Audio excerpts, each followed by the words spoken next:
My best friend slept with my roommate who's about to get married. I couldn't keep this secret and chose to inform the roommate's fiancé, MITA. Living with my buddy Alex, who was about to get married, and hanging out with my best friend Ellie was usually the highlight of my days. I'm 26, pretty laid back, and have always kept things simple. Alex, 28, had everything figured out, especially with his wedding around the corner. He and his fiancée Sarah seemed perfect for each other, like something out of a romantic movie. Ellie's been my best friend since our college days. She's full of life, always laughing and making everyone around her feel better. We were like two peas in a pod, but in a completely brother-sister kind of way. She often came over to our place, making our apartment feel more alive. But then, things started to change. Ellie and Alex began to get a bit too close, more than what you'd expect from just friends. At first I told myself it was nothing. Friends get close, right? The revelation hit me like a freight train one evening, when the apartment was cloaked in silence, and the city outside buzzed with life, oblivious to the storm brewing within. I returned home earlier than expected, only to find Ellie and Alex entwined in a way that left no room for doubt. They were quick to separate, their faces flushed with guilt, but the damage was done. The image was seared into my memory, a haunting reminder of the betrayal. It was clear they had feelings for each other, and those feelings had crossed a line. Ever since I found Ellie and Alex, my best friend and roommate, closer than they should have been, my world's been upside down. I wanted to be loyal to both, but my head was a mess. On one hand, Alex was about to get married, and on the other, Ellie has always been like family to me. The apartment we shared, which was once full of jokes and late-night pizza runs, started feeling more like a silent movie. Conversations became whispers when I walked in, and the air felt thick with secrets. I noticed the small things, how they'd suddenly stop talking or how Ellie's visits became more scheduled, especially when I'd be out. It made my chest tight, thinking about it all. I decided to keep it all bottled up inside because, honestly, I didn't want to be the one to cause a hurricane in everyone's lives. I thought maybe, just maybe, if I ignored it long enough, things would go back to normal. I didn't want to be the reason anyone's happiness got ruined, even if it meant putting on a fake smile every day. For 3 whole months I lived in this bubble of hope and fear. Hope that Alex and Ellie would realize their mistake, and fear what would happen if Sarah, Alex's fiancée, found out. It was like walking on a tightrope, trying to balance everything and pretend I was okay with it. Every day was a challenge, trying to act normal around Alex and Ellie. I dodged conversations about relationships, love, or anything that could lead back to the secret I was keeping. It felt like I was living in a different world from them, watching from the outside. I began to pull away, spending more time alone, avoiding coming home. I started making sure they knew when I was about to come home, sending a text or calling to say, "Hey, I'll be there in 10 minutes. I thought it would help me avoid walking in on more moments like that. However, even with all my warnings, it kept happening. Every time I saw them too close, it felt like a punch to the gut. I started to dread going home. My place, which used to be where I could relax, now felt like the last place I wanted to be. So, I stayed out as much as I could. I hung out in coffee shops, wandered around the library, and did anything to stay busy and away from the apartment. It was like I was trying to disappear from my own life because every time I thought about facing them, I just couldn't. It felt like everything around me reminded me of how things had changed and how uncomfortable I felt in my own home. I felt like I was stuck in a really tough spot. Here was my best friend and my roommate, who was about to get married, sneaking around. I kept their secret for 3 months, trying to ignore it and hoping it would just go away. But it ate at me. Sarah, Alex's fiancée, had no idea, and it didn't seem fair to her. The weight of knowing about Ellie and Alex became too much. I felt like I had to do something about it. It wasn't just about being loyal to Alex anymore, it was about doing what seemed right. Telling Sarah about what was happening with Alex and Ellie was one of the hardest things I've ever had to do.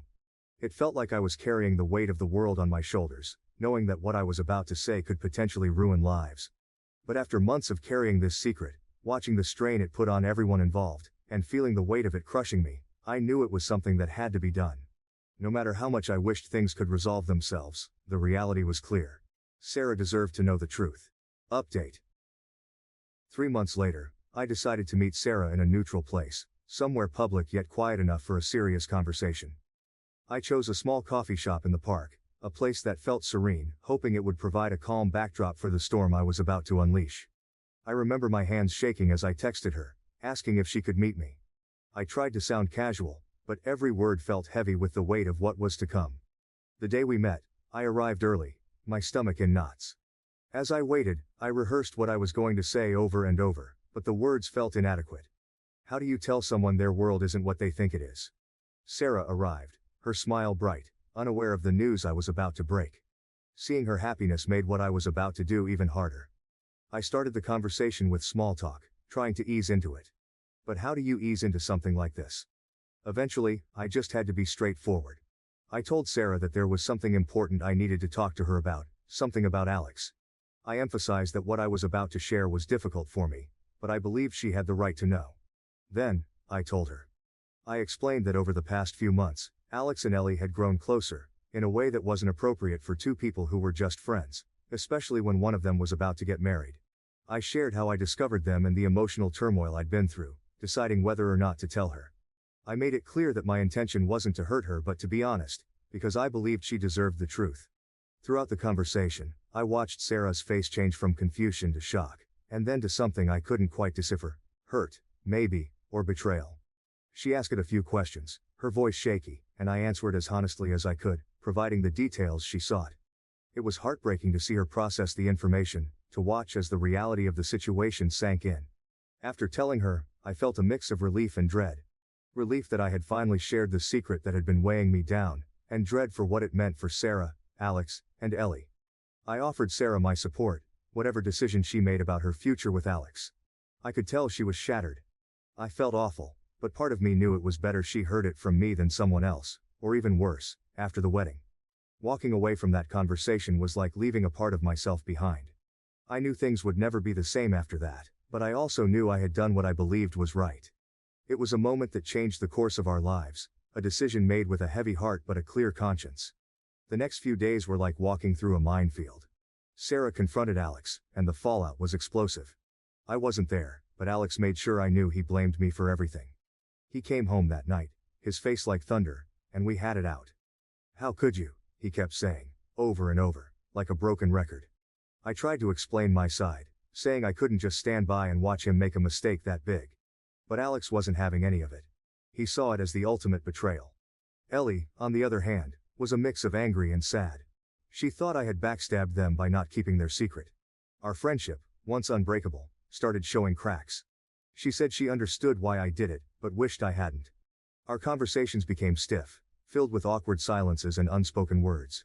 It was clear things were never going back to how they were. The atmosphere at the apartment turned icy. Alex and I barely spoke, and when we did, it was just the essentials. It felt like I was living with a stranger, not the guy who had been my best friend.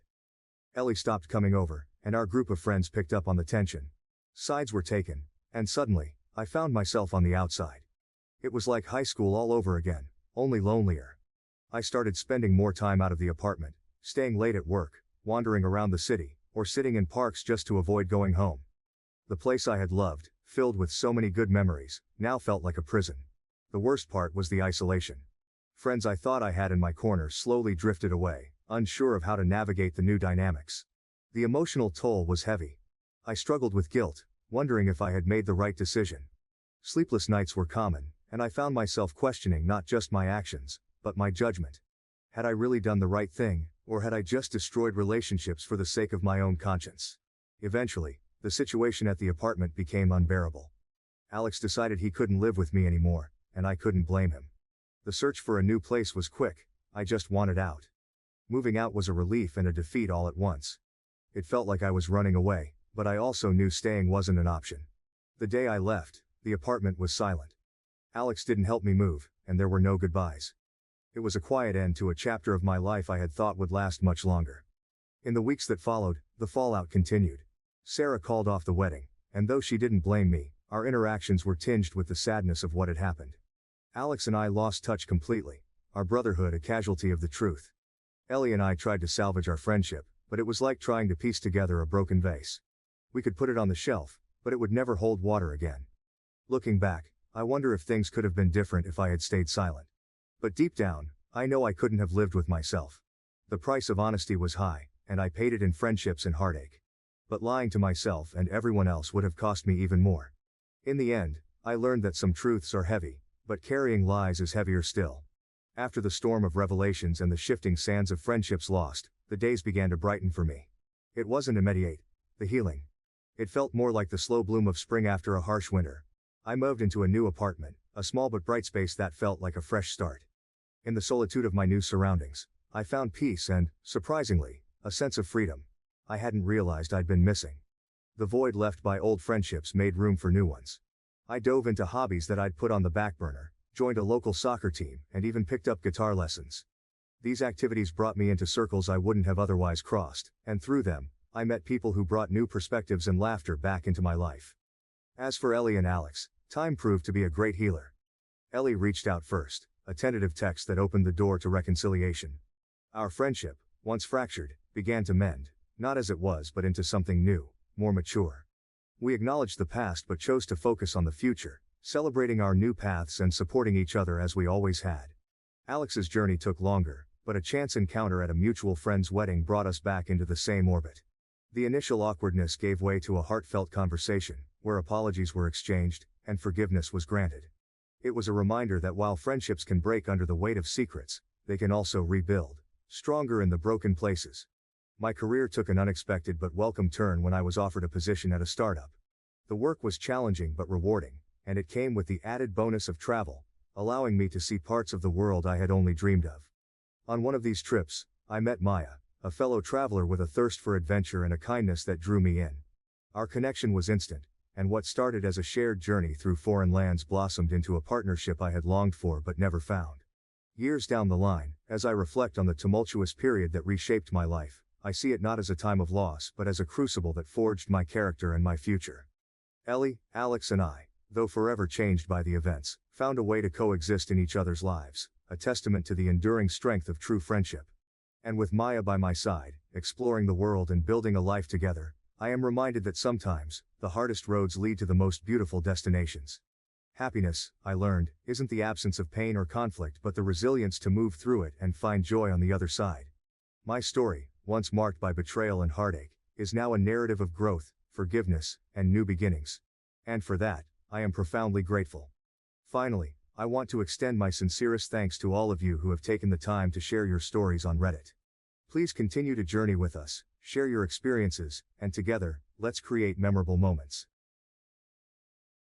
Recently, my children's biological mother re-entered their lives, and now they are calling me names. My husband hasn't supported me, so I am filing for divorce. Me, 30-year-old female, has been married to my husband, 34, for 6 years, and he has twins, a boy and a girl. Both of them are 16 now. When we started dating, got married, we went to family therapy, and I made it clear that I was not trying to be their mother or replace their mother. Their mother hasn't been in their life since they were about 8. Life had settled into a comfortable rhythm for me and my family. 6 years of marriage, blended seamlessly with my husband's twins. We'd navigated the complexities of step-parenting, finding our own unique groove in the family dynamic. They even started calling me mom when they were around 12. When their biological mother vanished from their lives 8 years prior, I never imagined she would resurface, nor did I anticipate the whirlwind of emotions that would follow. Recently their bio mother came back into their lives and they were really excited. Things were great for about 6 months and then they started to call me by my real name. That hurt, but it's what they chose to do and I never questioned it. Their excitement at reconnecting with their biological mother was palpable, radiating through the walls of our home. I watched them eagerly await her arrival, their anticipation tinged with a longing that I couldn't quite understand. For 6 months, everything seemed harmonious. They showered her with affection, catching up on lost time and building bridges that had been left in ruins for years. But with her return came a subtle shift, a fissure in the foundation of our family unit. Their once frequent use of the word mom to address me dwindled, replaced with the stark reality of my given name. Each time they uttered it, it felt like a tiny dagger, piercing the carefully constructed facade of familial bonds. I grappled with the hurt, swallowing it down with a forced smile, unwilling to let them see the cracks forming within me. They had a right to reconnect with their biological mother. Yet, the ache of being relegated to my given name echoed in the hollow chambers of my heart. I never questioned their choice, never demanded an explanation for the sudden shift in our dynamic. Instead, I buried my pain.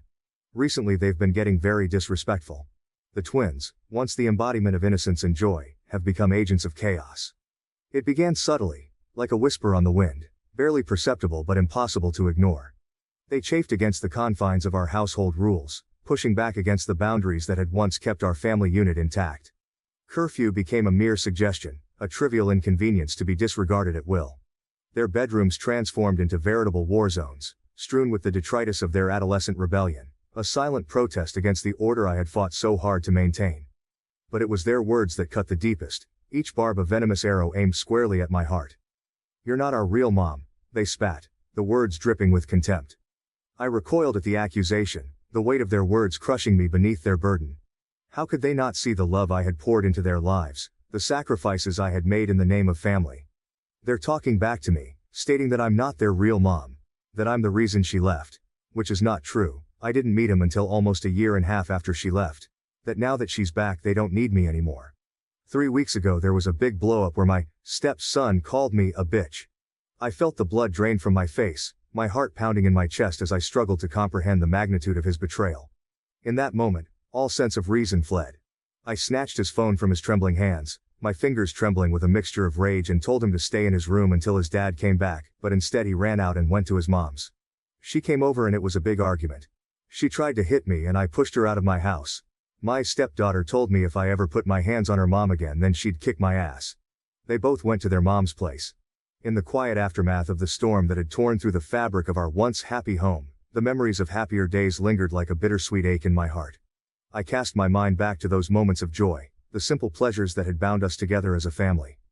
I remember the laughter that had filled our home on lazy Saturday afternoons, the sound of their voices mingling with mine as we shared stories and dreams over bowls of melting ice cream. It was a ritual, our own little tradition born out of love and shared experiences. We would gather around the kitchen table, our faces sticky with sweet indulgence, as we savored each creamy spoonful, the taste of chocolate and vanilla a comforting reminder of the bond that held us together. And then there were the adventures we had shared, the memories we had made on family vacations to Disney World. I can still feel the warmth of their small hands clasped in mine as we navigated the crowded streets, their eyes wide with wonder at the magic that surrounded us. We would spend hours exploring every nook and cranny of the theme park, their laughter ringing out like music in the air as we rode roller coasters and met our favorite characters. But now, in the aftermath of the storm, those happy days felt like a distant memory, a faded photograph tucked away in the recesses of my mind. The joy that had once filled our home had been replaced by a hollow emptiness, a numb detachment that left me feeling adrift in a sea of uncertainty. Gone were the days of chauffeuring them to their various sports and activities, replaced instead by a sense of resignation that weighed heavily upon my shoulders. I would sit in the driver's seat of the car, the radio playing softly in the background, as I waited for them to emerge from the house. But they never came, their absence a stark reminder of the distance that now separated us. And so, with a heavy heart and weary soul, I made the decision to step back, to allow their mother to take on the responsibilities that I had once shouldered alone.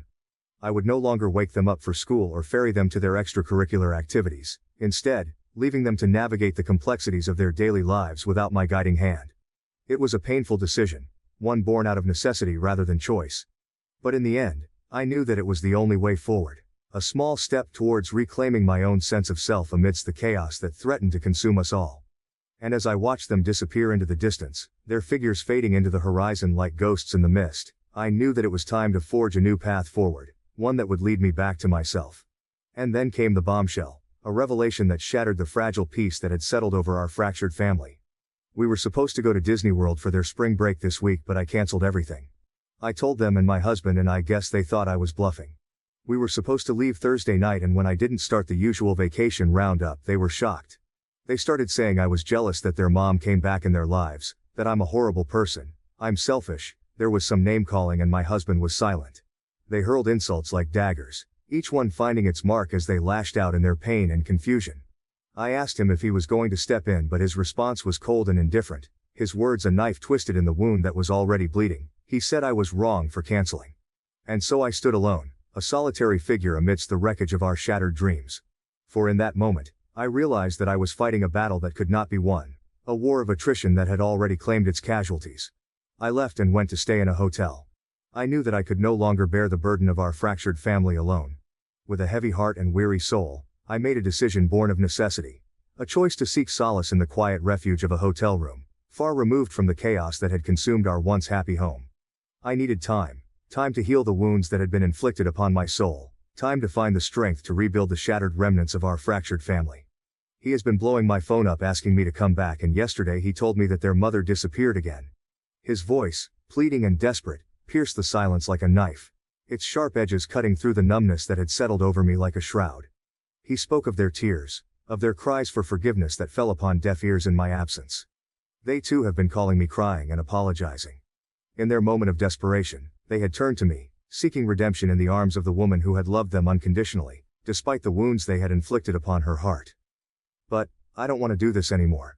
I don't feel like I'm part of their family and they can't just cry and come back now that she disappeared.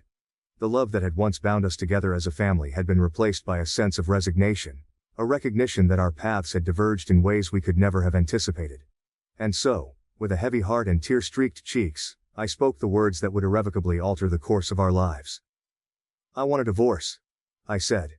My voice barely above a whisper, as the weight of my decision settled like a stone in the pit of my stomach. I watched as my husband's expression shifted from shock to resignation, his eyes filled with a sadness that mirrored my own. And as I turned to leave, the silence of the empty room echoing in my ears, I knew that there was nothing left to say. In the stillness of the night, as the city outside my window lay shrouded in darkness, I found myself grappling with the weight of my own emotions, the turmoil of my thoughts threatening to overwhelm me. Yes, I knew their mother was manipulating them, twisting their fragile emotions, like a puppeteer pulling the strings of marionettes. I never said otherwise, but even with this knowledge, the sting of their betrayal cut deep, a wound that refused to heal no matter how hard I tried to ignore it. Yes, they are 16 years old. An age teetering on the precipice between childhood and adulthood, but even in their youth they don't have the right to treat me this way. Being 16 doesn't mean you get to be disrespectful and threaten me. Despite the venom that dripped from their lips, I have always been in their corner. I had opened my heart to them, embracing them as my own flesh and blood, despite the absence of a biological connection. I know their feelings matter in this, but I am a person too with feelings that ran just as deep as theirs. And as I stood alone in the darkness, I realized that it was time to reclaim my own voice, to assert my own worth in a world that had seemed determined to diminish it. I am not only considering or moving forward with this divorce. The child acts only took a small part in my consideration, the rest are due to the fact that my husband did not back me up in this. I had always believed that marriage was a partnership, a sacred bond forged in love and mutual respect. But as I watched him stand idly by, his silence a damning indictment of his loyalty, I couldn't help but wonder if our union had been built on shaky ground from the start and that he had never loved me. The realization cuts deep. If I can't count on him to help me navigate this tough situation that we were all going through, then why should I stay? That does not mean that I should be treated the way I was being treated. That is not normal 16-year-old behavior. To threaten me? Call me vile names? I just need time for myself. And yet, even as I acknowledge my own flaws, I cannot shake the feeling of betrayal that lingers like a bitter taste upon my tongue. To be threatened and insulted by those whom I had loved and cared for as my own, it cuts me to the core. A wound that refuses to heal no matter how hard I try to ignore it. And I don't want an apology just because their bio mother ran out on them again. Yes, their mother's sudden disappearance had reignited old wounds, dredging up memories of past betrayals and broken promises. But even as I struggle to make sense of the chaos that surrounds me, I want an apology because they really mean it, and I don't believe anyone can be truly sorry 2 days after their mother vanished again. I do not doubt the sincerity of their words, nor do I question the depth of their pain. But forgiveness cannot be rushed, nor can it be won through empty gestures and half-hearted apologies. I need more than words to heal the wounds that have been inflicted upon my soul, more than empty promises to mend the shattered remnants of our fractured family. I would never just abandon them. But I do need time for myself because my feelings were disregarded. But I am not selfish for needing time for myself, for acknowledging the depth of my own pain amidst the chaos that threatens to consume us all.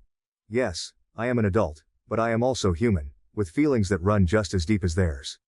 And in this moment of vulnerability, I realize that I cannot be the pillar of strength that they so desperately need, not when my own foundation is so fragile and tenuous. As I sit in the dimly lit hotel room, the gentle hum of the air conditioner providing a soothing backdrop to the cacophony of thoughts that swirl within my mind, I find myself grappling with the complexities of human emotion. The events of the past few days weigh heavily on my heart, a burden too heavy to bear alone. I had never asked or expected them to be perfect, for I knew that imperfection was the very essence of humanity. But even in the midst of our flaws and shortcomings, there had always been love, a bond that transcended the trials and tribulations of everyday life. I had never expected them to be the most mature people, but I had hoped that they would at least understand the depth of my pain, the wounds that their words had inflicted upon my soul. They have feelings and so do I. I love them with a fierceness that defies reason. They are my children, my heart and soul woven into the fabric of their being, but this is a very complicated situation. This is not because they called me a bitch. Yes, they called me a bitch. But I have been called worse. I am a woman, strong and resilient in the face of adversity. This is ultimately about my husband not backing me up during this situation, and yes, I am hurt that they called me that I'm allowed to be. It hurts even worse coming from two people who I love dearly and would never hurt or want any harm to come to them. I had always believed that marriage was a partnership, a sacred vow to stand by each other through thick and thin. But as I watch him stand on the sidelines, his silence a painful reminder of his failure to stand up for me, I cannot help but feel a deep sense of betrayal. To all the step-parents navigating the often rocky terrain of blended families, I want to offer a few words of advice from my own perspective. I understand the challenges you face, the emotional roller coaster of loving someone who comes with their own children, and the hurdles you've likely overcome to earn acceptance in their lives. First and foremost, remember that building a family in a blended situation requires teamwork. You and your partner must be on the same page, communicating openly and honestly about your hopes, fears, and expectations. Without this solid foundation of mutual understanding and support, it's easy for resentment and discord to seep in, undermining all the efforts you've made to create a loving and harmonious home. Embrace the unique dynamics of your blended family. Every family is different, and what works for one may not work for another. Be flexible and adaptable, willing to adjust your expectations and approach as needed to accommodate the needs and preferences of all family members. The key is that you and your partner must work together to build a family. It's the only way for things to work out. Otherwise, all of your efforts and all the love you pour in will be useless. Hello, I have been getting a lot of messages asking for an update. I am now in a place to be able to give an update. You can look at my previous post for what this is about. I went back to the house 2 days ago. My husband and I had agreed to sit down and have a long overdue conversation about what had transpired, about the cracks that had begun to form in the foundation of our family. As we sat across from each other in the dimly lit living room, the memories of happier days lingered like ghosts in the corners of my mind. I couldn't help but cast my thoughts back to the countless afternoons spent together as a family, the sun-drenched days filled with laughter and love. But now, as I sat across from my husband, the gravity of our situation pressing down upon us like a leaden weight, I knew that we could no longer ignore the cracks that had begun to form in the foundation of our family. We had a long talk about what happened and how I didn't feel protected by him, and how he knew how disrespectful they were being but didn't stop anything. As I sat across from my husband, the weight of his words settling like a leaden weight in the pit of my stomach, I couldn't help but feel a sense of disbelief wash over me. He said that he still loved his ex, and that's why pretty much. He spoke of his lingering feelings for his ex-wife, of the fear that had gripped him in the aftermath of her sudden return to their children's lives. He didn't want to do anything for her to leave them again, them as in him and the twins, but that didn't change how he felt about me. I listened in stunned silence, the air heavy with the weight of unspoken truths and unresolved emotions. How could he expect me to believe that his heart still belonged to another, even as he professed his love for me? It was a contradiction that left me reeling, a bitter taste of betrayal that lingered on my tongue. The reality of our situation crashing down around me like a tidal wave, I knew that the happy memories of our past could no longer sustain us. His admission of lingering feelings for his ex-wife was a wound that cut deep, a betrayal that shattered the fragile illusion of our marriage.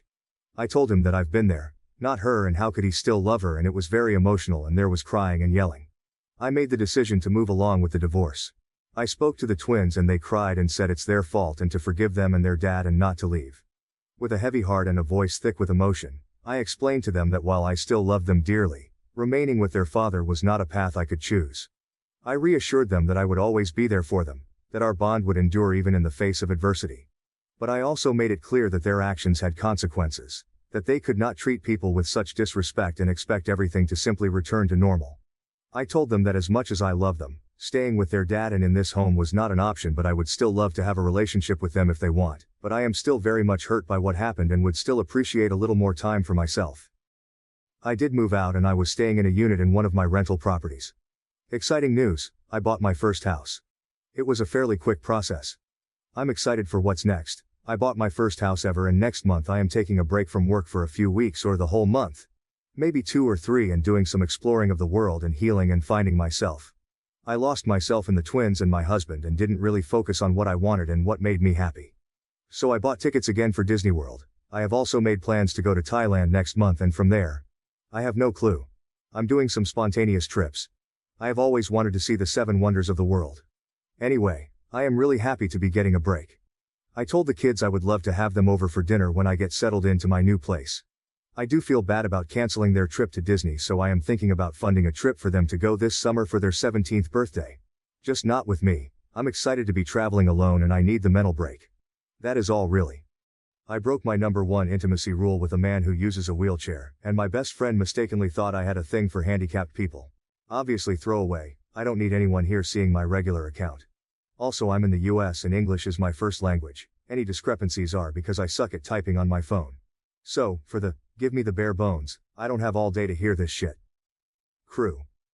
My top rule since high school has been no S before the third date. I recently broke that rule with a guy who uses a wheelchair, and now my childhood best friend is upset and disgusted, thinking I have some sort of fetish. I'm a 28-year-old woman who has always had a clear stance on relationships and intimacy. My childhood best friend Jess, who is also 28, has known me since we were kids. Over the years we've shared countless secrets and supported each other through thick and thin. To put it simply, I don't think I'm any kind of prude, but I've always been uncomfortable with casual intimacy. It's just not my thing, and it never has been. Jess is well aware of my views on this topic. She's seen me navigate through high school crushes, college flings, and the awkward stages of young adulthood. Despite understanding my stance, Jess has often teased me about it in a lighthearted way. Her jabs were never meant to hurt. They were just part of our dynamic, a way to poke fun at how different we are in some respects. While I've spent most of my 20s focusing on my degree and starting my career, Jess has been in a stable, long-term relationship for the past 3 years. Her boyfriend, whom she met shortly after moving to another state, seems like a great guy. They've built a life together, and although I'm genuinely happy for her, it's also a stark reminder of how different our lives have become. Living in different states has made it challenging for Jess and me to maintain the closeness we once had. We used to spend nearly every weekend together, but now our interactions are mostly limited to occasional phone calls and social media updates. Despite the physical distance, I've always felt that our bond was unbreakable. Recently, however, I've started to feel the strain of our separate lives more acutely. While Jess has been busy with her relationship and new experiences in a different state, I've been navigating the often lonely path of being single. My focus has been on building my career and achieving my personal goals, which has been fulfilling but also isolating at times. About a month ago, I went on a first date with a guy I'd been talking to online for a while. We had exchanged messages, shared a few laughs, and I genuinely thought things might be heading in a positive direction. We finally decided to meet up in person, and I was cautiously optimistic.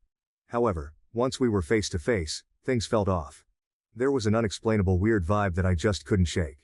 His conversation felt forced, his jokes fell flat, and there was an underlying discomfort that made me feel uneasy. After about an hour of strained small talk and awkward silences, I decided to cut the date short. I made a polite excuse and left, feeling a bit disappointed but also relieved to be out of that situation. On my way home, I decided I needed to unwind and shake off the awkwardness of the evening. I remembered a local pub that I used to frequent, a cozy spot where I could just relax and people watch.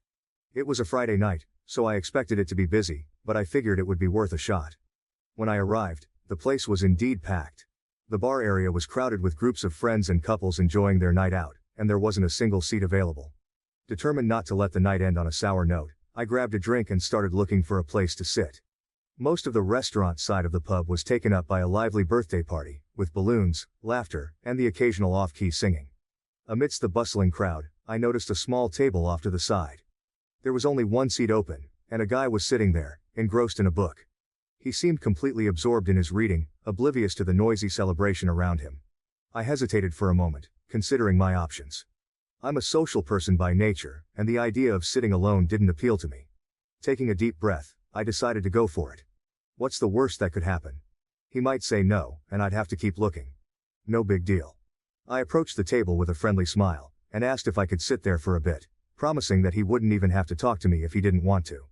To my surprise, he looked up from his book with an enthusiastic smile and said, "Sure."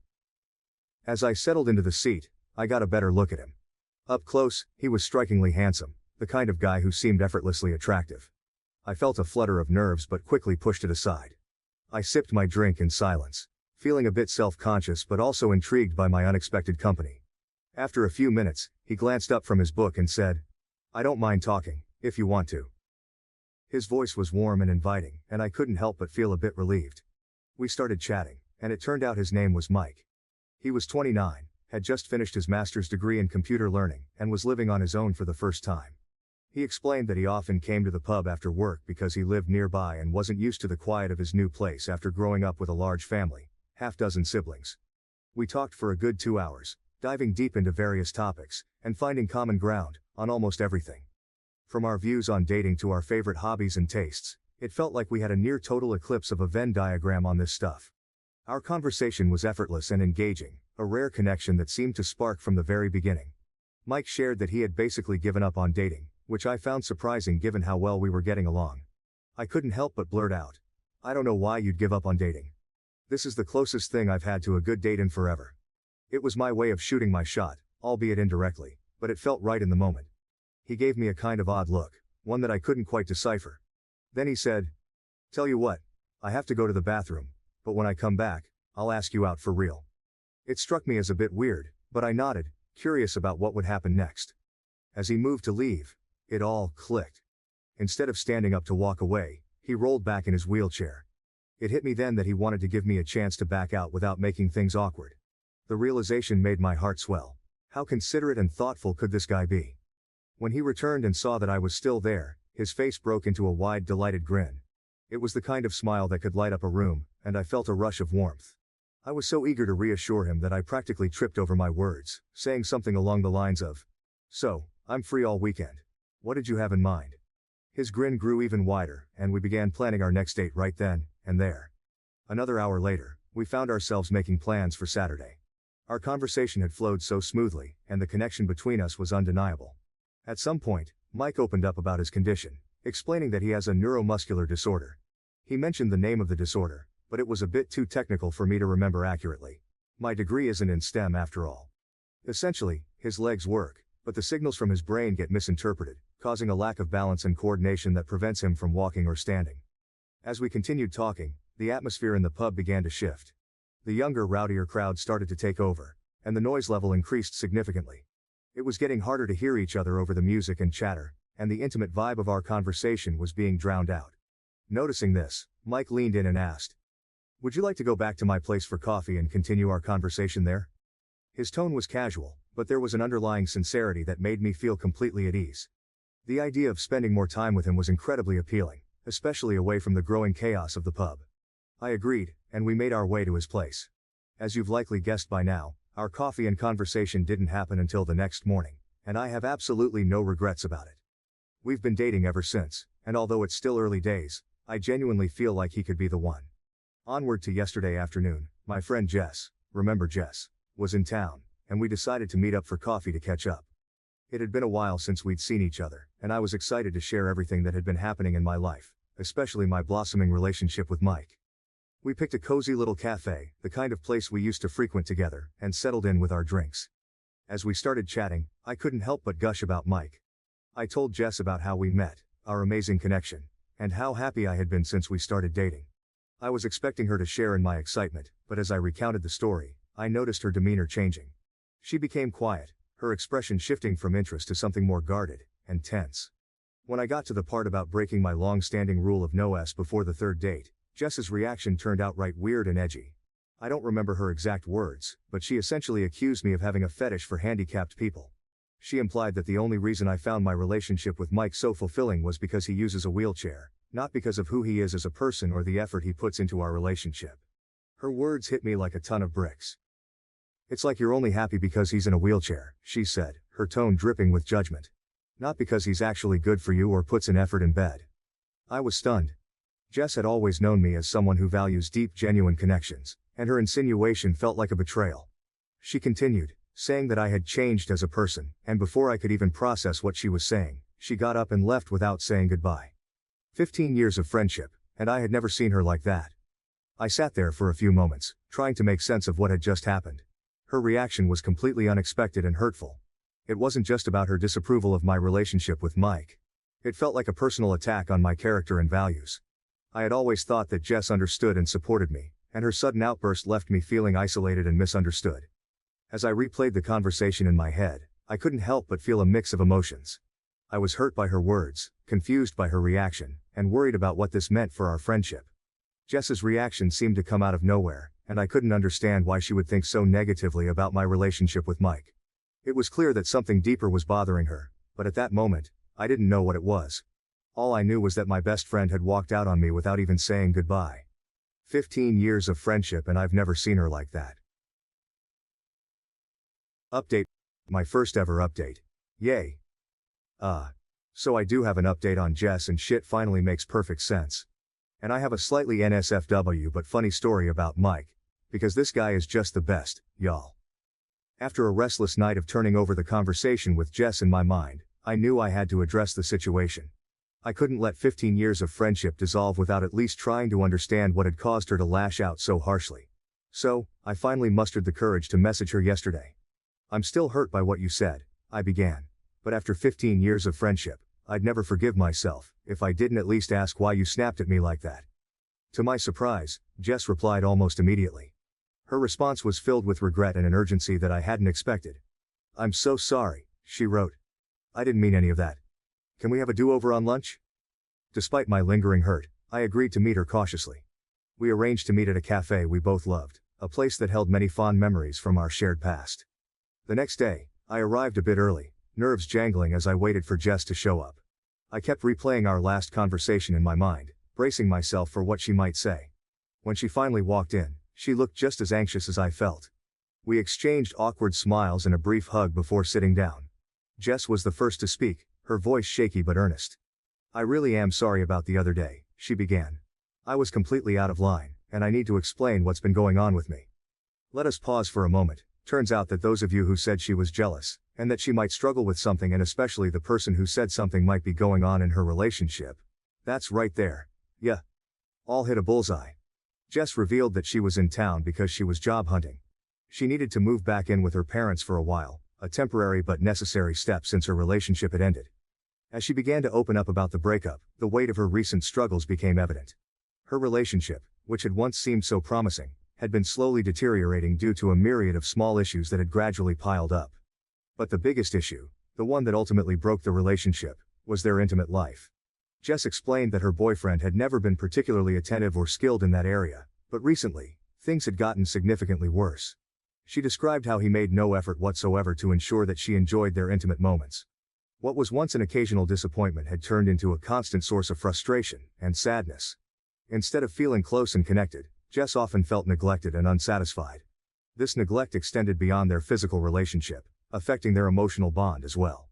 Despite her growing discontent, Jess tried to address the issue constructively. She approached her boyfriend with honesty, expressing her feelings and suggesting ways they could improve their intimate life. She hoped that open communication could bridge the gap and bring them closer together. However, her attempts to improve their situation were met with resistance and hostility. Her boyfriend reacted defensively, dismissing her suggestions and feelings. He told her that it was emasculating to receive intimate advice from a woman. This response not only hurt Jess but also left her feeling hopeless. How could they work through their issues if he wasn't even willing to listen? The situation continued to escalate. Every time Jess tried to discuss their problems, her boyfriend's defensiveness grew.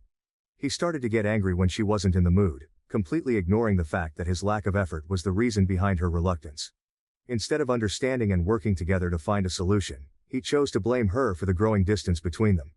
The final straw came when, during yet another heated argument about their intimate life, her boyfriend suggested something that left her feeling deeply hurt and disrespected. He had always had a thing for Asian women, a preference Jess was aware of but had never felt comfortable with. In a misguided attempt to spice things up, he asked her to dress in a kimono and pretend to be Asian. This suggestion, steeped in racist fetishism, was not only offensive but also highlighted just how little he understood or respected her. Jess just couldn't take it anymore. So, Jess had all of this bottled up and was hoping to talk to me and finally be able to put it down. And I missed every hint that she had something big to discuss because I was gushing about Mike. She sat there, trying to get a word in, but I was too wrapped up in my own excitement.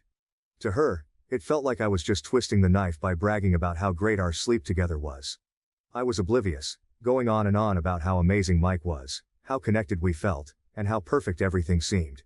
She tried to be supportive, but as I kept talking, I could see her patience wearing thin. I didn't understand at the time that my joy was a painful reminder of what she was missing in her own life. Then, she snapped. Somewhere between what I was saying and what she wanted to talk about, some wires got crossed. She blurted out something incredibly dumb, accusing me of having a fetish for handicapped people. It was such a bizarre and hurtful thing to say, completely out of left field. I was stunned, unable to comprehend why she would say something like that. She didn't even wait for my reaction. She just got up and left without saying goodbye. 15 years of friendship, and she walked out on me, leaving me sitting there, bewildered and hurt. It wasn't until later that I started to piece together what had happened. She was mortified and ashamed of her outburst, but also irrationally mad at me. Not because of anything I did intentionally, but because my happiness felt like a slap in the face to her misery. Jess had hoped to talk about her breakup, to finally unload the weight she'd been carrying. Instead, she felt overshadowed by my excitement and lashed out in a moment of frustration and pain. It was a perfect storm of miscommunication and unmet needs, and it left both of us feeling isolated and misunderstood. One thing to know about Jess is that she's a terrible liar. Back in high school, we jokingly called ourselves the co-founders of the Foot and Mouth Society. Because of this, I believed her sincerity. I told her that I forgave her and apologized for not realizing she needed to discuss something important. She reassured me, saying I was too ridiculously nice and had nothing to apologize for, so I think we'll be okay. For now, I'm not ready for her and Mike to meet because I don't want to make things more awkward, and she agrees with that. But she's genuinely happy for me.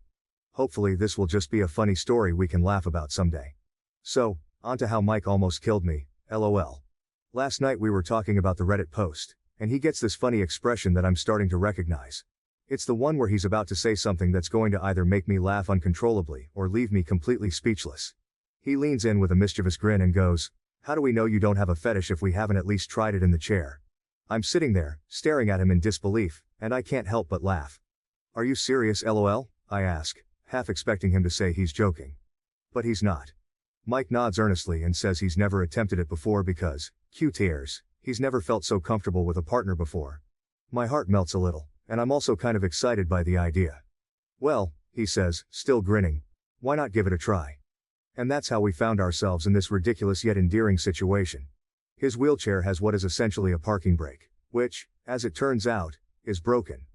Apparently getting it fixed is a major hassle and pretty expensive, so he hasn't prioritized it. Now picture this. We're trying to get the motion of the ocean going, but with every push, the chair rolls backward. It's like some weird awkward dance, and instead of making progress, we're inching our way across the floor. We're both laughing so hard at the absurdity of it all, which only makes it more difficult to keep our balance and focus.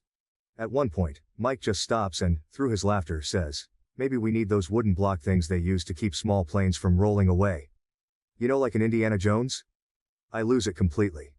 I'm laughing so hard I can barely breathe, tears streaming down my face, and he's giggling right along with me. Finally, after what feels like an eternity of giggles and futile attempts, I manage to calm down a bit. I take a few deep breaths, trying to regain my composure, and look at him. With the straightest face he can muster, Mike says, "Golly. This sure is uncomfortable." And that's it. I'm gone. If I had asthma, I would have died right there. I laughed so hard I thought I pulled a rib, making this awful wheezing noise as I tried to catch my breath. Mike's laughing too, rubbing my back and apologizing, saying he couldn't resist. So, yeah, confirmed. No fetish here, just a couple of idiots in love with terrible comedic timing. I have no regrets though. This man is the best thing that's happened to me, and moments like these just make me love him even more. Update. Here's the Met Mike's family update. And it's a doozy, or at least felt like it at the time for a girl who grew up with a small dysfunctional family. So first up, you know what people, at least me, don't think about when dating a guy who's always sitting? Height. It's one of those things that just doesn't cross your mind. I knew Mike was taller than me because when we cuddle, he's taller sitting on the couch, but I never really grasped how tall until this weekend.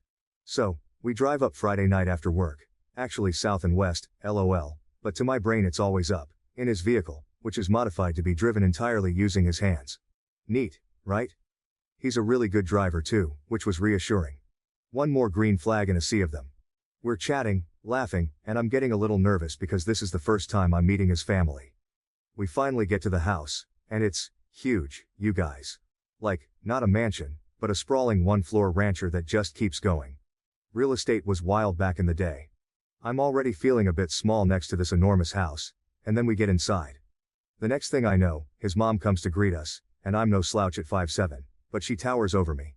She's got this warm, welcoming smile that puts me at ease, but it's impossible to ignore that she's practically a giant. We head into the living room, and I meet his dad, who, funny enough, is the only short one in the family. Then, his youngest sister walks in, holding her 1-year-old daughter, and she's also incredibly tall. It's like stepping into a land of friendly giants. It's late, so after quick introductions and some light conversation, Mike shows me to his old room where we're staying. It's cute and full of nostalgic teenage memorabilia. As we're getting ready for bed, I casually ask, Hey, so, I don't know how this works and stuff, but how tall are you? Mike shrugs and says, I don't know, like a bit over 6'4". Been a while since I checked. A bit over 6'4". Just casually throwing that out there. So, is everyone in your family tall? I ask. He grins and says, kinda. The next morning, I got to meet the rest of Mike's family properly, and let me tell you, it was like being introduced to the Nordic basketball team. Actually, they're Irish, but they're all blonde and tall, so the image fits better. The only one of reasonable height, and still taller than me, was his oldest sister. It was kind of hilarious, honestly. They are also loud. Not in a shouting way, just present. Their voices fill the room, their laughter echoes, and their energy is undeniable. Mike is a lot different around them, but in the cutest way possible. He beams all the time, his happiness radiating off him. You can see how much he loves being home with his family. One of his brothers greeted him by putting him in a headlock and giving him a dang noogie. Mike, of course, elbowed him in the side, and they both ended up laughing. It was all so natural and full of love. Then his mom smacked one of his brothers with a rolled-up magazine for putting his feet on the table, and that set off another round of laughter. The whole scene was a bit intimidating, but in the happiest way imaginable. I'll admit, at first, I felt a little overwhelmed and shut down. This was a lot of energy to take in, and I wasn't used to such a boisterous family. But Mike kept checking in with me, giving me reassuring smiles and gentle touches to make sure I was okay. His family, noticing my initial discomfort, went out of their way to include me in their conversations and jokes, which helped a lot. After a bit, I started to get into the spirit of things. Their warmth and genuine kindness were impossible to resist. We had breakfast together, and it was like a scene out of a movie with everyone talking over each other, passing plates, and sharing stories. The atmosphere was chaotic but in the most welcoming way. As the day went on, I got to see more of this loving chaos in action. Mike's family played a game of basketball in their backyard, and I watched in awe as they moved with a level of coordination and playfulness that only comes from years of sibling rivalry and bonding. I forgot to mention that Mike has a specialized sports wheelchair that he uses specifically for, you guessed it, sports. He and his siblings love playing basketball together, and he is really good at it. Not only does he have an impressive arm, but he's also incredibly fast. And the best part? This wonderful guy I'm in love with will gleefully and deliberately run over someone's toes. He actually aims for it. His siblings have this hilarious reflex of yanking their feet back just in time, and it's absolutely hysterical to watch. Seeing Mike in this environment made me appreciate him even more.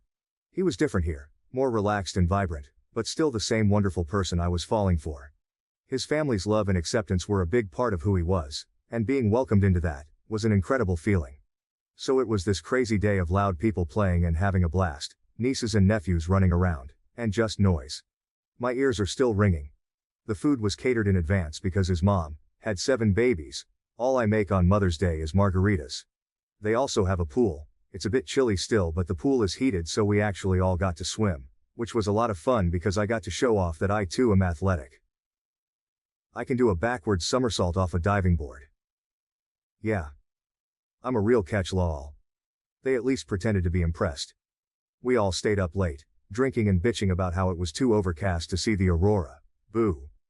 The sky had promised a spectacular light show, but the clouds decided to crash the party. Despite the disappointment, we made the best of it, talking and laughing well into the night. By the time I crawled into bed, I was already bracing myself for the inevitable hangover. Sunday morning hit me like a freight train. I had the worst hangover I've had in a while.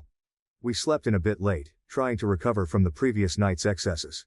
When we finally dragged ourselves out of bed, we joined Mike's family for the BBQ part of the BBQ weekend. Mike's dad can grill people, and he's fast too. Food was coming off the grill at lightning speed, perfectly cooked and smelling divine. I was amazed at how efficiently he handled everything. I asked Mike about it, and he laughed, saying, "There were 7 of us to feed. Ever see a nest of baby birds?" He had practice. Which, fair enough. Watching his dad in action, I could totally picture a younger version of him, surrounded by hungry kids, grilling up a storm to keep everyone fed. I don't have much experience with babies, but during the BBQ, I got to hold Mike's youngest niece. She's the one living at home with his sister until her husband gets back from deployment. She was such a sweet little bundle of energy, and it was kind of heartwarming to have her in my arms. While I was holding her, Mike and I started talking lightly about kids and the future. I confessed to him that I never really put much thought into having kids. But seeing how happy and close-knit his family is made me reconsider. I told him, if they were going to grow up in a happy home like yours and not how I grew up, I'm pretty sure I'd be open to having them with you someday. I added, but later. I need you all to myself for a while first. Mike's face lit up, and he seemed really happy about that. His joy was contagious, and I felt all warm and fuzzy inside. It made me feel all goofy and happy too. I'm sappy, I know. But honestly, I wouldn't trade these moments for anything. We had to drive home Sunday night, but before we left, Mike's mom pulled me into a big, warm hug. She told me she had never seen her son so happy and thanked me for taking such good care of her baby.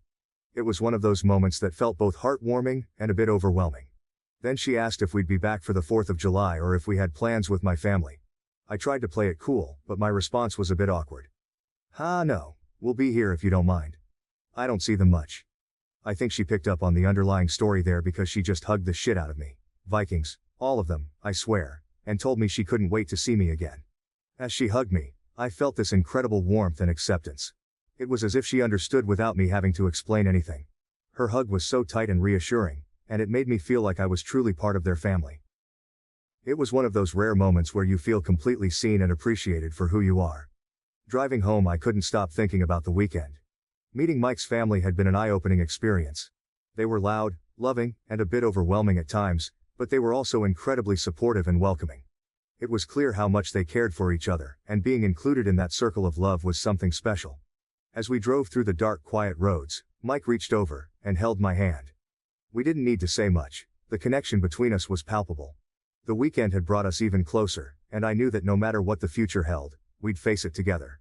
My ears are still ringing from all the noise and chaos, but it was an absolute blast and I can't wait to see them again in July. Also, pretty much sure Mike is the man I'm going to marry. I literally can't think of a single reason why I would ever let him get away. Anyway. Thanks for reading. Hope you all had a lovely weekend. And those of you who got to see the aurora. I'm happy for you, but you suck. LOL. What do you think about this story? Please share your comments down below. Thank you for listening to Vibe Tales. My mother blamed and resented me for my father's near-fatal accident. Even upon my father's death, I remained a thorn in her side. I've always known my life wasn't going to be the kind you see in feel-good movies. Adopted into a family where the age gap could easily fit another generation between us, I was the anomaly at family gatherings, the young face among wrinkled smiles, the boy in a world of history I could barely relate to.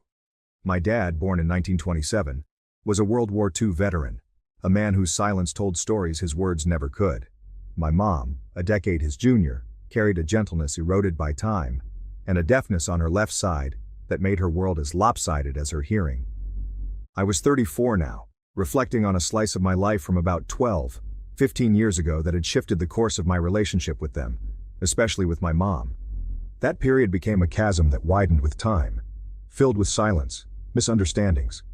The incident that set everything off was as mundane as it was tragic. It happened one night when the comfort of sleep was abruptly replaced by a startling thump from my dad's room. In the haze of half-sleep, I reasoned it away as one of our animals knocked something over, or perhaps my dad, in his nightly bathroom ritual, had accidentally dropped his cane. I rolled over, choosing the warmth of my bed over investigating. That decision would haunt me for years. Morning light brought the harsh reality crashing down. My nephew's scream pierced the usual quiet, a sound so filled with terror that it catapulted me from my bed. Rushing into my dad's room, the scene before me was one I'd replay over countless times. My dad, lying beside his bed, a blanket wrapped tightly around his neck, his skin turning a worrying shade of blue. Adrenaline kicked in. I managed to lift him back onto the bed, unwrapping the blanket from around his neck, his breath shallow and labored. The call to the ambulance was a blur, as was their arrival and the subsequent rush to the hospital. The layout of our house, something so ordinary, became a detail of contention, a piece of the puzzle in the blame that was cast my way. My room was adjacent to my father's, a fact that somehow was supposed to arm me with the ability to foresee and prevent the accident. Half asleep, my mind did not leap to disaster. It didn't occur to me that my father could fall out of bed despite his health issues. After his third stroke, my adoptive parents made the difficult decision to sleep in separate bedrooms. His mobility was impaired, and she needed her rest to be able to care for him during the day. This arrangement, while practical, created an unintended isolation for my father. His room was upstairs, while my mother's was directly below. That night, as fate would have it, my adoptive mother was turned onto her good ear, her deaf side exposed to the ceiling, and thus to any sounds that might have come from my father's room above. She didn't hear the fall, just as I didn't. Her deafness on her left side was not something new. We had all adapted to it in various ways over the years. Yet, in the aftermath, it felt like a cruel irony that neither of us heard the one sound that mattered most. The guilt of that night weighed heavily on me. The what-ifs haunted my thoughts. What if I had been fully awake? It was as if my proximity to my father's room that night endowed me with a responsibility I was unaware I had, a guard duty I failed. Following the incident, my dad's health spiraled, leading to his admission to an old folks' home for veterans. The air in our home thickened with tension, as if every word and gesture were filtered through a lens of blame. My mother, her grief manifesting as anger, directed her fury towards me, the convenient target for her swirling storm of emotions. It didn't matter that the fall was an accident, a tragic twist of fate that I, in my half-asleep state, could not have foreseen or prevented. In her eyes, I was the culprit, the reason her husband, my adoptive father, now lay in a bed at the old folks' home for veterans, his robust spirit dimmed. The initial conflict was a crack in the dam of our family dynamics, releasing a flood of long-suppressed frustrations and resentments. My mother's blame became the soundtrack of my life at home, a constant reminder of that night. Conversations were minefields. Each word I said weighed and found wanting, each silence loaded with accusation. The more she blamed, the more I withdrew, retreating into a shell of indifference to protect myself from the pain of her words. The moment I decided to join the army felt like the first step toward something new, a path that was entirely mine. But that dream quickly became entangled in the web of my family's expectations and my mother's fear of being left alone. My mother, wielding her grief like a weapon, saw my departure not as a young man's quest for his own path, but as abandonment. After filling out the necessary forms, ready to embark on this new journey, my mother took matters into her own hands in a way that left me stunned and betrayed. She spoke to the army recruiter, a conversation I was not privy to, but the consequences of which I felt deeply. My mother told them I had changed my mind about joining, that I couldn't go through with it. Her words, authoritative and final, painted a picture of doubt and indecision that was entirely hers, not mine. It was a deliberate act, one rooted in her desperation to keep me close, to ensure I remained at home to take care of my father. The realization that my mother would go to such lengths to keep me anchored to home, to a role she deemed suitable, was both heartbreaking and infuriating. The betrayal of that act, her going behind my back to alter the course of my future, strained our relationship even further. It was a clear sign that my desires, my aspirations, were secondary to her need to keep the family unit intact, regardless of the cost to my own dreams and autonomy. Faced with the collapse of my plans and the unbearable atmosphere at home, I made a decision that would set the course of my life for the next few years. College, a backup plan I had never intended to use, became my lifeline. The acceptance letter from a university 200 miles away was my ticket out of the stifling environment of blame and resentment. I packed my life into a few boxes, not knowing when or if I would return, driven by a desperate need for space and a fresh start. Life away from home was a stark contrast to what I had known. College presented a world of opportunities and challenges, but the freedom it afforded came with its own set of difficulties. The shadow of my family's turmoil followed me, a cloud that darkened even the brightest days.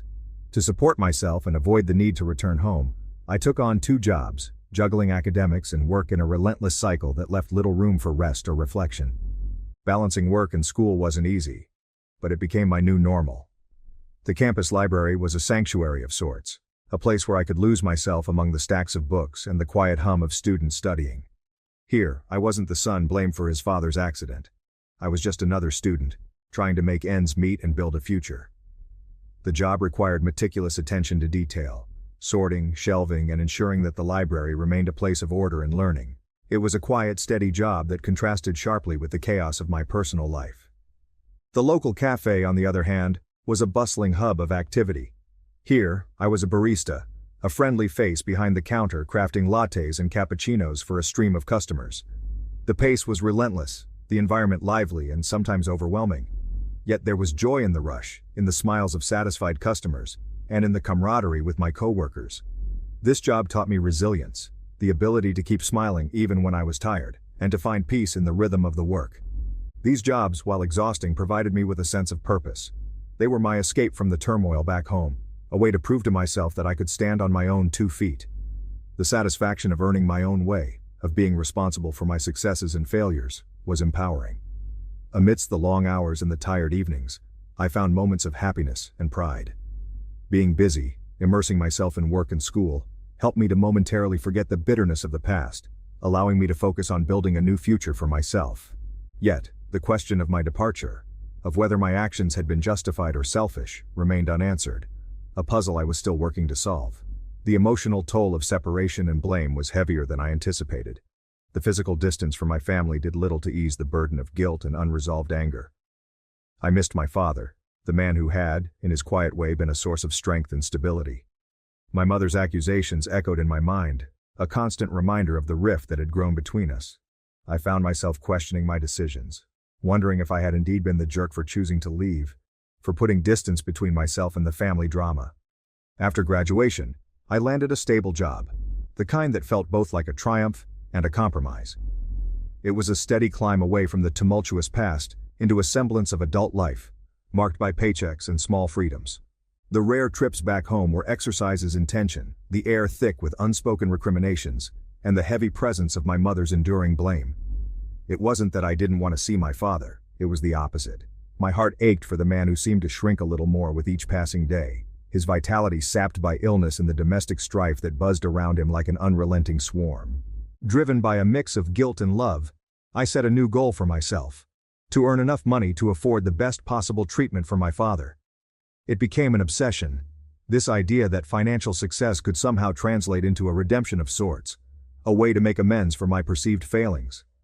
My career became more than just a job, it was a means to an end, each promotion, each raise a step closer to providing my father with the care he deserved. The irony of working tirelessly to support someone who, through no fault of their own, felt like a stranger, wasn't lost on me. Despite my attempts to heal and move forward, the news of my father's passing knocked me back to square one. That night I received a call at an hour so late, it felt like the world itself was holding its breath. It was my aunt on the other end, her voice steady but laced with an unmistakable sorrow. "It's about your dad," she said, and in that instant, I felt the ground beneath me shift. My father had passed away after a prolonged illness, an event we all saw looming on the horizon, yet hoped would somehow steer clear of our shores. I was hundreds of miles away, wrapped in the cocoon of my new life, far from the home that felt more like a battleground than a sanctuary in recent years. The pain of the news was a sharp jab to the gut, a mix of grief and guilt swirling in a tempest I couldn't contain. My relationship with my family, particularly with my mom, had been strained at best, severed at worst. Yet, the finality of my father's departure cut through those tangled feelings, reminding me that beneath the resentment and misunderstandings there was love, raw, unfiltered love for the man who, though not of my blood, had been a pillar in my life. I didn't have time to pack. There was no moment to sit and ponder what to bring. The urgency of the situation propelled me forward, my actions driven by a singular need to get back as quickly as possible. The bus was the first mode of transportation I could find, a decision made not out of convenience but desperation. I boarded at dawn, the early morning light casting long shadows that mirrored the heaviness in my heart. The journey was a blur, each mile stretching on as I grappled with the reality of my father's death and the inevitable confrontation with my family. I rehearsed conversations in my head, anticipated accusations and prepared defenses, all the while battling the growing knot of sorrow for the loss of a man who had shaped so much of who I had become. Arriving at the funeral home, the gravity of the situation finally settled in. I saw him there, lying in repose, a tranquility on his face that had eluded him in his final years. My father looked at peace, a stark contrast to the turmoil raging within me. The sight of him, so still and serene, broke through the walls I had built around my heart. The grievances that once seemed insurmountable now appeared petty in the face of such profound loss. My eyes traced the lines of his face, each wrinkle a testament to the life he had lived, the battles he had fought, and the love he had given, however imperfectly.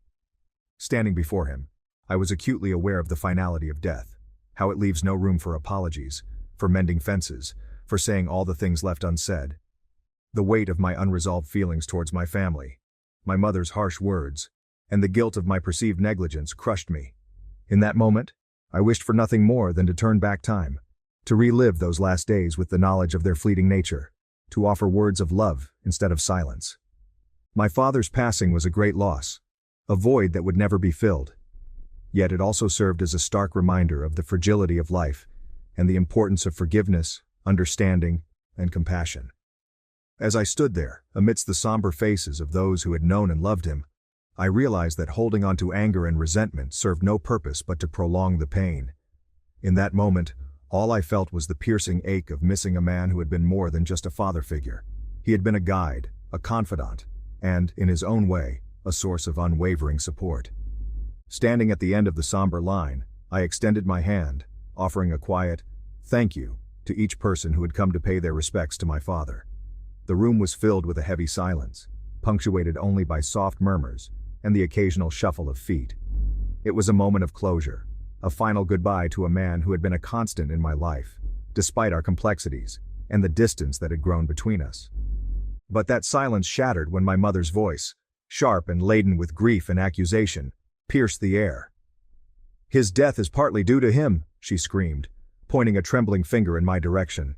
"He's a cruel person for ignoring his father, a selfish person for going to college and not taking care of his family." Her words, like daggers, cut through the solemn atmosphere, turning heads and drawing a collective breath from the gathered mourners. The accusation was a blow, not because it was new but because of its public nature and the timing. It was a reopening of wounds that had never fully healed, a reminder of the years of blame and misunderstanding that had driven a wedge between us. The irony of her words wasn't lost on me. It was her initial accusations that had pushed me away, that had made me feel like an outsider in my own home. And now, as we stood together in grief, she chose to resurrect those accusations, to paint me as a villain in the eyes of those who had come to mourn my father. I felt my heart break all over again, not just for the loss of my father, but for the loss of what our family could have been. The sadness was overwhelming, a tide of emotion that threatened to pull me under. I had come to say goodbye, to find some semblance of peace in the wake of my father's passing. But instead, I was met with public condemnation from the one person whose acceptance I had longed for. The eyes of the guests were on me, some filled with sympathy, others with judgment. In that moment, I realized the futility of trying to defend myself, of trying to explain my side of the story to those who had only heard one version. The damage was done. My mother's words had painted me as the culprit, the son who had abandoned his family in their time of need. But deep down, I knew the truth. I knew the weight of the guilt I had carried, the countless times I had replayed that night in my head, wondering if things could have been different if I had acted sooner. I also knew the pain of being pushed away, of being blamed for something beyond my control.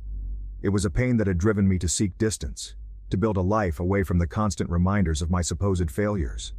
As I stood there, amidst the whispered conversations and sideways glances, I realized that my mother's words, though hurtful, could not define me. They were a reflection of her grief, her inability to cope with the loss of her husband and the strained relationship with her son. It was a sadness that I shared, but I also knew that carrying the burden of her blame would not bring my father back, nor would it heal the rift between us. There I was, sitting on the porch of the funeral home, my tears falling silently. The weight of my mother's public accusation at the funeral had left me shattered, alone with my grief and the sting of her words. It felt as though the ground beneath me had opened up, swallowing the last remnants of what family meant to me. My aunt found me there, her presence a gentle reminder that I wasn't completely forsaken. "What's the matter?" she asked, her voice soft, a stark contrast to the harshness I had just endured inside. I couldn't hold it in any longer. The dam broke and I told her everything. How my mother blamed me for my father's death, how she labeled me cruel and selfish in front of everyone. The words poured out, raw and unfiltered, the pain and confusion I had been carrying for so long finally finding an outlet. My aunt listened quietly, her expression one of sadness and understanding. When I finished, she sighed, a sound that carried so much, sorrow for her sister's actions and empathy for my situation. "Your mom is grieving and lashing out," she finally said. "But that doesn't excuse her words or how she's treated you." I then shared with her the story of the night my dad had fallen out of bed, the sound that had roused me from sleep, the horrifying discovery in the morning, and my frantic efforts to help. It was a confession of sorts, an attempt to explain my side, to make her see that I wasn't the villain my mother portrayed me to be. To my surprise, my aunt took my hand, squeezing it gently. "You are my new adopted son now," she declared, her words not just a statement but a promise, a pledge of support and acceptance that I hadn't realized I was so desperate for. "And your mother, she doesn't deserve you. Not if she can't see the truth and pain in your heart." Her words were a balm to my soul, offering a sliver of solace in the midst of my turmoil. Here was family, not bound by blood or obligation, but chosen, offering me a place when I felt I had nowhere left to turn. As we sat there, the cool evening air wrapping around us, I realized this was the beginning of a new chapter. My aunt's acceptance and understanding gave me something to hold on to, a glimmer of hope in a time darkened by loss and misunderstanding. It was a reminder that family isn't always about who raises you, but who stands by you when the ground gives way beneath your feet. In that moment I understood that while my relationship with my mother might never be repaired, I wasn't as alone as I thought. Life would go on, and with my aunt's support, I might just find a way to navigate this new reality. Despite the pain and heartbreak, her words offered a path forward, a chance to rebuild from the ruins left by my father's passing and my mother's blame. Despite being insulted by my partner's mother when I spoke up to protect him, I forgave. However, I was devastated when his mother manipulated him and took our wedding savings. I'm Mary, 26, and my boyfriend is Alex, 28 years old. For over 3 years now, I've been in a relationship with my partner. It's been a journey filled with highs and lows, laughter and tears, but through it all, we've remained steadfast by each other's side. He's a kind-hearted soul, gentle and introverted, with a heart of gold. We've built a bond that's rooted in understanding and mutual respect, navigating life's challenges together as a team. However, our journey has not been without its obstacles. One of the biggest challenges we face comes from within Alex's own family, particularly from his mother. She's a complex figure, let's call her Mrs. Smith. From the outside, Mrs. Smith may seem like a typical mother figure, but behind closed doors, her behavior tells a different story. Mrs. Smith exhibits emotionally abusive tendencies towards Alex. She belittles him, criticizes his every move, and manipulates him to fulfill her own needs. It's a pattern of behavior that has persisted for years, casting a shadow over their relationship and leaving Alex feeling trapped and powerless. As I've witnessed the dynamics between Alex and his mother unfold, it's become increasingly clear to me the toll that this emotional abuse takes on him. The constant barrage of negativity chips away at his self-esteem, leaving him feeling unworthy and inadequate. Yet, despite the pain it causes him, Alex yearns for his mother's love and approval, desperately seeking validation from a source that seems incapable of providing it. Mrs. Smith's troubled background serves as a backdrop to her emotionally abusive behavior towards Alex. 3 years ago, she went through a divorce that left her emotionally shattered. The dissolution of her marriage triggered a downward spiral in her mental state, exacerbating her already fragile emotional state. Unable to cope with the upheaval, Mrs. Smith's demeanor shifted, and she became increasingly bitter and resentful. Since the divorce, Mrs. Smith's daily routine has been marked by a sense of aimlessness and despair. She lacks motivation to engage in meaningful activities, often spending her days in isolation. Neglecting household chores and responsibilities, she allows the burden to fall on Alex and other family members. Her lack of contribution to the household only adds to the tension and resentment brewing within the family dynamic. In her interactions with Alex, Mrs. Smith's behavior takes on a toxic edge. She frequently belittles him, using cutting remarks to undermine his confidence and self-worth. Every accomplishment is met with criticism, every mistake magnified and exploited.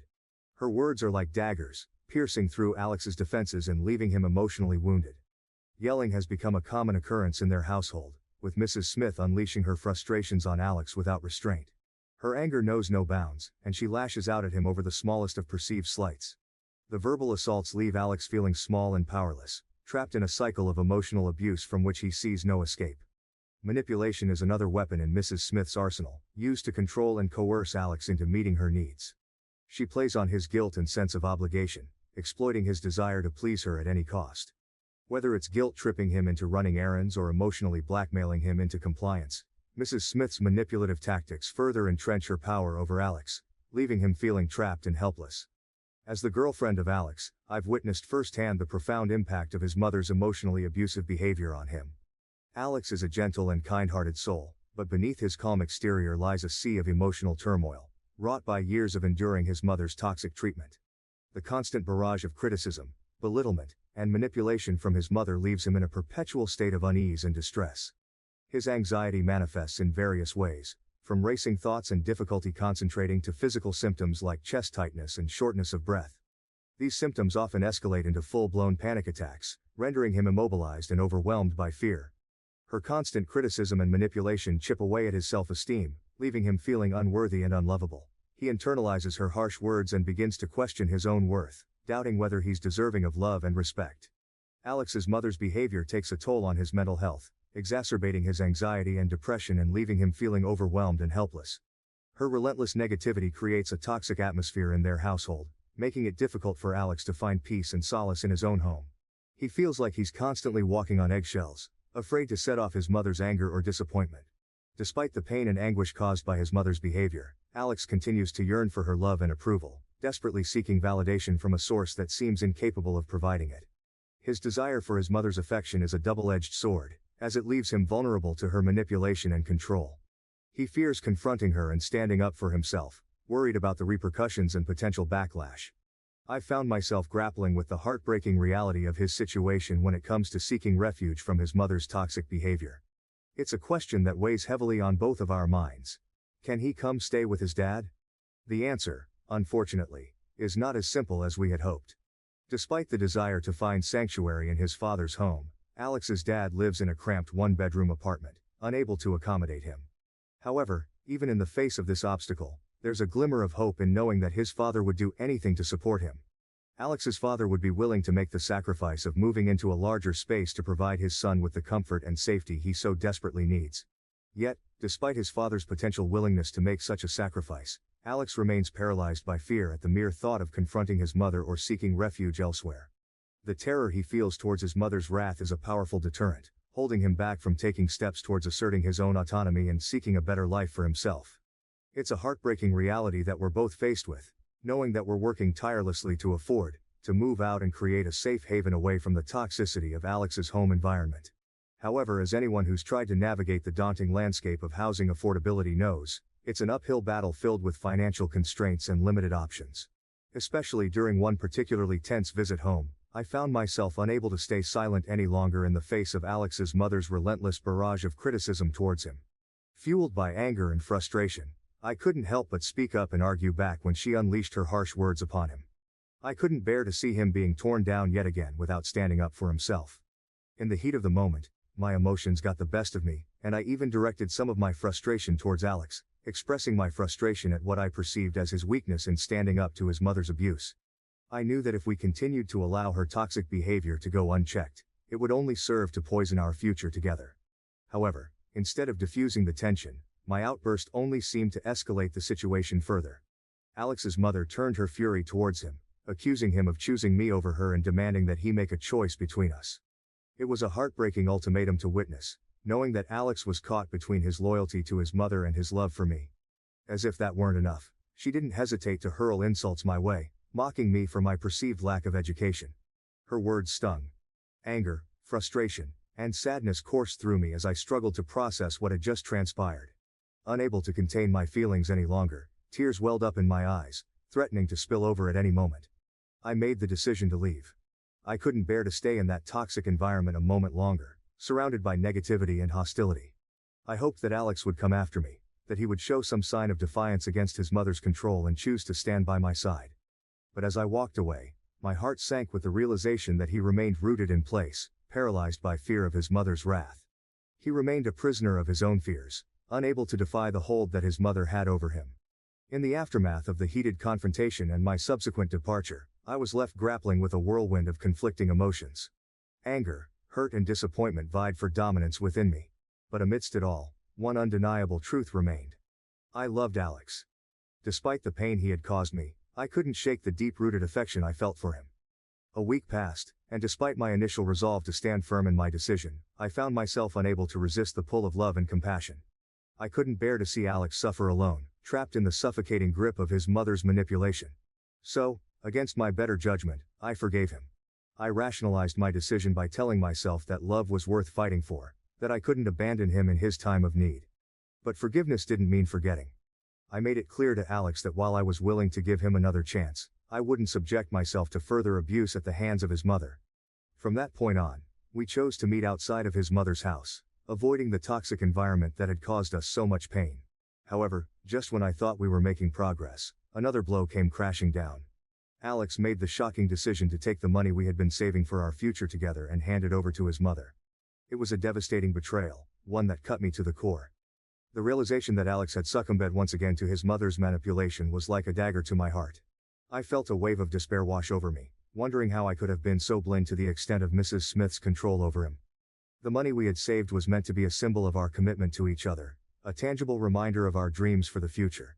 To see it squandered away on his mother's whims felt like a betrayal of everything we had worked so hard for. In that moment, I felt a profound sense of helplessness and despair. It was clear that Mrs. Smith's psychological manipulation knew no bounds, and I realized with a sinking feeling that I was powerless to stop it. Despite my love for Alex, I couldn't ignore the harsh reality of our situation.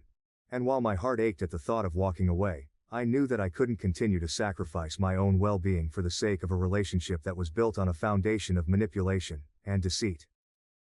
So he and I broke up. 1 month later, I received a distressing call from Alex. His voice trembled with despair as he confessed that he felt utterly worthless, consumed by thoughts of despair and hopelessness. My heart broke for him as he revealed that his mother had callously betrayed him, taking all the money he had given her and running away with another man. In that moment, it became painfully clear that he needed me more than ever before. Driven by love and compassion, I made the decision to return to his side, determined to offer him the support and comfort he so desperately needed. Together, we embarked on a journey of healing, attending regular therapy sessions at the hospital to address his mental health struggles. Despite the challenges we faced, I remained steadfast in my commitment to him, serving as his rock and source of encouragement during his darkest moments. I took it upon myself to create a sense of hope and optimism for our future, painting a vivid picture of the beautiful life that awaited us once he emerged from the shadows of his past. Slowly but surely, his spirit began to stabilize, and the light of hope flickered once again in his eyes. In the midst of our shared struggles, our bond only grew stronger, forged in the fires of adversity and strengthened by our unwavering love for each other. It was during this time of turmoil and transformation that we made the decision to take the next step in our journey together. We decided to get married. Filled with a renewed sense of purpose and determination, we embarked on the exciting journey of planning our future together, eager to leave the pain and hardship of the past behind us. With each passing day, our love continued to blossom, a beacon of light guiding us towards a brighter tomorrow. And as we stood hand in hand, ready to face whatever challenges lay ahead, I knew in my heart that together, we could conquer anything that came our way. Now, after being married for 10 months, I find myself pregnant with our son, a new chapter of joy and anticipation unfolding before us. However, just as we began to revel in the happiness of impending parenthood, the specter of Alex's estranged mother reappeared, casting a shadow of uncertainty over our lives once again. With tearful pleas and desperate appeals, she sought to worm her way back into our lives, leaving me feeling torn and uncertain about what course of action to take. In the midst of this turmoil, I find myself grappling with conflicting emotions. As the gravity of the situation weighed heavily on my mind, I felt compelled to speak up, to plead with my husband to reconsider the idea of letting his estranged mother back into our lives. The thought of subjecting our unborn child to the same pain and turmoil that Alex had endured in the past filled me with an overwhelming sense of dread and urgency.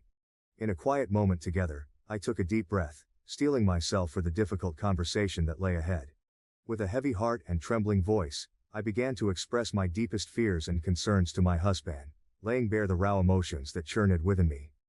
Alex, I started, my voice wavering slightly, I know that your mother's sudden reappearance has stirred up a whirlwind of conflicting emotions within you. But please, I beg of you, consider the implications of allowing her back into our lives. I reached out, grasping his hand tightly in mine, seeking solace and support in his reassuring presence. Think about what she did to you in the past, I continued, my voice trembling with emotion.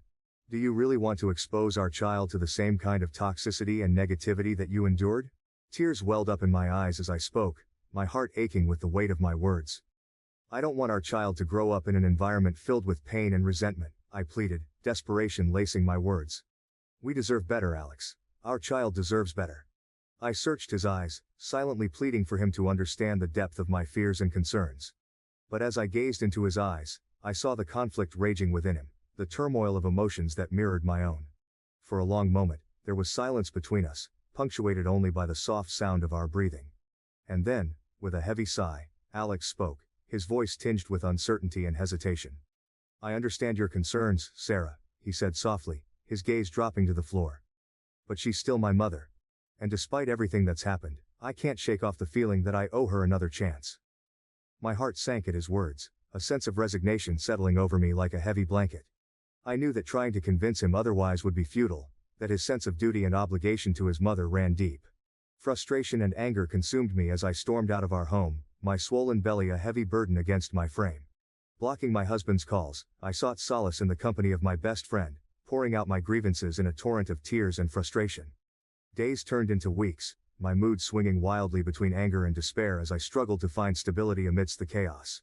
Then, one fateful day, a sharp pain tore through my abdomen, sending me doubling over in agony. Fear gripped my heart as my best friend rushed me to the hospital, the urgency of the situation propelling us forward with a sense of urgency. In the sterile confines of the hospital room, the truth of our predicament hit me like a sledgehammer. My baby just turned 8 months old, fought for life within the confines of my womb, his premature arrival a stark reminder of the fragility of life. As doctors and nurses bustled around me, their urgent voices a cacophony of chaos, I clung to a sliver of hope, praying fervently for the safety of my unborn child. Time seemed to stand still as I waited with bated breath, the weight of uncertainty pressing down on me like a suffocating blanket. Then, with a cry that pierced the air like a beacon of hope, my son was born. Fragile and vulnerable, he lay cradled in the arms of the medical staff, his tiny form a testament to the miracle of life amidst adversity. In that moment, as I gazed upon the tiny bundle of joy nestled against my chest, a wave of overwhelming love washed over me, drowning out the chaos and uncertainty that had plagued me for so long.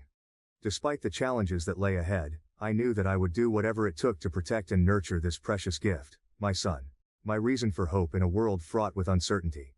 As my husband rushed to my side, his face a mixture of worry and relief, I felt a surge of emotions wash over me. In his arms, I found solace and strength. His presence a reassuring anchor amidst the tumultuous sea of emotions that threatened to overwhelm me. His embrace was a testament to the love and support that had sustained us through the darkest of times, his warm touch a balm to my weary soul. In that moment, as we held each other close, I knew that together we could weather any storm that life threw our way. With tears of joy streaming down our faces, we marveled at the tiny miracle cradled in my arms, his delicate features a poignant reminder of the preciousness of life. In his innocent gaze, I saw hope and promise for the future, a beacon of light in the darkness that had threatened to engulf us. Update. After a long and difficult conversation, my husband and I made the tough decision to place my mother-in-law in a nursing home. It wasn't an easy choice, but we knew it was necessary for her well-being and our own peace of mind. However, shortly after she was admitted, we received news that she had fled from the facility.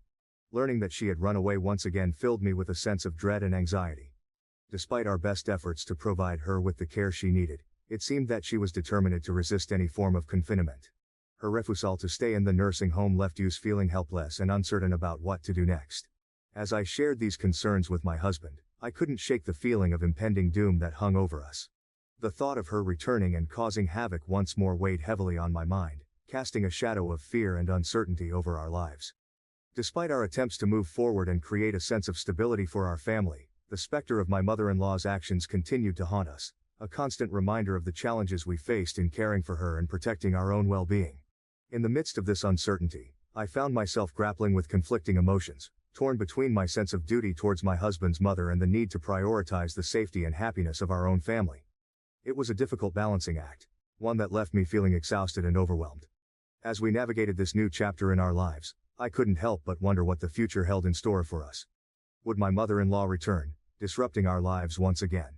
Or would we finally find a sense of peace and stability, free from the turmoil that had plagued us for so long? Only time would tell, but for now, all we could do was wait and hope for the best, clinging to the belief that somehow, we would find a way to overcome whatever challenges lay ahead. My ex-wife divorced me after a personality change. I found out I have a brain tumor. How do I move forward? My name is Andrew, 32 years old. In 2022, the chapter closed on a significant part of my life. My marriage. It wasn't just any marriage, it was a journey filled with love, adventure, and an exceptionally deep connection. Reflecting on it, our relationship wasn't merely between two people, it intertwined with entire families, becoming a testament to the love and bonds we shared. My ex-wife's brother and I were so close that I had the honor of being his best man, an experience that highlighted the depth of our intertwined lives. I met Sarah, my ex-wife, 33 years old, during a time of great optimism and hope. We were young and in love, ready to take on the world together. Our relationship blossomed quickly, fueled by late-night conversations and spontaneous adventures. We spent hours exploring the city together, getting lost in its winding streets and hidden treasures. We laughed, we argued, and we discovered new things about each other every day. It was a time of discovery and growth, a period of intense bonding that laid the foundation for what was to come. One of the defining moments of our early relationship was our trip to Belize. It was a spur-of-the-moment decision, fueled by a sense of wanderlust and a desire to experience new cultures together. We found ourselves immersed in the beauty of the Mayan ruins, the ancient stones whispering secrets of a bygone era. It was there, amidst the backdrop of history and romance, that I made the decision to propose to Sarah. Sarah said yes, of course, her eyes sparkling with joy and excitement.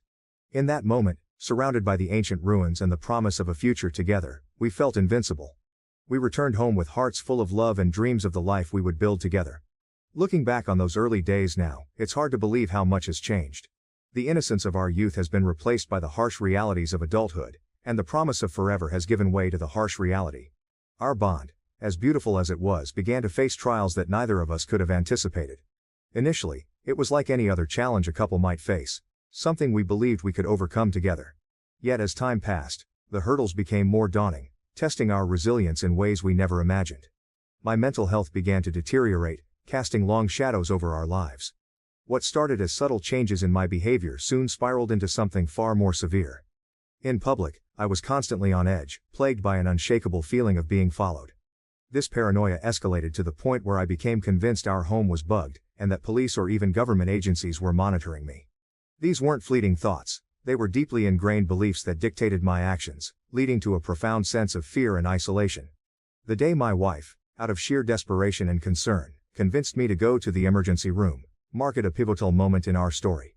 There, I received a diagnosis that seemed to offer some answers: a psychotic break, accompanied by bipolar and schizoaffective disorder. This diagnosis was a double-edged sword. On one hand, it provided a name to the chaos that had taken over our lives, but on the other, it brought a new set of challenges and questions about the future. Despite these difficulties, my wife stood by me, embodying patience and compassion. But as time went on, even with treatment, my behavior didn't stabilize. It was as if the essence of who I had always been was slipping away, replaced by someone we both didn't recognize. This transformation wasn't just internal, it manifested in actions that were out of character for me. I started lying and turned to substance abuse, a stark departure from my previous lifestyle of social drinking and the occasional recreational use of weed. It was a downward spiral, one that seemed to pull me further away from the person I once was and the life we had built together. I knew I was treading on thin ice when I started dabbling with drugs behind my wife's back. But somehow, the thrill of it all seemed to override any rational thought. Stupid, I know. And now, facing the consequences, I can't help but feel like the biggest jerk on the planet. The day she found out was like a nightmare unfolding in slow motion. I could see the anger bubbling beneath the surface as she stared at me, her eyes narrowing into icy slits. It was a look I never wanted to see directed at me, yet there it was, burning into my soul. She didn't even need to say anything. Her silence spoke volumes, echoing with disappointment, betrayal, and hurt. My stomach churned with guilt as I tried to come up with some feeble excuse, but the words caught in my throat like a noose tightening around my neck. Then came the explosion. The torrent of words, sharp as knives, lashing out at me with a force that left me reeling. She didn't hold back, letting me have it with both barrels. Every lie, every deception, laid bare for all to see. And I couldn't do anything but stand there, taking it all like a punching bag. I watched as tears welled up in her eyes, her voice cracking with emotion as she struggled to make sense of it all. It was like watching someone I loved being torn apart from the inside out, and knowing that I was the one responsible for causing that pain made it all the more unbearable. I wanted to reach out, to comfort her, to tell her that I was sorry, but the words caught in my throat like a lump of coal. What could I possibly say to make things right again? How could I undo the damage I had done? The silence that followed was deafening, stretching out between us like an unbridgeable chasm. I could feel the weight of her gaze bearing down on me, heavy with disappointment and disbelief. And in that moment, I knew that things would never be the same again. Days turned into weeks, and still, the rift between us remained. Every attempt at reconciliation seemed to only drive us further apart, like ships passing in the night. I could see the pain etched into her every movement, hear it in the way her voice trembled whenever she spoke to me. I wanted to make things right, to prove to her that I could change, that I could be the man she deserved. But no matter how hard I tried, it never seemed to be enough. The trust that had once bound us together had been shattered beyond repair, leaving nothing but a hollow emptiness in its wake. And so, I found myself trapped in a never-ending cycle of guilt and remorse, haunted by the memory of her tears and the sound of her voice breaking as she uttered those words that cut me to the core. How could I have been so blind, so selfish, to jeopardize everything we had built together? I wish I could turn back the clock, to undo the mistakes of the past and start afresh. But life doesn't work that way, and all I can do now is live with the consequences of my actions. Eventually the strain became too much. The day my wife told me she wanted a divorce was a day I'll never forget. It was a moment filled with a profound sense of loss, not just for the partnership we had, but for the future we had envisioned together. In the aftermath, I tried to maintain some connection with her family, particularly her brother, who had tried to support us both. But over time, even that connection faded, leaving me more isolated than ever. Friends and family gradually distanced themselves, a response to the ongoing turmoil and additional revelations that came to light. In their eyes, and perhaps rightfully so, I had become a pariah. The year that followed was one of deep reflection and struggle. I grappled with the consequences of my actions and the reality of my situation. I checked myself into rehab, determined to reclaim my life and rebuild what I had destroyed. The first few days were the hardest. Detoxing was hell, both physically and mentally. Every fiber of my being screamed for a fix, but I refused to give in. The counselors and therapists at the facility became my lifeline, guiding me through the darkest moments with compassion and understanding. Group therapy sessions forced me to confront the demons I had been running from for so long. I shared my story with strangers who quickly became confidants, realizing that I wasn't alone in my struggles. Together, we leaned on each other for support, finding strength in our shared experiences. As the days turned into weeks, I began to see glimpses of the man I used to be. The man Sarah fell in love with. Clear-headed and focused, I tackled each challenge head-on, determined to emerge from this ordeal a better version of myself. However, things didn't go as smoothly as I had anticipated. Jobs came and went, and I found myself barely scraping by, a stark contrast to the stability I once took for granted. It was a low point, both personally and professionally, one that forced me to confront the changes I needed to make in my life. Amid this turmoil, there were glimmers of hope. I managed to invest in property. Investing in property was a turning point for me. It felt like finally gaining solid ground after years of uncertainty. The process wasn't easy, and there were moments when I doubted if I could pull it off. But with determination and perseverance, I made it happen. Owning property provided a sense of stability and security that I had longed for. It was a tangible asset, something I could hold on to and build upon. Watching the value of the property grow over time was incredibly satisfying, knowing that I had made a smart investment for my future and for my family. But beyond the financial benefits, owning property gave me a sense of pride and accomplishment. It was a symbol of how far I had come from the depths of addiction, proof that I was capable of building a better life for myself and my loved ones. A new companion, a little pup named Archie, brought a sense of comfort and purpose to my days. Therapy became a beacon of light, offering insights and coping mechanisms that slowly helped me navigate the complexities of my situation. After everything gradually stabilized, I found myself facing unexpected health issues. Headaches became a daily occurrence, a constant throb in the background of my life. Riding the elevator triggered dizzy spells, leaving me disoriented and unsteady on my feet. Concentrating for too long brought on pounding headaches, as if my brain was protesting the effort. Even driving became a challenge, with persistent ringing in my ears adding to the discomfort. At first I brushed off these symptoms as mere inconveniences, attributing them to the stress I had endured and my erratic eating habits. I convinced myself that I was simply feeling weak, a side effect of everything I had been through. But as the days turned into weeks and the symptoms persisted, I began to worry. However, because I was too busy, I did not make an appointment to see a doctor. The revelation came like a thief in the night, unexpected and life-altering. It was during a routine business trip, one of many I'd taken in the recent months as I tried to rebuild the semblance of a normal life, that the world as I knew it came crashing down. One minute I was navigating through the bustling airport, the next I was on the ground, consciousness slipping away like grains of sand through my fingers. Waking up in the hospital was a disorienting experience. The sterile white of the room, the beep of machines monitoring my vitals, and the concerned faces of medical staff hovering over me. It was a stark contrast to the life of constant movement I had been leading. The confusion was palpable, the fear, a silent companion as I tried to piece together what had happened.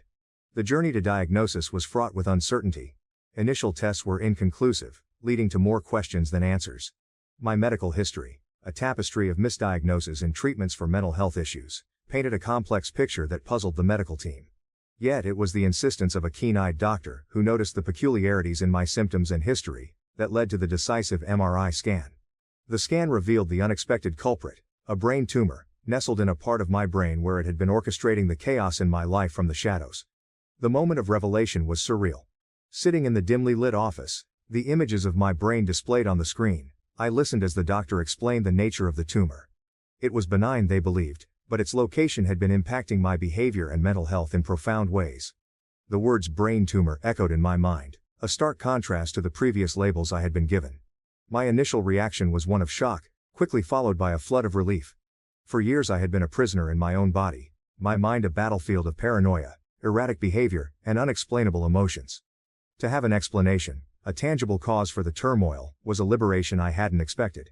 It was as if the pieces of a puzzle had suddenly clicked into place, offering a clarity I had been seeking for so long. My mind wandered to my ex-wife, to the life we had shared, and to the dreams we had for the future. Could the unraveling of our marriage have been avoided if this diagnosis had come sooner? The thought was haunting, a bitter reminder of the fragility of life and the impact of what lies hidden within us. In the immediate aftermath of my diagnosis, a flood of emotions and thoughts besieged me. There was an undeniable urge to share this significant discovery with my ex-wife and her brother, not for the sake of rekindling lost connections but to offer them an explanation, an insight into the chaos that had dismantled the life we once cherished together. Yet, as I dwelled on this impulse, the complexities of such an action became increasingly apparent. The pain, confusion, and upheaval that my behavior had inflicted were not wounds easily healed, and my reemergence, regardless of the intentions behind it, risked reopening scars that had perhaps begun to mend. The bond my ex-wife and I shared was once unbreakable, forged in the fires of shared dreams, laughter, and love. Her brother too was not just a sibling by marriage but a friend, a confidant.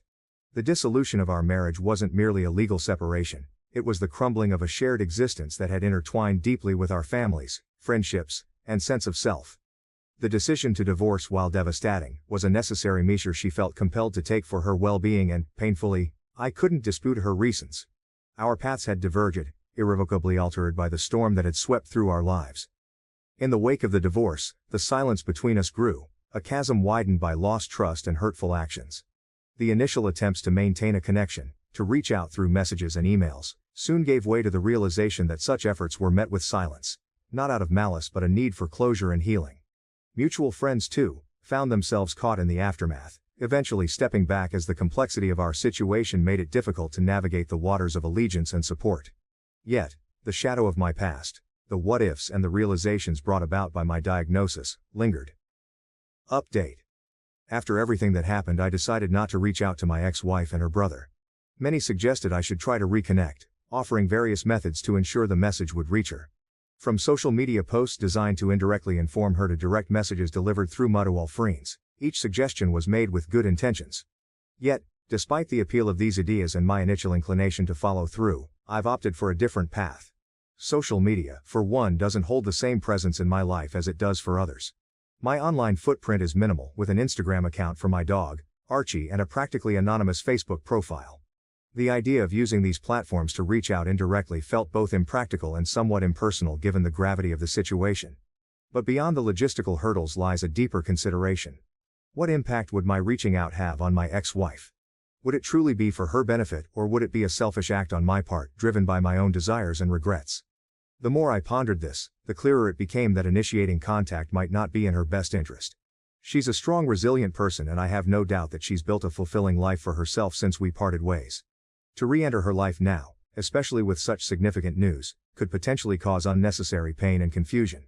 This realization forced me to confront my own motivations. A part of me had harbored hopes for reconciliation, for a fairy tale ending where everything was forgiven and we could start anew. However, such fantasies overlook the real and profound reasons for our separation. The issues that led to our divorce weren't just fleeting challenges, they were significant life-altering problems that required more than just a hopeful reunion to resolve. Reflecting on our shared past, I'm filled with a sense of nostalgia and affection. Our relationship was rich with shared experiences and memories, from competitive board games to shared adventures, each moment a testament to the depth of our connection. I cherish those times, from the silly questions we asked each other to the roles we played in each other's lives, including the Dungeons & Dragons campaigns that brought us so much joy. Her presence in my life, her thoughts and her companionship are deeply missed. Yet despite this longing, I understand that moving forward is essential. My recent diagnosis and the revelations that came with it have provided a new perspective on my past actions and the future. It's clear that my journey from here must be one of personal growth and accountability. The upcoming surgery represents not just a step towards physical recovery but also a metaphorical step towards healing and understanding. Alongside my journey to recovery, I've had to come to terms with the fact that my ex-wife has moved on and found a new partner. It wasn't easy to swallow at first, seeing her with someone else, building a life that didn't include me. But I've learned to accept it, to let go of the past and focus on my own healing. I'll admit, There were moments when jealousy and resentment threatened to consume me. I wondered why I wasn't enough, why our marriage had fallen apart. But dwelling on those thoughts only dragged me back into the darkness I've fought so hard to escape. Instead, I chose to focus on the present, on rebuilding myself from the ground up. I poured my energy into my recovery, into finding stability and purpose in my life once again. And slowly but surely, I started to see progress. With each passing day of sobriety, I regained a sense of clarity and strength I thought I had lost forever. I rediscovered hobbies and passions I had long neglected, finding joy in the simple pleasures of life once more. And as I began to heal, I realized that my ex-wife's happiness no longer held power over me. I won't lie and say it was easy. There were moments of doubt and despair, times when I questioned whether I would ever truly be okay. But through it all, I held on to the belief that I was strong enough to overcome anything life threw my way. And you know what? I am. I may not have all the answers, and I may still stumble from time to time, but I'm learning to embrace the journey, to find beauty in the brokenness. So, to my ex-wife, if you ever happen to read this, I want you to know that I'm okay. I've found peace within myself, and I hold no ill will towards you or your new partner. I hope you're happy, truly happy, because that's all I ever wanted for you. I never said it before because I didn't want to burden you with my struggles, but I want you to know that I love you. I always have, and I always will. And even though our paths have diverged, I'll always cherish the memories we shared. As for me, I'm looking forward to the future with a newfound sense of hope and optimism. Whether or not I ever fully conquer this disease, I refuse to let it define me. This realization forced me to confront my own motivations. A part of me had harbored hopes for reconciliation, for a fairy tale ending where everything was forgiven and we could start anew. However, such fantasies overlooked the real and profound reasons for our separation. The issues that led to our divorce weren't just fleeting challenges. They were significant, life-altering problems that required more than just a hopeful reunion to resolve. Reflecting on our shared past, I'm filled with a sense of nostalgia and affection. Our relationship was rich with shared experiences and memories, from competitive board games to shared adventures, each moment a testament to the depth of our connection. I cherish those times, from the silly questions we asked each other to the roles we played in each other's lives, including the Dungeons and Dragons campaigns that brought us so much joy. Her presence in my life, her thoughts, and her companionship are deeply missed. Yet despite this longing, I understand that moving forward is essential. My recent diagnosis and the revelations that came with it have provided a new perspective on my past actions and the future. It's clear that my journey from here must be one of personal growth and accountability. The upcoming surgery represents not just a step towards physical recovery but also a metaphorical step towards healing and understanding. Alongside my journey to recovery, I've had to come to terms with the fact that my ex-wife has moved on and found a new partner. It wasn't easy to swallow at first, seeing her with someone else, building a life that didn't include me. But I've learned to accept it, to let go of the past and focus on my own healing. I'll admit, there were moments when jealousy and resentment threatened to consume me. I wondered why I wasn't enough, why our marriage had fallen apart. But dwelling on those thoughts only dragged me back into the darkness I've fought so hard to escape. Instead, I chose to focus on the present, on rebuilding myself from the ground up. I poured my energy into my recovery, into finding stability and purpose in my life once again. And slowly but surely, I started to see progress. With each passing day of sobriety, I regained a sense of clarity and strength I thought I had lost forever. I rediscovered hobbies and passions I had long neglected, finding joy in the simple pleasures of life once more. And as I began to heal, I realized that my ex-wife's happiness no longer held power over me. I won't lie and say it was easy. There were moments of doubt and despair, times when I questioned whether I would ever truly be okay. But through it all, I held on to the belief that I was strong enough to overcome anything life threw my way. And you know what? I am. I may not have all the answers and I may still stumble from time to time, but I'm learning to embrace the journey to find beauty in the brokenness. So, to my ex-wife, if you ever happen to read this, I want you to know that I'm okay. I've found peace within myself, and I hold no ill will towards you or your new partner. I hope you're happy, truly happy, because that's all I ever wanted for you. I never said it before because I didn't want to burden you with my struggles, but I want you to know that I love you. I always have, and I always will. And even though our paths have diverged, I'll always cherish the memories we shared. As for me, I'm looking forward to the future with a newfound sense of hope and optimism. Whether or not I ever fully conquer this disease, I refuse to let it define me. I choose to live each day to the fullest, to find happiness in the small moments, and to love fiercely, just as I always have. In the meantime, life continues to move at a relentless pace. Job opportunities have arisen, presenting new challenges and decisions, and my recent property purchase adds another layer of complexity to my situation. Each of these developments, while stressful, also brings a sense of purpose and progress. As I navigate this busy period, I find myself feeling optimistic for the first time in years. The prospect of what lies ahead, though uncertain, is invigorating. My focus now is on healing, both physically and emotionally, and on the growth that I hope will follow. The path ahead is unclear, but I'm ready to face it with a renewed sense of hope and determination. My story, with its twists and turns, may not have the resolution that some were hoping for. Yet it's a narrative that's still being written, with lessons learned and more yet to be discovered. For now, I'm content to take things one day at a time, appreciating the progress I've made and the potential for what's yet to come. Am I the jerk? My wife has cheated on me multiple times, but I have chosen to forgive her. After many years together, my wife wants to leave. She doesn't love me anymore and wants a fresh start with someone else, someone she thinks will be a better husband. She wants me to move out of our house, the one we built together for over 10 years, which includes raising our 8-year-old child. We've been married 10 years and have a sweet, well-behaved 8-year-old daughter. Everything felt great, good job, happy family, until I found out my wife was seeing someone else. I was struggling with depression for a while and couldn't give her the love and attention she needed. This made her feel lonely, and she found comfort with someone else. It hurt a lot to realize I wasn't enough, especially when I was trying to get better in therapy. When we finally talked things out, it was a big fight. I was crying in church when her calls kept coming in, like constant reminders of the broken trust. At first, she denied everything, but the evidence on her phone was clear. There was no way around the truth, and it felt like our chance to fix things together was gone. Then, she finally admitted she was wrong. She cried and promised to end the affair and work on our marriage. I wanted to believe her, but it's hard to trust someone who betrayed you. A few weeks later, I suspected she was still seeing him, and my phone check confirmed it. My hope for a happy marriage disappeared. I was angry and disappointed. I packed my bags, ready to leave. But when I confronted her, she fell apart, crying, and even getting sick. Seeing her like that, I couldn't leave. I wish I had walked away angry instead of feeling sorry for her. Many sleepless nights later, I had a tough choice to make. Our 8-year-old daughter weighed heavily on my mind. Because of her, I decided to forgive my wife. It felt risky, but I hoped it would fix our broken marriage. It wasn't easy. I was still angry about the betrayal, which broke our trust. But seeing my innocent daughter caught in the middle made me sad. She deserved a happy home with loving parents, even if it meant I had to put my feelings aside for a while. Forgiving my wife doesn't mean I approve of what she did. It was a careful decision I made for our daughter's future. I know she hurt me, but I hope we can heal and make things better. The future is uncertain, and there could be problems we haven't thought of. But by forgiving her, I'm trying to make things work again. I really hope it's the right decision, and that our family can finally find peace and happiness. Things were getting better between me and my wife. I found out she'd been secretly talking to her old boyfriend, and it caused a lot of fighting and sadness.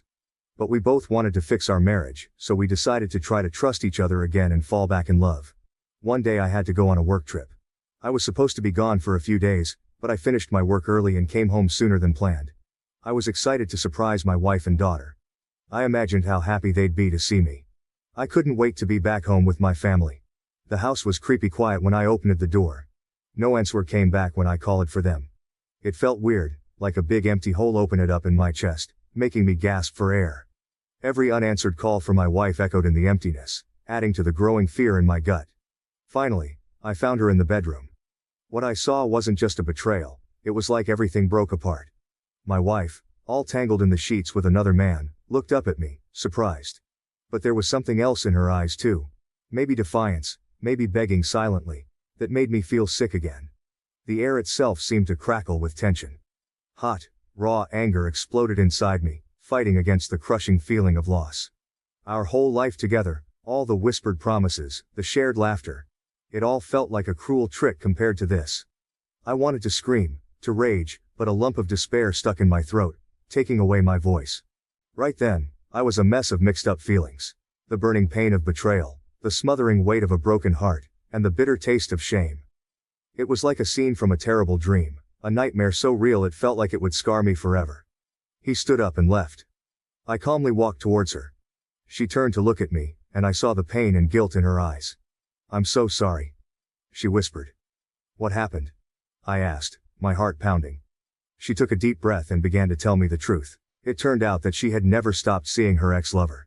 She had lied to me about cutting off contact with him, and they had been meeting in secret all along.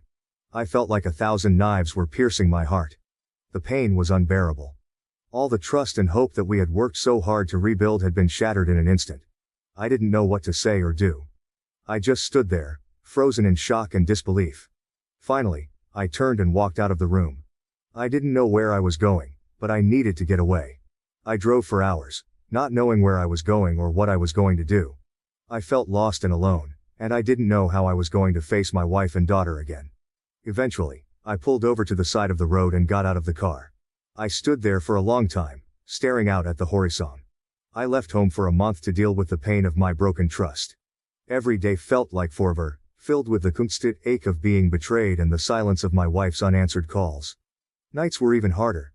I kept thinking about the good times we had, and I felt so unsure about what to do next. It felt like I was suffocating. I went to places that reminded me of our happy times, but it only made me feel worse. Everything seemed dull and lifeless, just like I felt inside. I tried to forget the pain by drinking a lot, but it didn't help. In the middle of all this sadness, I never stopped loving my family.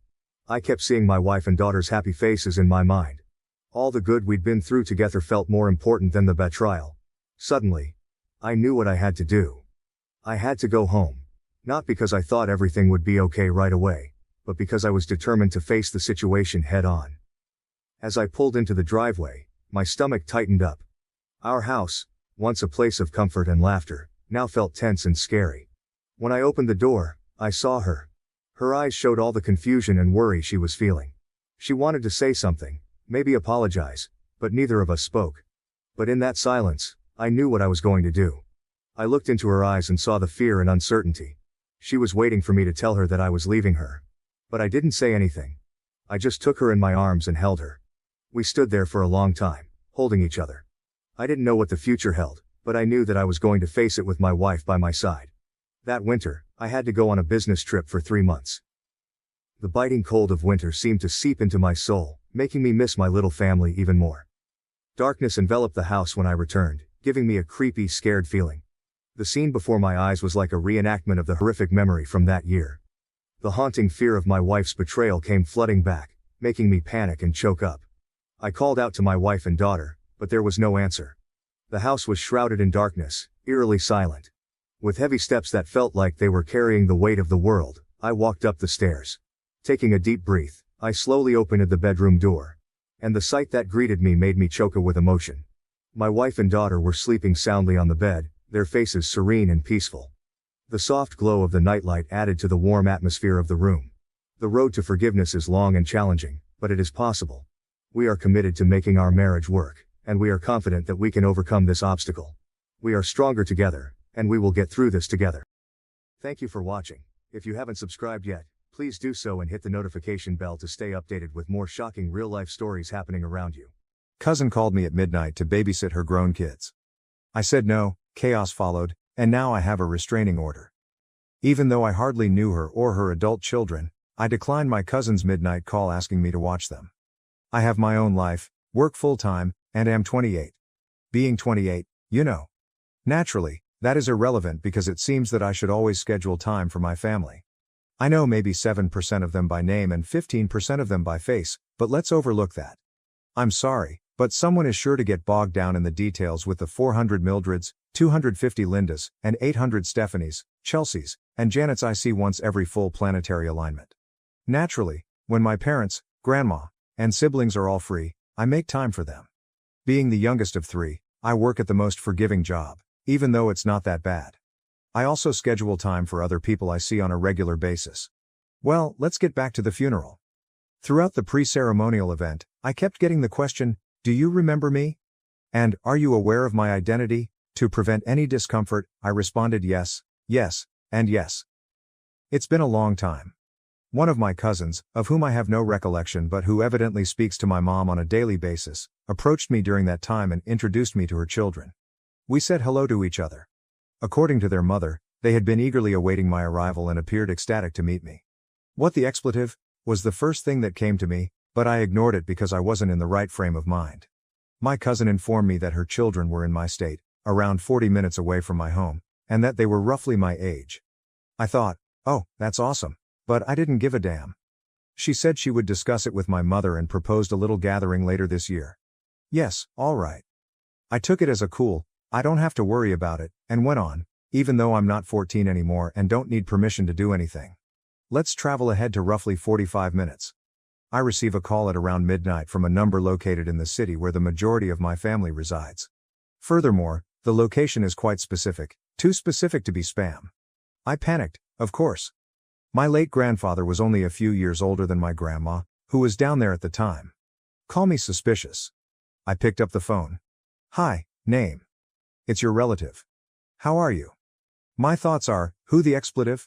However, I answered, hey, what's up, is everything all right? Yes, she responded, as if perplexed by my inquiry. Everything is all right, just checking in to see when you're free to get lunch this weekend with her children's names. I felt like that meme with all the mathematics going about after I eventually figured out who this was. This woman couldn't have contacted me at almost midnight to arrange her expletive playdate. I'm sorry, what? I said. Remember at the funeral? She said. We discussed getting together later with you and kids' names. In addition to son's name, applying to university, daughter's name is transferring there for her junior year. I was thinking that we could meet after their Saturday morning tour, and you could take them out to lunch. Alcohol is just nowhere, son's name is just 18. Hold on. What? She claimed they were about my age, but her son is incapable of drinking, as I clearly recall. She then begins to babble about how her daughter, who is 22 years old and doesn't know what moderation means, isn't permitted to drink unless she or her husband are around. What on earth would a 28 almost 29-year-old have to discuss with an 18 and 22-year-old? Perhaps I'm the only one who thinks this. Don't use drugs, concentrate on your studies, and don't get anyone pregnant. What's the topic of discussion? In addition, I don't even know these individuals. I was gasping and squawking on the phone before I even realized it. It was not appreciated by my cousin. I muttered, yeah, I don't think so, but I was too busy laughing to hear what she was saying. I don't get off until around 8 p.m. on Saturdays since I work a double shift. Well, first of all, I don't know what's so funny about what I said, she shot back. Additionally, you may simply have a wonderful supper or do something else. 8 p.m. It's not that late, I had lost all patience by now. Ma'am, this isn't Star Trek, and I work about 40 minutes away. After an 11-hour shift, I'm not in the mood to babysit, and I won't be arriving home until about 9 o'clock. Although this is a college town, I can suggest a few places for you guys to check out on your own. There aren't many locations that don't serve alcohol. They do have other drinks, after all. She said. Pardon me. I am aware that your mother did not teach you to treat others rudely, especially your relatives. I don't know you, dude. You're calling me at the most inconvenient time to arrange a get-together with your children, who are not my age, and I have no idea who you are. You're all young adults, girl. I cover the cost of my own health insurance. We are not alike. Do not call me again, please. After hanging up, I had a brief argument with my fiancé, who had been awakened by this absurdity. I'm not going to hear the end of this during regular waking hours, of course. In a subtle way, I hoped she would wake up and complain about me so my mother would scold her for phoning us at such an inappropriate hour. However, I am aware that my mother will point out that I should have been a bit more polite. To be honest, I believe I did okay by refraining from using profanity during the discussion. Perhaps I'm simply talking about my zero expletive tolerance. Update. It turns out that by making a joke about my cousin calling my mom to complain about me, I jinxed myself because she actually did just that. She awoke my hard-working, impoverished mother to spy on me. In my opinion, my mother is a complete gem, yet I have witnessed her attack others like a rogue chainsaw. Her charming fairy act wasn't a lie to me. Tinkerbell has a tendency to be petty. She mentioned that she said some words, which is her way of stating that she cursed, but she didn't tell me exactly what she said. After saying one sentence, she hung up. My mom contacted my cousin back to get the whole story when she had gotten up and had her coffee. She gave me a call at that point. My mom questioned me, "Did you make a Star Trek reference during a conversation with your cousin as to why you wouldn't be able to have dinner with her kids?" As soon as I answered, and I could tell she was struggling to maintain her composure while being a mother. Indeed, I did. Since I only have a car and still need to pay gas, she was giving the impression that I had a transporter in my pocket. Over the phone, I could definitely hear her trying not to laugh. "Honey, I don't think she gets your sense of humor." Well, that should come as no surprise given that we don't even know one another. At that moment, my mom burst out laughing so loudly that my dad could hear it from a different room. Through the speaker, I could hear him laughing. My mother didn't have the strength to tell me to apologize just yet, even though I know she wanted to. She advised me to wait till my cousin had calmed down a bit, but she would keep me updated. I was traveling to work at the time of this call, which is what nearly caused me to crash my car. I understand that what your cousin did was absurd, but do you think it was appropriate to laugh at her? My mother asked. I won't reveal precisely what Mom told me next, but it seems that in her initial outburst, she had come up with a rather colorful moniker for my cousin. The N-word appeared in the name, but don't worry, we're all black. I had never heard my mother use that word in my entire life. She was so furious that I'm shocked she was able to contact this woman back, much less engage in a normal discussion. Therefore, I believe it should be clear that nobody in this household should be concerned about my urinating. I'm a bundle of kittens in comparison to my mom when she's exhausted. Second update. From now on, I shall refer to her as this raccoon dog since I have officially had enough of her. Her name is in my contacts as well. Get ready to be as mistaken as I was if you believed that the entitlement and rudeness couldn't get much worse. I suppose I'm simply a expletive fool if you did believe that things might get worse. I decided to work on a new beer recipe I had developed since I had today off. So there I was, with my brew pot, in the kitchen. To put things in perspective, the first step in making beer at home is to prepare the wort, which is essentially your sugar water. In order to add malt extracts, the grains are first boiled in a kettle or stock pot, and then the heat is turned off. Before boiling the liquid once more, you must stir until the extracts dissolve. Hops are then added, adding a range of tastes and bitterness. In instance, I utilize several components that I produce myself during the initial boil, making my brews a little more complex. Because these materials take a long time to mature, I make sure not to squander any of it. Later on, this will be significant. The raccoon dog from hell called me while I was relaxing and doing my thing. My curiosity overcame me, and I answered after considering leaving her on voicemail. Hey? Hi, this is RD. Oh, hello. What is going on? I wanted to express my regret for the other day. The time didn't even cross my mind. Usually, I stay up quite late talking to someone. Unable to relate. Yes, I do feel that. No worries. Internally fuming. So pay attention, I was hoping you would think twice about hanging out with blah and blah, even though I know we had a rough start.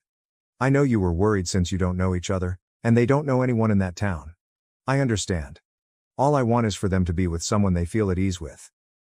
Now, as I've stated in other remarks, I believe it to be very reasonable. She is their mother after all, and is presumably merely attempting to ensure that college is enjoyable for them. Personally, I detested attending classes and spending so much time with strangers. I took online classes and stayed at home since I didn't like the idea of mingling at college. I told her that I understood exactly where she was coming from. I appreciate your understanding. Now, your mother informed me that due to your job, these things must be planned for you in advance, RD said. Since we'll all be getting together anyhow, I was thinking about Thanksgiving or Christmas. Yes, of course, I don't see why not, as we'll all be at the same location anyhow. Excellent, many thanks. They will be quite thrilled. Fantastic. With a gentle click-clack, I put the brew kettle back on the hot stove and said, sounds good. Are you preparing a meal? Yes. You can cook, don't you? What are you producing? I am brewing wort for a new recipe that I am experimenting with. Wort, what is that? Oh, it's beer's sugar base. I apologize, did you mention beer? Yes. Are you brewing beer? Yes. Oh, is your mom aware of what you're doing? I suppose so, since she knows I can make it. Awkward quiet. I said beer, not cocaine, didn't you hear me? Are you also able to make that? No, you're acting like I'm breaking something, so I asked. Well, I'm just worried about the potential impact that could have on the children. Perhaps don't bring that up when you're hanging around. I am already aware that certain conventional families may not find my interests and employment choice suitable. But I would be dishonest if I claimed that her reaction and treatment of something I'm really passionate about didn't make me feel a bit upset. Only because I was going to see them over the holidays, and since I don't really discuss my passions in front of my family out of respect and to prevent any drama, did I not decline the hangout and end the call at that moment. Therefore, it wouldn't have been a problem. I simply agreed and rolled my eyes. Fantastic. All right, the final item. I am aware that the neighborhood has a large number of affordable apartments and student housing. Therefore, I wanted to know which ones we ought to investigate that would be both close to the school and you. This is the point at which reality set in. To be honest, I smiled a little. Well, the rates are fairly reasonable for a 2-bedroom apartment, and it's about a 5 to 10 minute walk from the school. That's amazing, you two might live next door. Yes, regarding that. Actually, before the year ends, we will be relocating to the city where I work, which is over 40 minutes away, so we won't be in the area. Oh, hold on. I'm not really paying attention. Are you stating that you will not be able to visit them? Put Britney Spears' WTF expression here. Actually, no, not at all. We are moving closer to our employment so that we won't have to drive as far, which is the main goal. But you do it all the time, so I just don't understand why you couldn't go see them once or twice a week. Well, that would be really inconvenient for me. That doesn't seem very likely to me. Is spending a couple hours with your family inconvenient? Do you not make the extra drive to your parents' city? Yeah, but traffic is typically the cause. So, you go see them despite though you'll be even farther away when you move. I don't understand why it's so inconvenient for you to drive halfway to see your relatives, especially on days like today when you should be spending time with your family instead of creating booze. Simply put, I think your priorities are a little out of order. For the remainder of this talk, my brain decided that civility was unnecessary and pushed it into a locked closet, despite the fact that I have painfully and deliberately chosen my words throughout all of our conversations. I'm sorry, did you really just compare the level of importance between your kids, who I have said exactly 0 words to in my entire 28 years of life, to my parents? I exploded. Alright honey, let me start by saying that I have no idea to whom you are speaking. Once more, who the explicit are you? Again, what do I owe you? What time or portion of my day do you deserve to reclaim? Why have you returned to my life? If we hadn't crossed paths again, what would I miss? Oh, nothing, since I don't know you explicitly. Furthermore, I don't have an attic, so I don't care if you choose to move in. Years before I can even recall your explicit name, I'm going to visit my folks and deliver them all the homemade alcohol I desire. And explicit you for diverting my attention as my explicit word is now ruined due to my kettle boiling over. I nearly lost it when I heard my fiancé laugh out loud in the adjacent room, but that was in the heat of the moment. I sounded like an irate Bubbles from the Powerpuff Girls, he said later. Since I was so focused on getting the sticky mess of my damaged mixture off my stove and floor before my cat could get to it, I honestly can't recall if she said anything else after that. I hung up after saying an irate "see you on Thanksgiving," which was all I could manage in my annoyance. Although I haven't heard from anybody else since, I'm quite certain that nobody will have the audacity to bring it up given how out of character that blow-up was for me. I don't get angry very often, so when I do, my parents usually just make sure I'm alright and prevent anyone from bringing it up later. I have to give my fiancé credit for making me laugh so fast at the absurd noise I made when I saw the pot boil over when he came to assist me clean up the mess. I asked him in jest if he believed I would be punished for that outburst. He claimed that he believes I frightened her enough to make her temporarily retreat to her trash den. Third update. I have had nothing to do at all for the first time since Thanksgiving. We appreciate everyone who took the time out of their day to read this, as it will be the final installment of this chaotic roller coaster. I'm glad I could keep you entertained. I know that most of you were anticipating some kind of media circus monstrosity family meal, but this is the moment you've all been waiting for. To be honest, so did I. However, this year, the goddess of chaos chose to be my best friend and made the holiday absolutely ideal for me. My family's Thanksgiving was cancelled. My fiancé and I had to work on Black Friday, my grandma stayed at home in remembrance of my grandfather, and my parents traveled to see my brother. Thus, we peacefully spent Thanksgiving at home. We watched a marathon of horror films while snuggled in our pajamas and enjoying a delectable supper and fantastic drinks that I had made. I was swooning over it like a fat cat in a tuna factory, and it was flawless. Then my phone rang, though. I choose to disregard the number because I didn't recognize it. They left a voicemail, but they could wait until tomorrow because I was on vacation for the holidays. Another call was received a few minutes later. The same figure.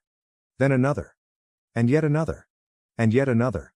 I was on the verge of enclosing my phone in a salt barrier in the hopes that it would deter this stalker. As the logical genius that he is, my fiancé recommended that I listen to the message, which I had entirely forgotten about. I turned it on so we could hear it. This is your landlord, SFM. Since the workplace is plainly closed, I'm using my personal phone. I apologize for disturbing your vacation, but I must have a call from you as soon as possible.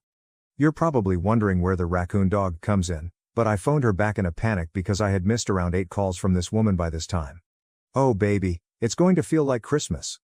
I don't have the entire discussion committed to memory, but I know I can get it very near. I remember what I said, and my landlord wasn't very professional throughout this call, don't judge, but I would have been furious too. I gave my landlord a call. Hey, she sounded as though she had discovered an entire turkey in the toilet. Hey, I'm so sorry. I didn't know this was you and I began. No, honey, I understand. Like everyone else, you were having a great time on vacation. Please don't even think about it. She cut me off. Here's a nervous laugh. So, what is going on? What's happening? Are you familiar with a woman named Raccoon Dog? She inquired. Her name was still a mystery to me, so I said, not off the top of my head, no. All right, so she's been berating our courteous cop for the last hour and a half and she knows you. She claimed that after you invited her children over, she is unable to contact you. Make sure that explicit didn't interpret my "see you on Thanksgiving" remark from our most recent phone conversation as an invitation to visit my house. I'm still having trouble connecting the dots at this point because I haven't spoken to this person in a month, and I was freaking out like a squirrel attempting to cross a busy street because my first thought when my landlord called me on her cell phone on Thanksgiving was eviction notice. I clarified that neither of us had invited anyone, thus I had no idea who this could be. See, that's what I thought, because you guys don't ever really have nobody around like that anyway, my landlord said, going into full nail salon black lady mode. Given that my fiancé and I are antisocial recluses, may my landlord rest in peace. The landlord went on. But she knows your identity, adding. And she has been requesting that we give her your room number without mentioning your fiancé. As in, really?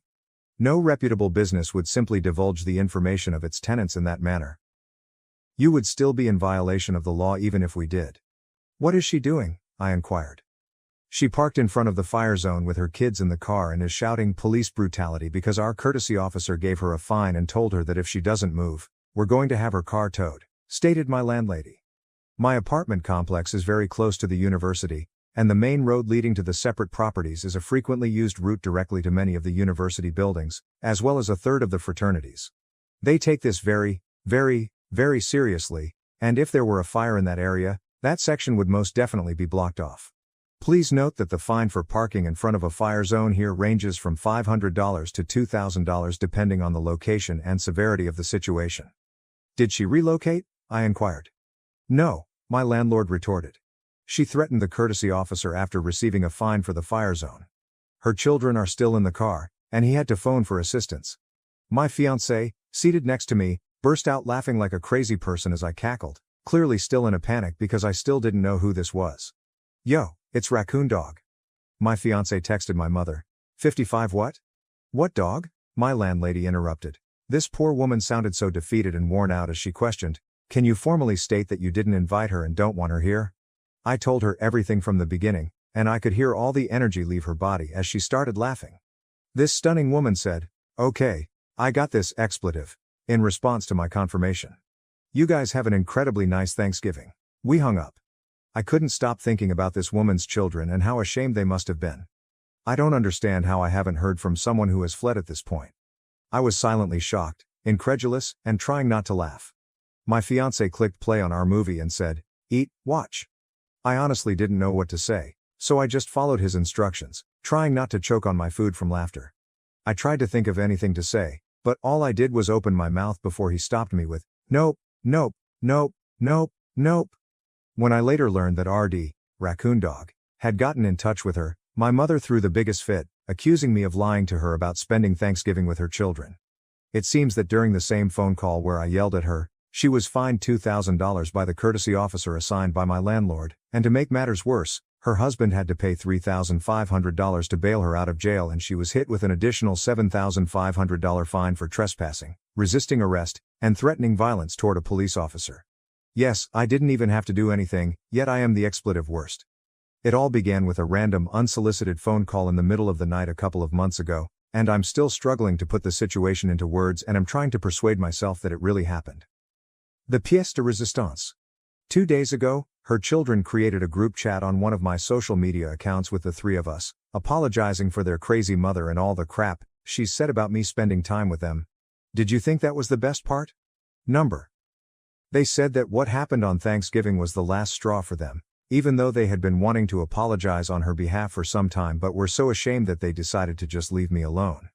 These kids spent most of their Thanksgiving sitting in a car in front of a random apartment complex, and then they sat in a police station for an indeterminate amount of time until their dad could come get them. They knew their mom would be in jail overnight, and that bailing her out would blow half their Christmas fund. Which, yeah, Imagine spending Thanksgiving stuck in a spectacle of pure insanity, brought on by your delusional mother.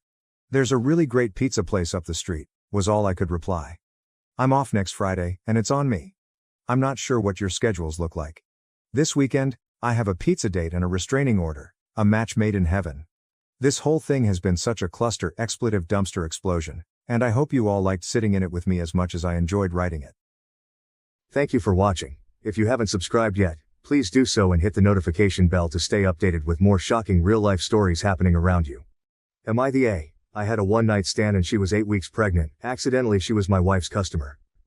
As I reflect on the events that led up to that fateful evening, it's hard not to feel a twinge of what can only be described as predestined irony. My life at that time, though outwardly stable and content, was a carousel of routine and predictability. I was a project manager at a mid-sized ad agency, a job that provided me with a comfortable living but seldom sparked the passion I once had for my career. Each project blended into the next, each deadline just another date on the calendar. Married for 7 years, Ellie and I had settled into the kind of companionship that was comfortable but, if I'm being honest, increasingly devoid of spark. She was a boutique owner, a career she fell into through a blend of passion for fashion and serendipity. Her store, Ellie's Threads, nestled in the heart of downtown, had become a sanctuary not just for fashion enthusiasts, but for anyone seeking a personal touch both in service and style. Ellie had a knack for making every customer feel like the only person in the room, which explained why her clientele kept growing mostly by word of mouth. Ellie loved her work, and I admired her for it. Her face would light up with every story she shared about her customers. There was genuine excitement in her voice that I hadn't heard in mine for a long time when talking about my own day-to-day life. Perhaps it was this growing disparity in our professional satisfactions that first wedged a sliver of disconnect between us. She was flourishing, vibrant, and I felt like I was just there, going through the motions, watching the days tick by. It was a Thursday evening when it happened. Ellie was hosting a late-night sale event, something she had been planning for weeks.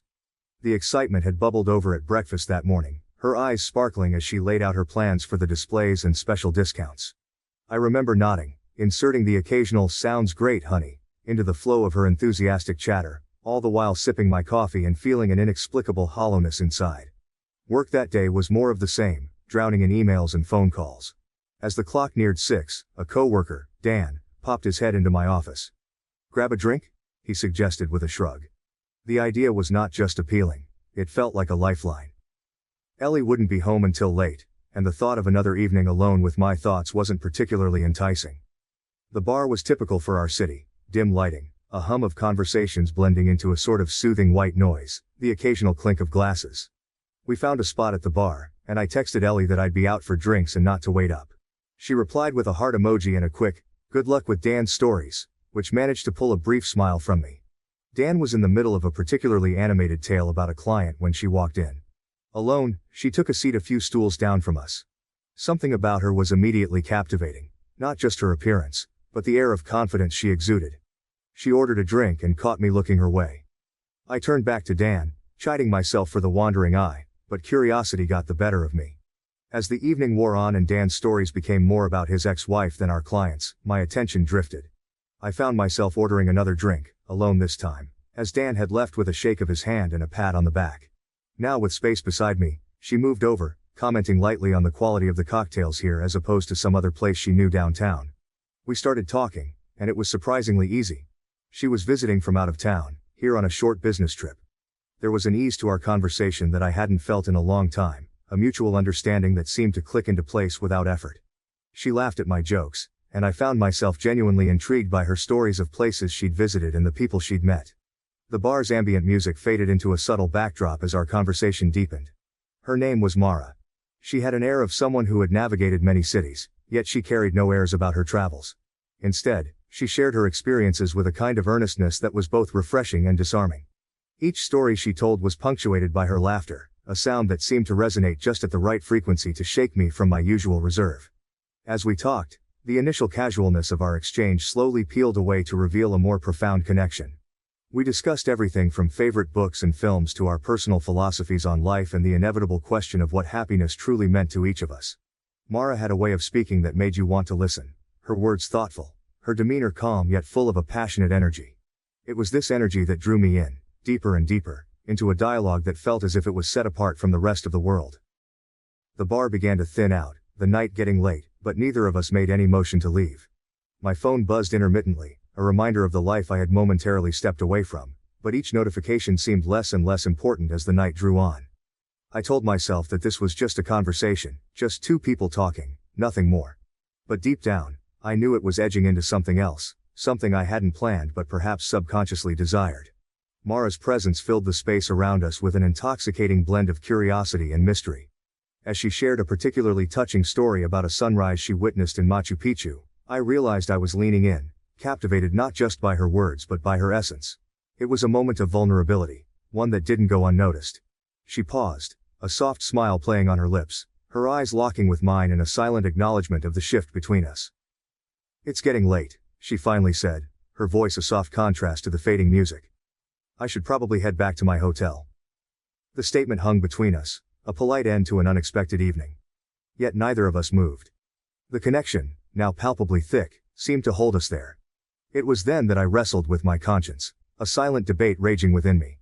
I was a married man. I had responsibilities, a partner who trusted me. What was I doing? But then another voice whispered, justifying the pull I felt. Ellie was busy with her life, absorbed in her passions. Was it so wrong for me to find a moment of escapism? Was it so harmful to feel alive, just for one night? Mara stood up, breaking our gaze. "This was really nice," she said, gathering her things. I stood too, driven by an impulse I couldn't quite quell. "Let me walk you to your hotel," I offered, my voice steady despite the inner turmoil. The walk was short, the city's night sounds surrounding us, yet the silence between us spoke volumes. Each step felt like a decision, each breath a silent question of what I was doing.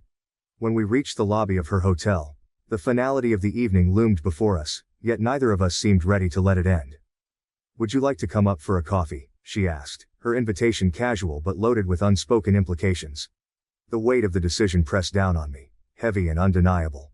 This was the point of no return. I knew what my answer should be, what it would be any other night. But that night, driven by a loneliness I hadn't admitted to myself and a connection that felt almost fated, I broke. "Sure," I said, a part of me surrendering to the night, to the escape, to Mara. It was nearing midnight when we left the bar. The night was crisp, the streets bathed in the orange glow of street lamps. Somehow the decision of what came next didn't need much discussion. It felt like a mutual, unspoken agreement. We ended up at her hotel, a decision that, in the moment, carried a thrill I hadn't felt in years. The elevator ride to her floor was a blur of mixed emotions. Each floor ascended marked a step further away from the life I knew, from the person I was. When we entered her room, the reality of our actions set in fully. This was no longer just conversation and hypotheticals, it was real, tangible. The next several hours were filled with a flurry of desire and introspection, with a twinge of guilt accompanying each moment of connection. My internal conflict was exacerbated by Mara's kindness, compassion, and lack of expectations. Reality started to creep back in as the night gave way to the first hints of morning, bringing remorse and realization to the experience. Looking back, I recognized the recklessness of it all. It was an escape, a brief moment of stupidity driven by resentment and the privacy the evening provided. But the gravity of my deeds hit as daylight drew near, and I made my way from the motel to the solitude of my home. When I got there, Ellie was still asleep, not realizing the storm that was building quietly above us. A storm sparked by a night that was intended to be meaningless, but ended up being anything but ordinary. The weeks following my indiscretion passed with a deceptive calm that belied the turmoil within me. Meanwhile, Ellie seemed more energized than ever by her work. One evening as we settled into a rare quiet moment after dinner, she began talking animatedly about a new customer, Mara, who had quickly become more of a friend than a client. "She's just moved here, doesn't really know anyone yet, so I thought maybe we could have her over for dinner," Ellie suggested.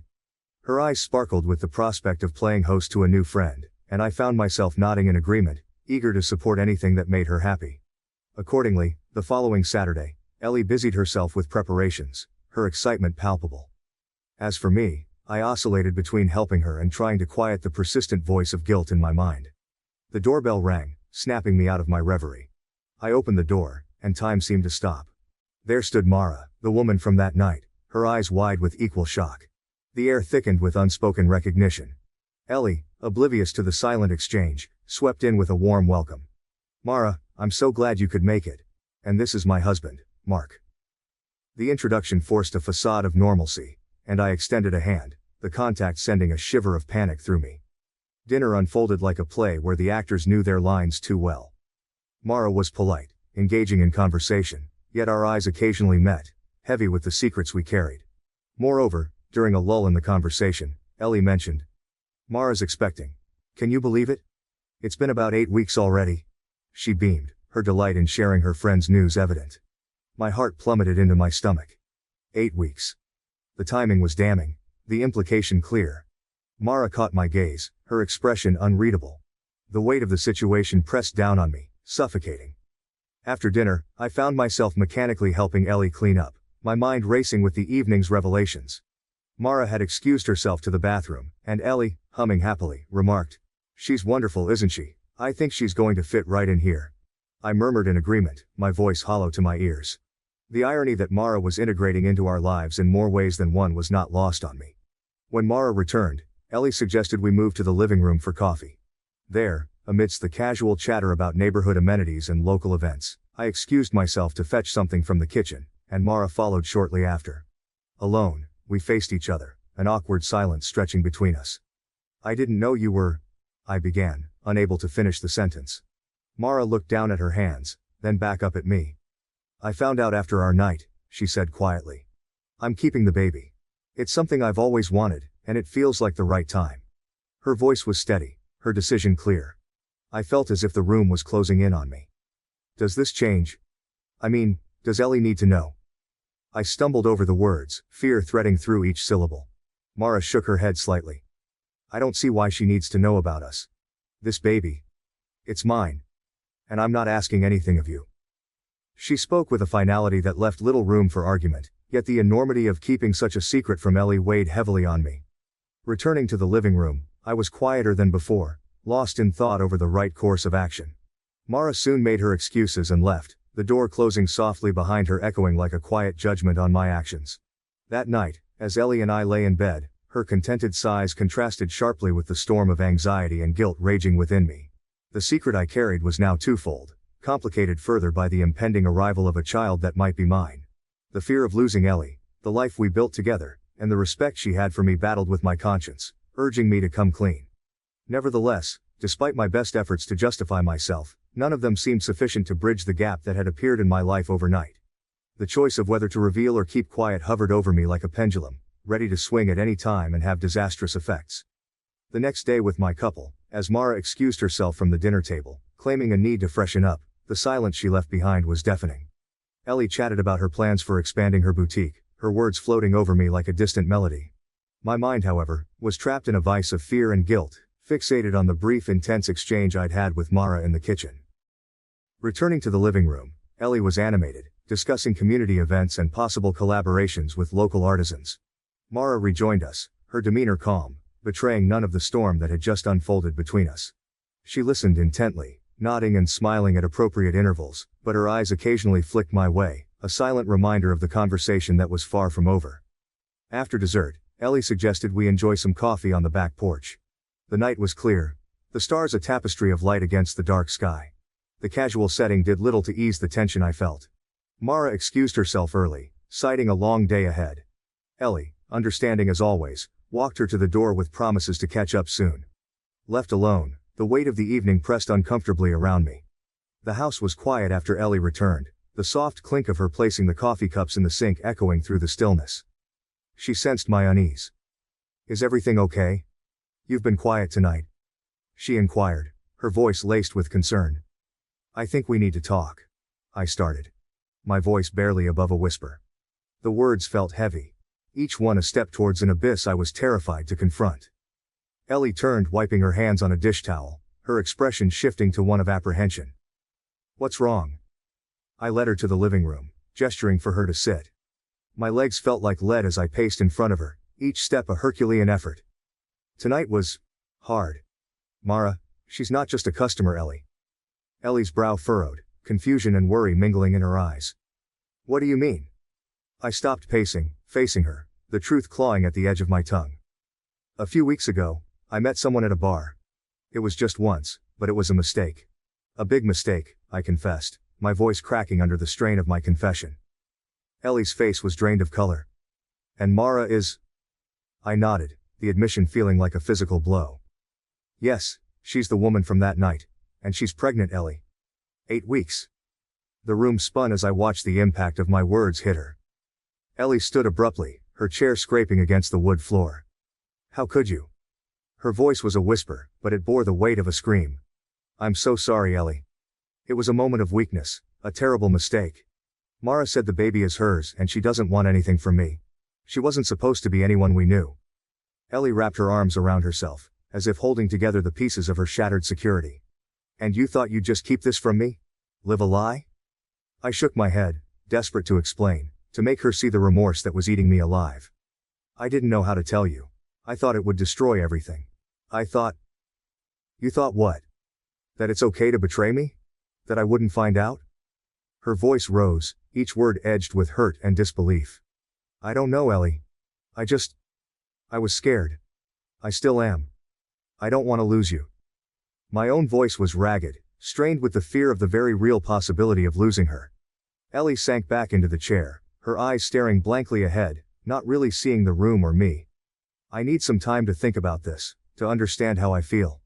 I need you to give me some space right now. Of course, I replied, my heart sinking as the distance between us expanded with her words. Take all the time you need. I'm here when you're ready to talk. She didn't respond, and I retreated to our bedroom, leaving her alone with her thoughts.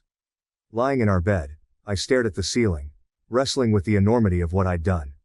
The silence of the house was oppressive, each creak and whisper of wind a reminder of the fragility of the life I'd built with Ellie. Confessing had lifted a weight, but it had also set in motion a series of events that I could no longer control. Ellie's trust in me was shattered, and whether it could be rebuilt remained a question mark hanging over us, dense and foreboding. The guilt of my betrayal, now fully disclosed, was a specter that would haunt the corners of our home, perhaps indefinitely. As I lay there, the hours stretching into a sleepless expanse, I realized that coming clean was only the first step. The journey to possibly mending our relationship, if Ellie could ever forgive me, was likely to be long and fraught with challenges.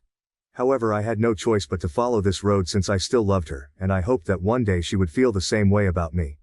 The longest night of my life was the one I spent admitting to Ellie. With each silent minute that went by, I felt the distance between us grow as I laid in our bed next to her. She had her back to me, and although we were only a few inches apart, she appeared very far away.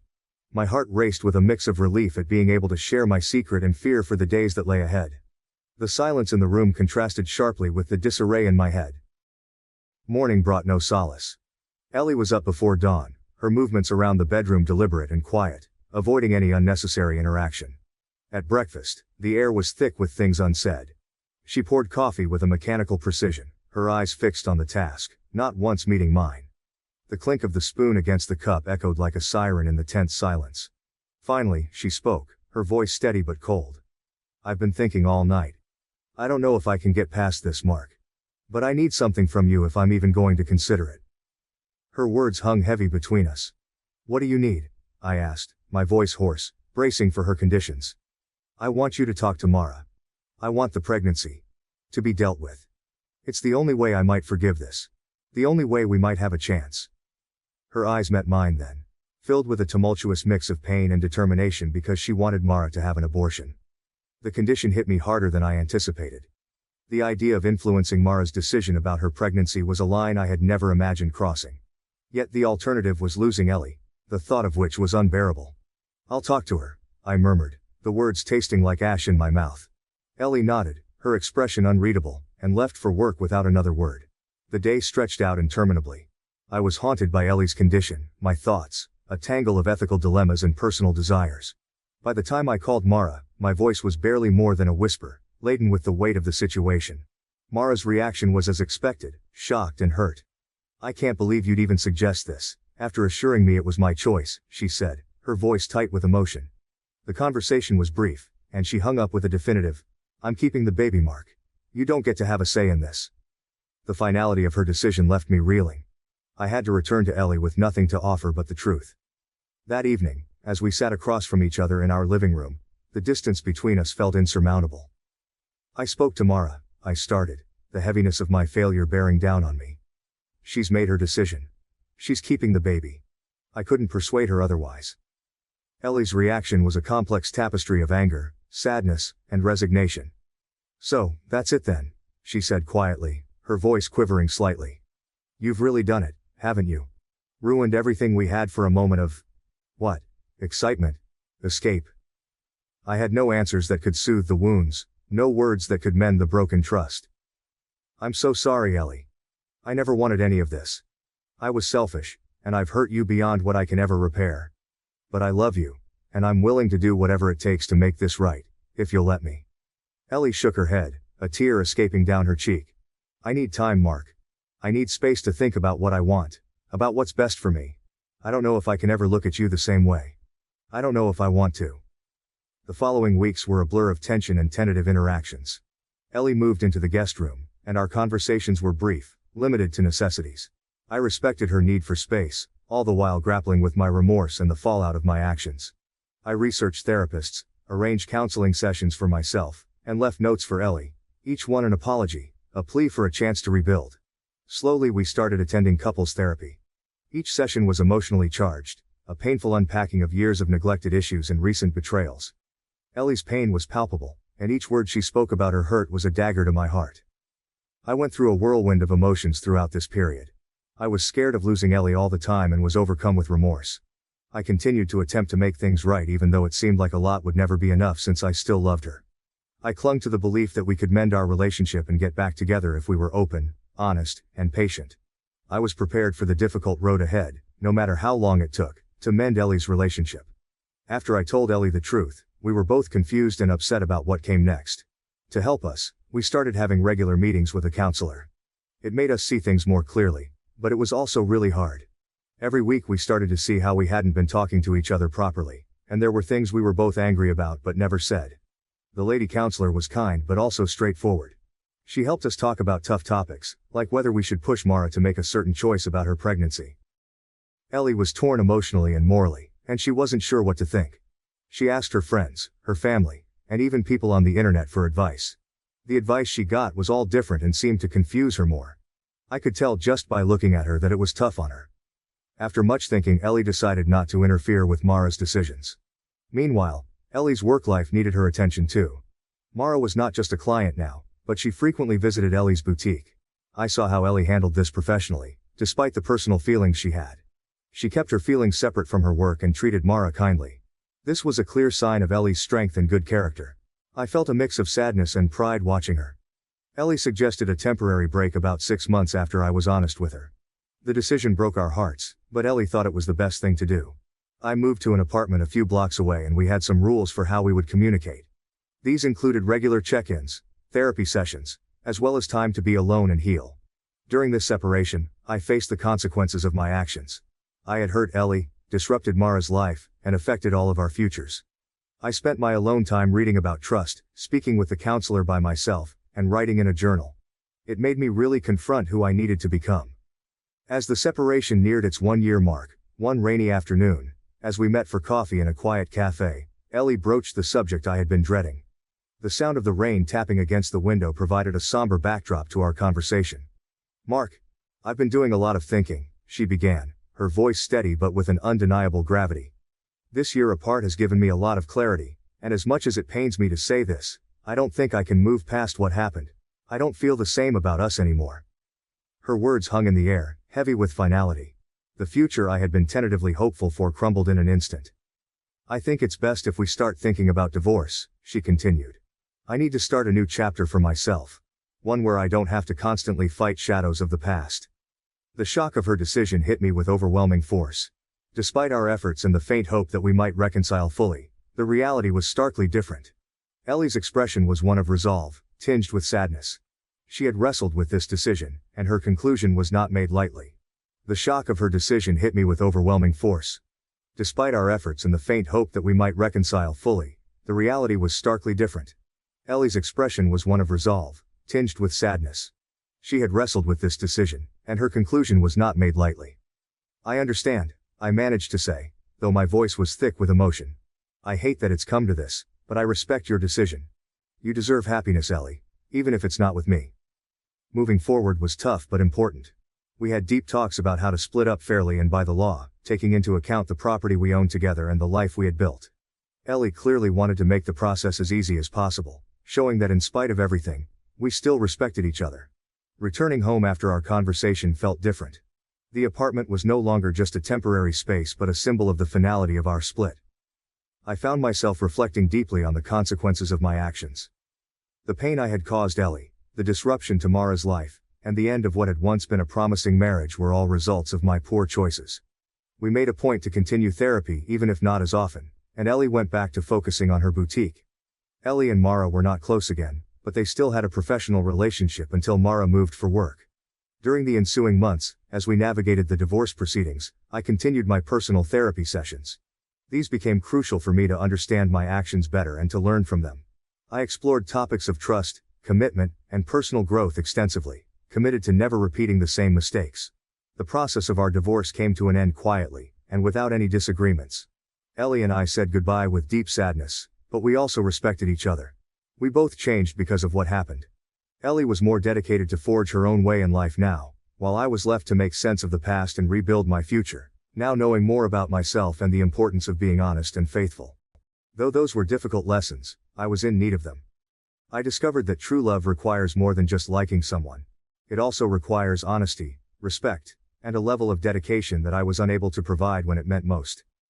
Even though our divorce was finalized when the papers were signed, that moment will always serve as a reminder of the costs of treachery, and the arduous process of putting things right later. As I look back, I realize I learned a lot. I figured out how fragile trust is, and how hard it is to rebuild once it's broken. Faithfulness and truthfulness are not just words, they are about what you actually do constantly. Now more than ever, I understand how much a relationship needs open and direct communication. Going through this tough time has changed me. I'm not the same person who made the mistake and risked everything important. Instead, I've become a more conscious, more cautious, and more resolute person because of this experience. Even though Ellie and I went through a terrible situation, and we can't predict what's going to happen in the future, we promise to face it together, showing our love, strength, and the silent promise to honor the vows that we once took lightly. Years have passed since Ellie and I finalized our divorce, and life has marched on in ways I never anticipated. Ellie has thrived in her independence. Her boutique, Ellie's Threads, has expanded into an online platform, blending her keen fashion sense with an intuitive grasp of digital marketing. She's become a well-respected figure in the local business community, frequently invited to speak at events and seminars. Last I heard, she remains single, dedicating herself to her career and personal growth.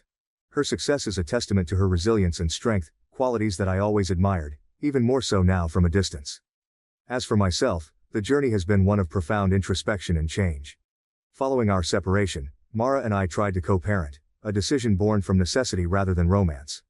Our son, now a curious and energetic toddler, is a constant reminder of the consequences of my actions. Mara and I are not together.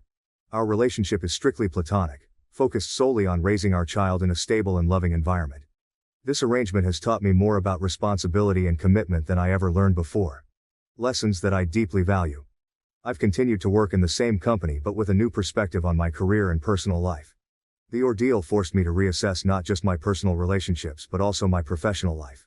I've taken steps to ensure that my work is fulfilling not just on a financial level but also enriches my life and aligns with my values. My days are a blend of work, fatherhood, and continuous learning, with an emphasis on personal integrity and transparency. The impact of my past actions still reverberates through the lives of those I care about. The pain I caused Ellie is something I carry with me every day. It serves as a stark reminder of the fragility of trust and the importance of honesty. With Mara, our relationship has evolved into one of mutual respect and teamwork, as we navigate the challenges and joys of parenting. Reflecting on everything, the greatest lesson has been understanding the ripple effect of one's actions. The choices I made not only altered the course of my life, but also affected the lives of Ellie, Mara, and most importantly, our son. This awareness has reshaped how I approach every decision, every relationship, and how I live my life day to day. As I think about what's ahead, I plan to be someone my son can depend on and admire. I want to teach him important values like being honest, accepting our weaknesses, and being good and fair, through the way I behave. Life continues to teach me new things through its many complications and difficulties. I'm thankful for the lessons I've learned from messing up and the opportunity to correct them little by little each day. The path I'm on is not over yet, but I am dedicated to continue it while being real and mindful. I hope to fix the past and work towards a better future for everyone affected. Edit. As someone who listened to the story and was allowed to upload it on this channel, I also asked for permission to comment on his story at the end. Honestly, he is someone who should be rejected from this life, lol. It's impossible to cause such a thing and just say a few words to ease his feelings. The way he stood from afar, watching his wife develop and shouldering everything alone, made me feel so sorry. I admire Ellie. If you have the same opinion as me, comment number 1 or yes and no number 0, then add your personal opinion. I am sure that the owner of this article will read and update it regularly. Thank you everyone, for listening until now and always enjoying the stories on my channel. Kiss kiss. At my late husband's funeral, my in-laws returned after 8 years, demanding control of our company and house as his biological parents. Recently, I, a 34-year-old woman, lost my 38-year-old spouse to leukemia. After 10 years of dating and 8 years of marriage, we were business and life partners. As I deal with an unforeseen circumstance that arose at his funeral, I am still trying to digest everything. 5 years ago, my husband received a leukemia diagnosis. In recent months, his condition dramatically worsened despite intensive treatment. He stayed committed to our plastic recycling company, which we started from the beginning, despite his illness. He would video call me to talk about operations and future plans, even from his hospital bed. He was committed and progressive all the way to the end, and that was simply who he was. His funeral last week was where the real trouble started. I was surprised to see my brother-in-law, 40, and my in-laws, both 65 there. After a major falling out over our business endeavor, they had not spoken to us for 8 years.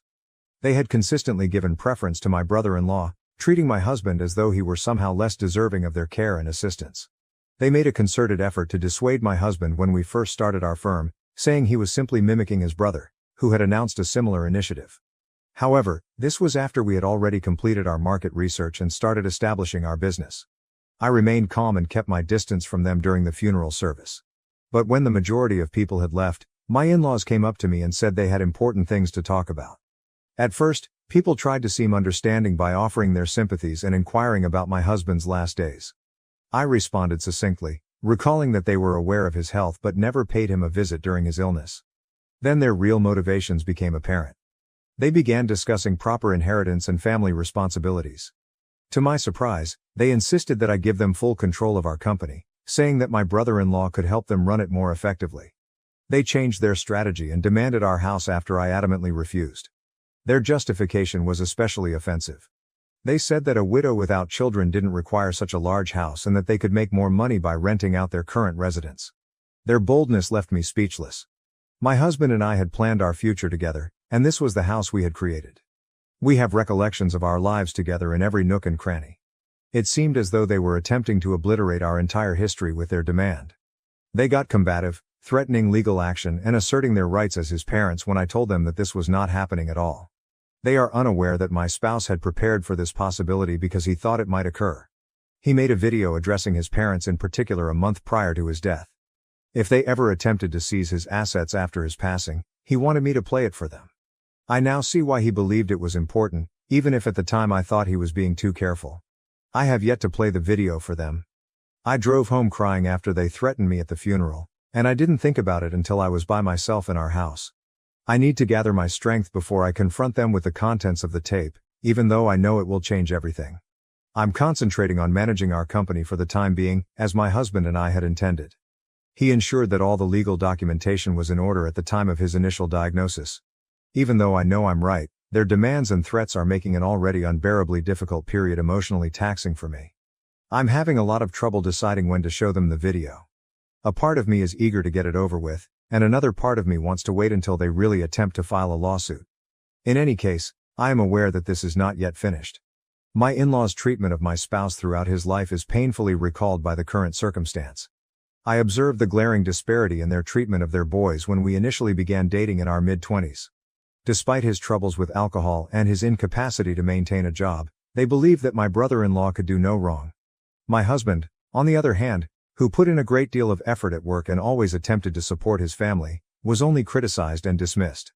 The last straw for me was a specific Christmas dinner almost 8 years ago. Instead of celebrating the fact that we had just landed our first significant contract for our recycling firm, my in-laws spent the entire evening disparaging our endeavor in comparison to my brother-in-law's comparable business concept. It's important to note that after learning of our achievement, he quickly came up with his strategy. A furious dispute broke out during the dinner when my father-in-law said my husband was overly ambitious and needed to know his place. We didn't really communicate with them again after that. My husband finally understood that their toxic behavior would never change, even though he had always sought their praise despite my advice to advocate for himself. Their total absence during my husband's illness is what makes their current actions even more egregious.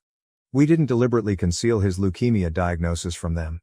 Even though they must have been aware of how bad his situation was, they never once inquired about it, sought out, or expressed any desire in getting back together, even though the news had traveled through family connections and they lived in the same city. Over the past 5 years, we have solely concentrated on expanding our company and helping one another during his medical treatment. 3 states had taken notice of our plastic recycling firm, and we were even highlighted in a number of environmental business periodicals. Even on his hardest days in the hospital, my husband would light up when we discussed our most recent projects or our goals for future growth because he was so pleased with what we had created together. His final month of life was especially challenging. When he realized he was running out of time, he started organizing things very methodically. He recorded that video message for his parents, reorganized all of our business records, and revised his will. I recall the day he took the recording. Despite being in his hospital room, he insisted on wearing his favorite business outfit because he was having one of his best days. He handled things with remarkable composure, far more so than I did. He warned me that day, "They'll try to take everything we built, not because they need it, but because they never believed in me. Within ourselves. They will want to demonstrate that they were correct all along." He forced me to make a commitment to maintain my ground and defend the things we had created together, including our shared dream as well as our worldly possessions. I've only seen the video message he taped that day once, but it's really impactful.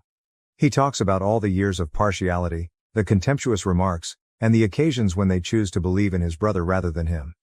But in its clarity, it is painful, honest, and unvarnished. It is neither furious nor bitter.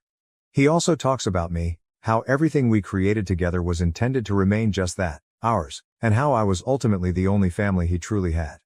I received a string of progressively hostile texts from my in-laws the day following the altercation at the burial. They asserted that they were morally entitled to his legacy since they were his parents. Totally ignoring their own part in the alienation, they even implied that I had somehow coerced their son into removing them from his life. I had stolen their son and was now stealing his legacy, and their most recent mail threatened to expose this. My spouse had painstakingly documented everything, which made their threats all the more ridiculous. Every significant choice pertaining to our company was decided upon collaboratively and documented appropriately. All of our accomplishments were the result of years of diligence, forethought, and commitment, exactly the traits his parents had disregarded in him all of his childhood. I came upon a picture from our first business meeting last night while perusing some old pictures at his home office. Sitting at our small leased office space with our first recycling machine, we were so youthful and full of hope. My husband's parents had refused to assist, claiming it was a silly dream, so he had taken out a personal loan to purchase that equipment. By transforming that one machine into a cutting-edge operation with more than 50 employees, we disproved their claims. He had preserved some old emails, including ones from his parents, which I also found. It was like witnessing their relationship fall apart in slow motion as you read through them. Their criticism made every accomplishment seem less significant, and every accomplishment was compared to his brother. In fact, they accused him of wanting to eclipse his brother by launching our company in their most recent email, which was sent 8 years ago. Ironically, they never believed in his legacy when he was alive, but now they say they deserve it. They never paid us a visit, never acknowledged our accomplishments, and never showed any curiosity about what we had constructed. They didn't get in touch, even after our creative recycling technique was highlighted in the local media. However, now that he's gone, they feel the need to take possession of all he put so much effort into creating. They want to challenge the will, according to their most recent threat, which they got this morning. They say they have proof that I had an undue effect on my husband in his last days. It's nearly absurd. He was more focused and resolute than ever in those last days. He made sure that everything was legally guaranteed because he knew exactly what he wanted. My in-laws have no case, according to the legal team at our company, with whom I have been talking. My husband's will is unambiguous and compliant with the law, and everything is appropriately recorded. Additionally, they have encouraged me to preserve all correspondence from my in-laws because their threatening comments can prove helpful in the event that this goes to court. When they unexpectedly arrived at our corporate headquarters yesterday, it was their most recent attempt at intimidation. Demanding to address the board of directors, they created quite a stir in the lobby. It's still the family business we started together, and we don't even have a board. They yelled that they would expose the truth about how their kid was coerced out of his family before our security team had to escort them out. The most agonizing aspect of it all is seeing them destroy their own son's legacy in an effort to seize what he created. My spouse finally realized that nothing he accomplished would ever be good enough after years of attempting to gain their favor. He ultimately found serenity in embracing that and concentrating on our shared life. Everything will be different because of the video he left behind. In addition to addressing their recent attempts to seize his money, he also directly addresses their years of favoritism and emotional manipulation. Speaking with the same quiet strength he often displayed in business meetings, he taped it while sitting in his hospital room in his finest suit on one of his final lucid days. I'm going to their house tomorrow to show them the footage. I've come to the conclusion that waiting any longer is pointless. They must know precisely where they are and why. My husband planned for their behavior since he knew them well enough to anticipate it. It's time for them to hear his parting speech. Just in case things go out of hand, I've already made plans for our lawyer to be available tomorrow. This video's content goes beyond simply criticizing their most recent actions. It provides a thorough description of how they treated him over the course of his life, including particular incidents and dates. Even in this, he was meticulous. The thing that most amazes me about this whole situation is exactly what my spouse predicted it would be. He was aware that they would want to take credit for the things we created together, not because they were proud of them but more because they would never be able to believe that he was successful without their help. He knew that, like they had done during his life, they would attempt to discredit his decisions even after he passed away. The irony is that things may have turned out differently if they had even a small amount of interest in his life during his leukemia battle. However, they made the decision to remain silent throughout his entire sickness, never contacting him or inquiring about his health. They now have the audacity to assert ownership of what he and I jointly constructed. I'm not only defending our company and our house, I'm defending his legacy, our common goal, and the real him, not the son they rejected, but the intelligent, compassionate, and driven man who created something significant in spite of their lack of belief in him. They will finally hear his final words to them tomorrow, and they will see why their allegations are unfounded. I'm currently fortifying myself and getting ready for the future. As he would have desired, the business is still thriving, and his parents will soon, very soon, find out precisely how their son felt about their unexpected interest in his legacy. Update 1. I wanted to share some updates from my last post, which was a week ago. Despite the huge emotional toll of losing my husband and coping with his parents' threats, I'm lucky to have an amazing support network. To assist me cope with this new reality, my parents have temporarily moved in with me. Although he still works, my father has taken up all of my husband's practical responsibilities, including food shopping, housework, and bill payment. I've never been good at remembering to buy necessities. Since our housekeeper just resigned for personal reasons, my mother has been handling the cooking and cleaning. Unbeknownst to me, their presence has been a blessing. Concentrating on my profession has become essential to me. The fantastic team my husband and I created together is primarily responsible for the efficient operation of our company today. Throughout this trying time, they have demonstrated amazing loyalty and support. During our management meeting last week, a number of longtime staff members related how my husband had aided their professional development. Hearing these recollections was both touching and devastating. But sometimes I'm hit hard by the fact that he's not here.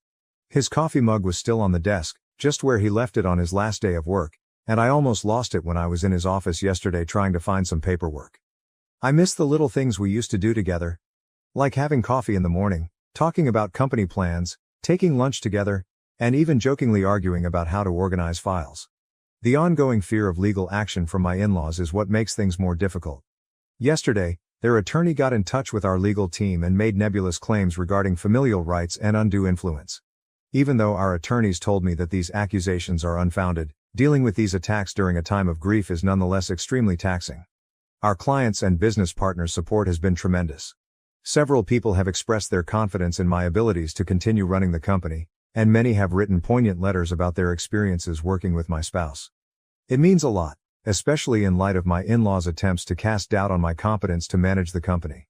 In part to keep myself occupied and in part to make sure everything keeps going well, I've been putting in more hours at the office. Our environmental impact objectives have always been very important to my spouse, and I'm committed to upholding and advancing his vision. He was very enthusiastic about a project we are now discussing: the opening of a new recycling center in a neighboring state. Through it all, my parents have been incredible. One of them is always available if I need assistance thanks to the rotation system they have set up.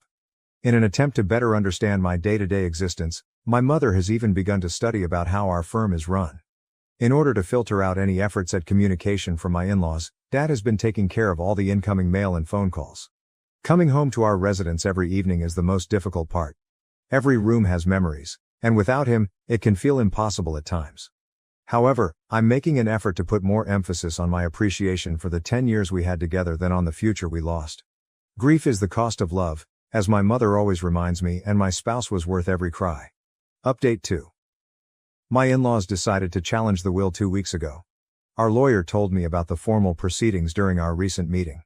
Even though we're not overly concerned about the result, dealing with this pointless legal dispute at this already trying time is aggravating. Now my in-laws have changed their strategy. They tried to scare me with their alleged plan in an email they sent me yesterday. They said they were entitled to everything since they were his flesh and blood, and that my attempt to scare them away with the video, which I haven't even shown them yet, wouldn't work. They even went so far as to declare that they no longer only came for the property. They now feel entitled to shares in the company. Fortunately, courts do not function according to what individuals believe they are entitled to. The communication actually thrilled my lawyer, who said it would be helpful proof of their objectives.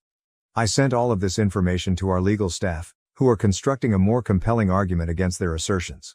All of this has been made possible by my parents' tremendous support. In the hopes that they could react better to a different set of parents, they even offered to speak with my in-laws, but I turned them down. I want them to proceed with their case at this point because I am certain that it will be a complete waste of their time and money, which is precisely what I desire given their actions. The last several weeks have been hectic, with a steady flow of people coming to see how I'm doing or to express condolences since they were unable to make it to the service. I've hardly had time to think about my own emotions because I've been so busy taking care of business and entertaining myself. However, I nearly lost it the other day while I was in my husband's office trying to find some documents pertaining to my job. I only hoped I could speak to him again, to express my love and miss him, because I could picture him there so vividly. My top priority right now is making sure our company keeps growing. I am aware that he would have preferred that. His drive has inspired me to put in even more effort. Even on the most difficult days, I am motivated to keep going by his vision for the success of our business. With all the paperwork my husband left behind, our legal team is confident in our position. Responses to any possible allegations of undue influence or family rights have already been drafted. Everyone involved in the issue understands the irony of my in-laws attempting to assert any rights after 8 years of total silence. It's touching to see how many lives my husband affected, and my mother has taken to arranging all of the messages and condolence cards we've received.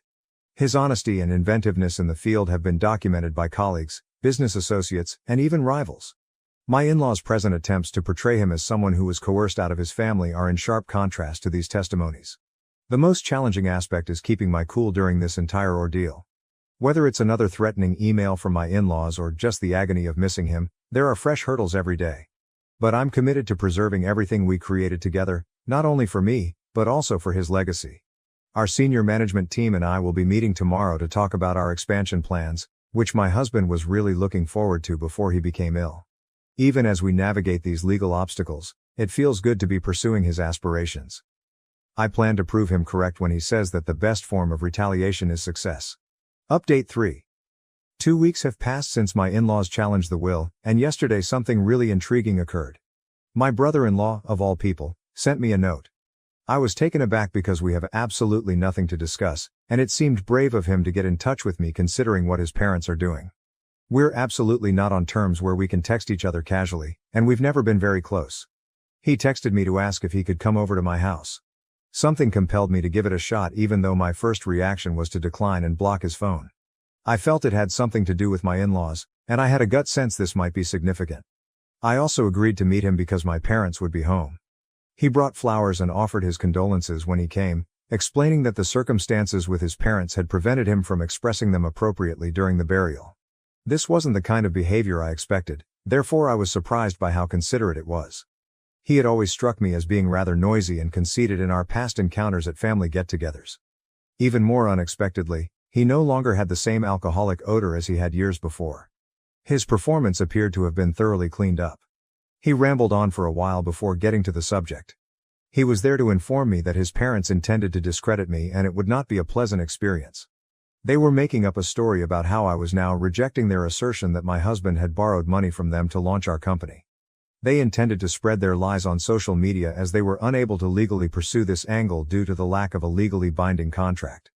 I couldn't understand why they believed it would work because it was such a naive plan. But I was glad he came to alert me so I could take preventative action. Then he revealed something more intimate. He had been trying to improve himself over the last few years and had made multiple attempts to get in touch with us. But he lacked the bravery to do so after mistreating his brother for years. He knew it was too late, but now he was here to make amends for everything. I was totally unprepared when he actually began to cry. He was comforted by my father, who was there and prepared him a cup of tea to help him relax. I reassured him that everything would be all right and that I was certain his brother would have valued his gesture when he eventually left. He felt somewhat better as a result of this. In all honesty, I don't believe he was responsible for most of what transpired. Both of his children were let down by their parents. By treating him as the golden child, they believed they were doing him a favor, but in the end, they did neither of their kids any favors and instead spoiled him. I simply feel sorry for them both. They were entitled to better lives and better parents. My viewpoint on this whole situation has changed as a result of my brother-in-law's visit. Both boys were obviously impacted by the poisonous familial dynamics, albeit in different ways. His sibling is just now starting to see the harm their parents inflicted, while my husband found the strength to escape and start a new life. Update 4. After talking to my lawyer, I informed him of what my brother-in-law had told us. In order to use my in-laws' social media posts against them in court, we agreed to wait and see how things would develop. Our legal staff verified that having my brother-in-law testify against his parents would strengthen our case, and he even offered to do so if needed. My in-laws finally posted on social media a few days ago. I emailed them right away to warn them that we would take legal action and file a defamation case if they didn't remove it right away. They probably didn't anticipate such a prompt and stern reaction. When I told them that their own son was now on our side, it probably didn't boost their confidence. Almost instantly, they removed the message, but they insisted in their reply that they would take everything away from me. Their actions have now become nearly monotonous. I blocked their email address and wished them luck with their goals. They can do whatever they want, but now that my brother-in-law, their lone possible ally, is no longer on their side, they will need that luck. I am aware of the irony of the entire situation. They are now frantically striving to leverage family ties they themselves broke years ago in an attempt to obtain a share of the company they once wrote off as a silly dream. All of our legal records, their prior actions, and now the testimony of their own kid all point against them. Our attorneys are optimistic that this will shortly come to an end. They are aware that they are in a precarious position because they promptly took down their defamatory message after being threatened with legal action. Everyone concerned is realizing more and more that they have no case, either morally or legally. Knowing that my spouse was correct all along is what makes me the happiest, not the possibility of winning in court. He diligently prepared for the possibility that they would do something similar. Because of the legal measures he took and the video he left behind, he is still defending what we created together. Our company is still doing very well, and we are proceeding with the plans for growth that my husband was really enthusiastic about. Our clients have been understanding during this entire process, and the team is still very supportive. Honoring his legacy by carrying on with the dream we both shared is ultimately what counts. Now and then, my brother-in-law calls to see how I'm doing. Our family dynamics have changed in a little but significant way. It's never too late for people to own up to their mistakes and make an effort to improve, even though it's too late to save certain relationships. My husband has always had that belief, and I'm beginning to understand why. I am aware that I still have difficult days ahead of me, both personally and professionally, but I am also ready for whatever comes next. That was my husband's responsibility, and I plan to honor him by preserving and expanding everything we created together. Thank you for watching. If you haven't subscribed yet, please do so and hit the notification bell to stay updated with more shocking real-life stories happening around you. Dad favored my sister but was rejected. I chose my brother to walk me down the aisle and witnessed karma hit him hard. Dad wanted to take my sister down the aisle first, but she chose our stepdad, so he declined to walk me down the aisle. Dad is crying now and pleading with me to let him. Although I've never been a particularly vindictive person, I do enjoy it when karma is presented in a palpable manner, which is what has occurred. I don't care if that makes me a bad person or a lousy daughter. I couldn't be happier or more arrogant about the whole thing. After years and years of pain and emotional abuse, I am overjoyed to have finally seen justice. My father has made me feel awful as I've grown up. He suddenly remembers this daughter of his that he never really liked in the first place, now that he has no one else to rely on. Out of my 3 siblings, I, F31, am the middle one.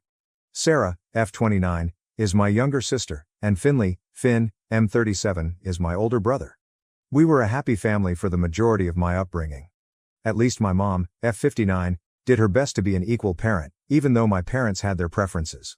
My father, M65, is not in the same boat. Favoritism was clearly visible in his actions. His favorite person was Sarah, and since Finn was the son, he naturally felt a connection with him and they could bond over man things. I was, of course, left out of this dynamic. It began at a very young age. I've always had the impression that my father didn't think highly of me. I made a few attempts to express it, maybe by throwing fits because I was a challenging kid overall, but nothing I ever did got his attention. As I grew older, I came to terms with it. I believe Mom tried to make up for his partiality after noticing it. Because I would have remained invisible my entire life if it had been up to my father, I have always adored her for seeing me.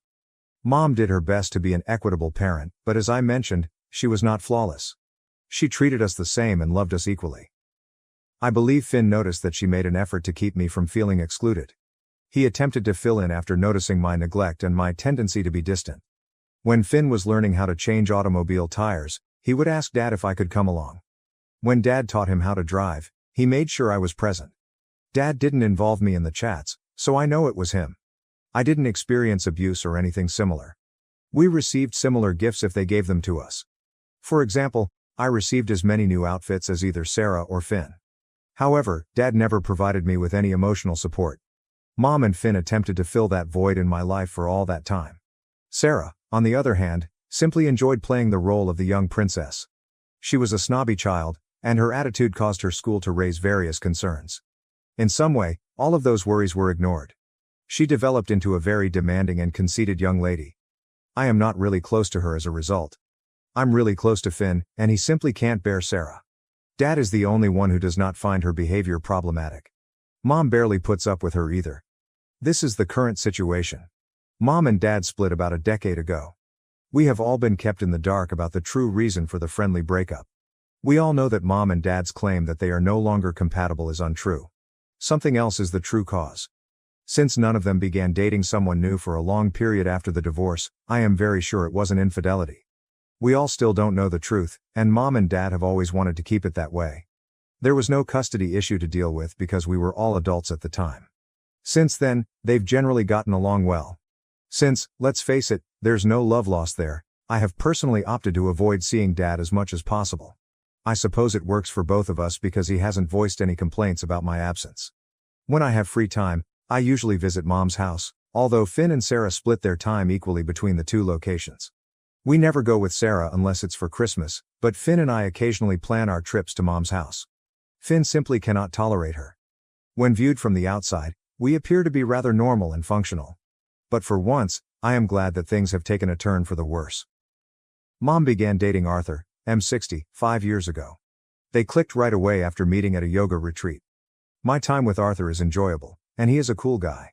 He never tries to push limits and is kind to Finn and myself. Since nobody has ever mentioned it and I don't see any justification for him to treat Sarah badly, I'm going to presume that everything is well between them. All that matters is that Mom is happy. Even though Dad is very combative with Arthur, they have a friendly relationship. I believe it's because Dad doesn't have a steady partner and his dating life hasn't been very successful. In addition, Mom's life is opulent in comparison to her life with Dad, and Arthur makes a lot more money than Dad does. We are all pleased for Mom, but I believe Dad is really resentful of the whole thing. The fact that we get along well with Arthur is another thing he dislikes. Dad still acts envious despite Finn's attempts to explain that none of us are taking his place and that we are simply acting like responsible adults in this scenario. All of it is very offensive and childish. Fortunately, since I don't see Dad very often, I don't have to deal with a lot of it. The dynamics of the family are as follows at the moment. Understanding the backdrop is crucial to comprehending the events of the past few days. My fiancé, Kieran, M34, proposed to me a few months ago. We've spent a lot of time together. I prefer to stay private, therefore I didn't make the engagement public right away. After choosing the date, Kieran and I informed our families since we wanted to get married as soon as possible and avoid a lengthy engagement period. 1 week from now, the wedding is planned. My family's response when I told them was conflicted. Arthur was pleased, and Finn and Mom were ecstatic. Sarah appeared pretty unhappy, but Dad's response was fairly neutral. All of this took place during a video call, and I could see that she quickly ended the call after forcing a grin.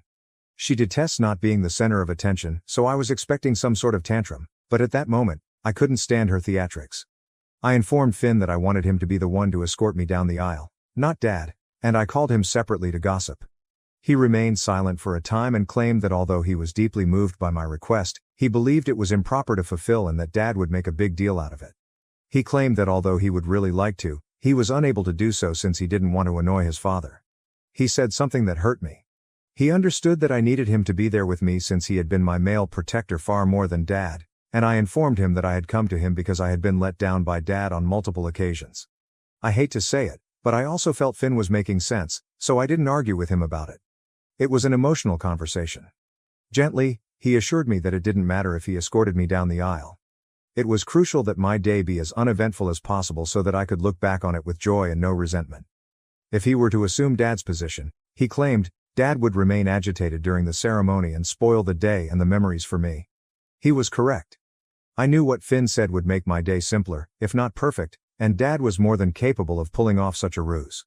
Finn advised me to discuss it with Dad. I stated I would give it some thought and that I was hesitant to have him escort me down the aisle.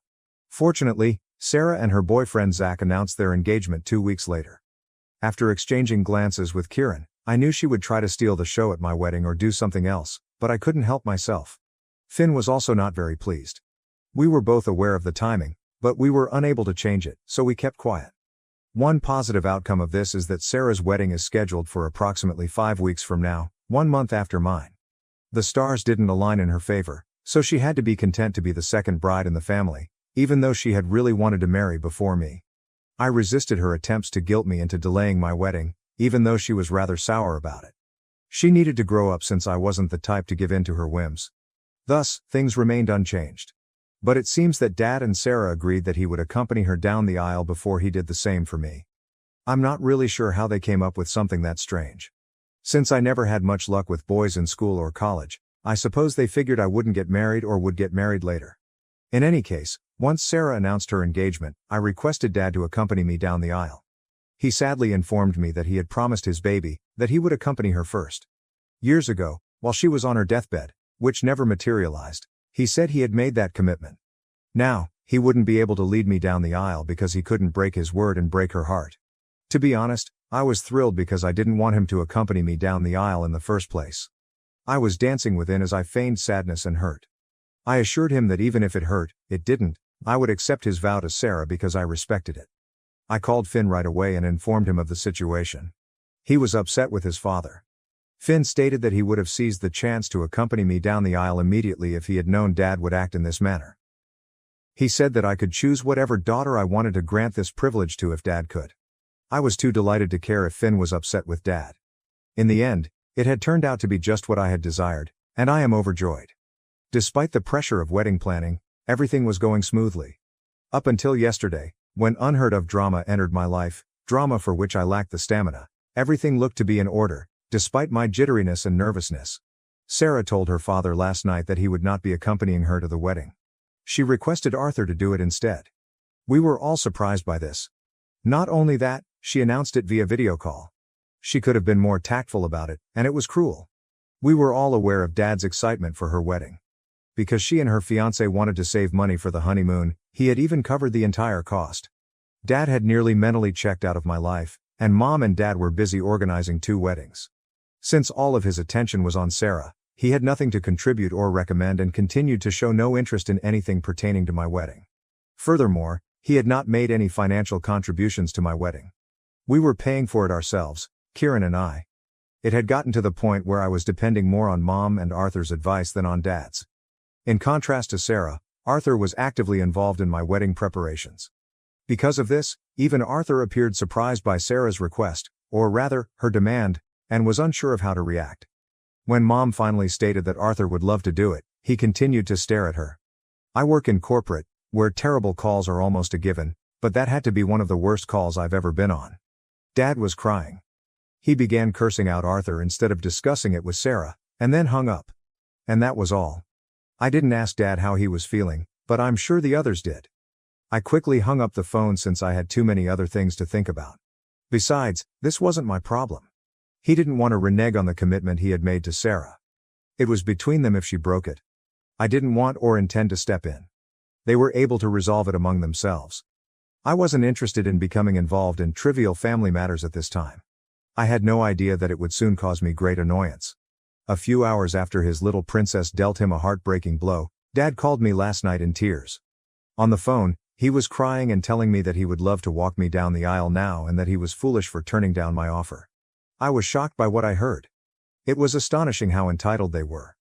Although I was sorry for what had transpired, I gently explained to him that it was between him and Sarah.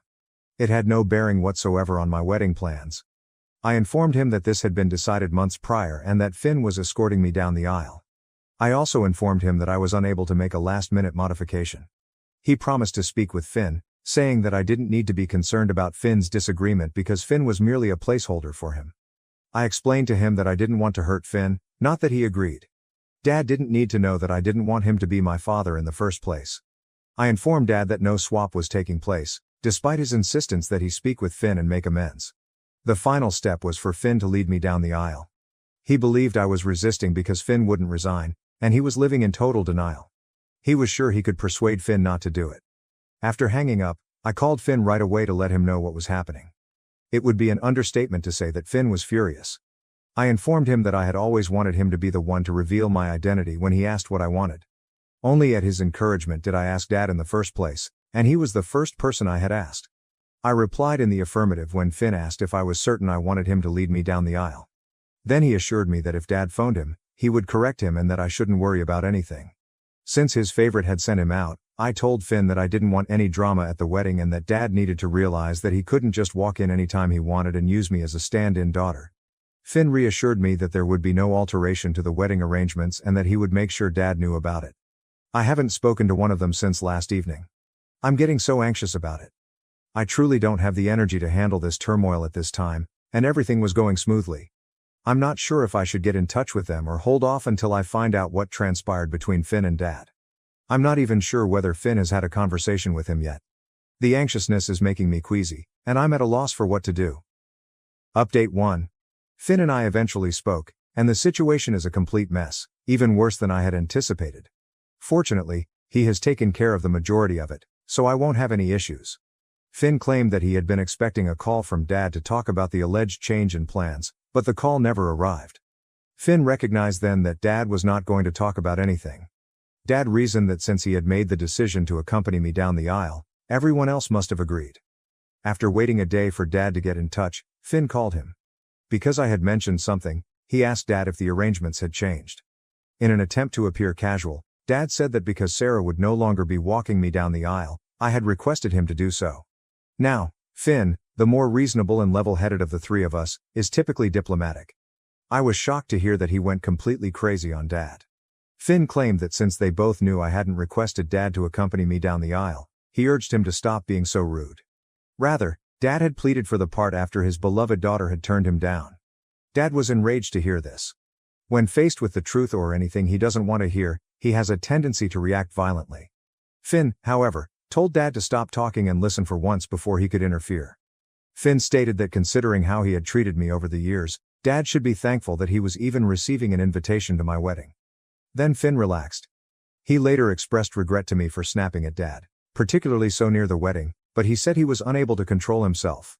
Finn longed for Dad to see his true self and shed the mask he was wearing.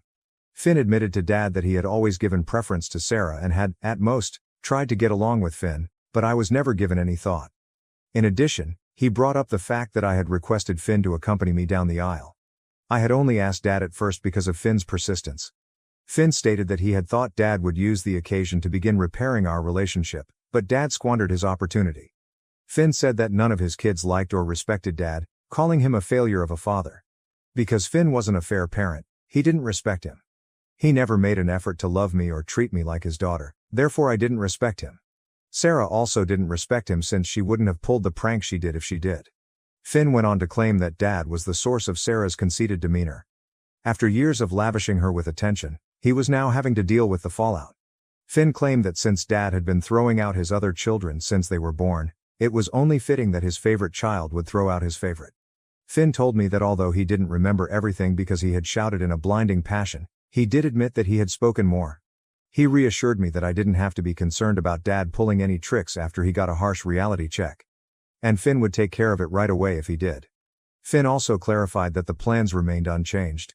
He wouldn't alter the fact that he would be the one to lead me down the aisle. I was more than grateful that he apologized for the drama so close to the wedding. I've never been able to defend myself with such strength in my life. I always believed that I might have done something wrong for Dad to not love me. Over the years, I made an effort to get over that emotion, but I was never successful. Here I had my brother standing up for me, which I never thought anyone would do. When we were children, my mother ought to have defended me, but she didn't. She never challenged Dad, but she made an effort to compensate for the lack of affection in her own manner. Her diffidence and deference to him gave me the impression that I would never be able to confront him about how awful he was to me, though I don't blame her for it. But only because my brother loved me so much that he could no longer stand the idea of my going through this did that change. I was choking when I told him that this was the most beautiful thing anyone had ever done for me, and I was crying by the time he finished recounting the entire episode. It must be the greatest thing I could ever hope for, but I doubt Finn understands the extent of what he has done. Second update, I'm married now. In fact, Kieran and I are presently enjoying our honeymoon in Thailand after getting married a few days ago. Despite some turmoil beforehand, the wedding went off without a hitch. Dad couldn't walk even one daughter down the aisle, and Finn wasn't going to back down. The situation has become really bad. Dad was primarily worried about how his extended family would perceive him if he did not attend the weddings of both children. During his conversation with Finn, he kept returning to this subject. Once more, Finn bluntly informed him that he was emotionally checked out with me anyway, thus he was missing the role of father at least for my wedding. Finn advised him to express gratitude for the invitation in the first place. Since Sarah was his favorite, Dad could only wonder what went wrong with her, and no one truly knows why she did what she did. When word came out, Sarah had the gall to phone me and claim that it was unjust to Dad and that I wanted him to walk me down the aisle because she couldn't. Since she was using Dad's money to pay for her wedding and had expelled him, I encouraged her to have a life. I informed her that I had visited Dad and that, due to some foolish pledge she was unable to keep, he had decided to accompany her down the aisle.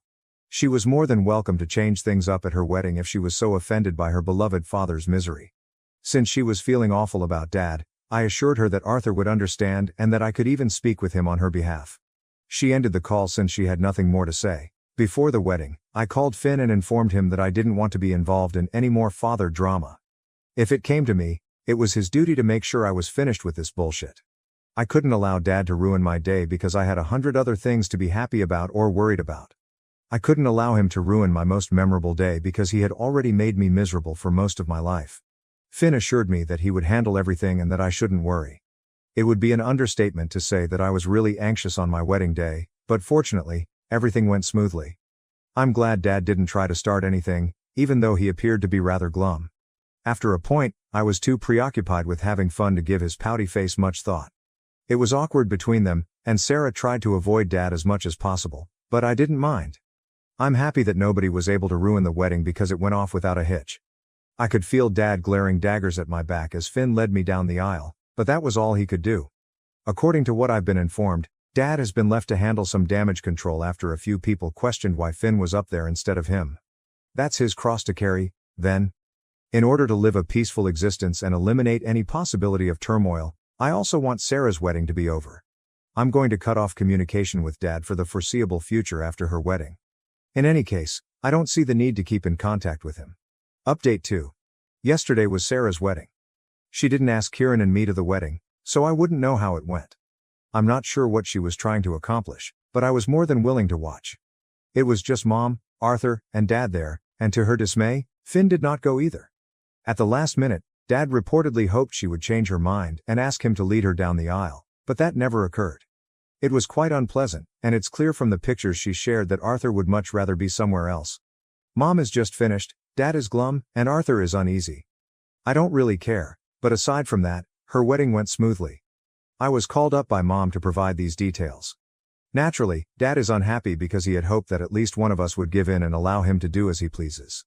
Now, however, his personal life is in disarray and all of his children are essentially cut off from him. I don't care that he isn't handling it well. For being such a bad father to me, allowing me to have a miserable childhood, and even helping to cause it, I genuinely believe it serves him right.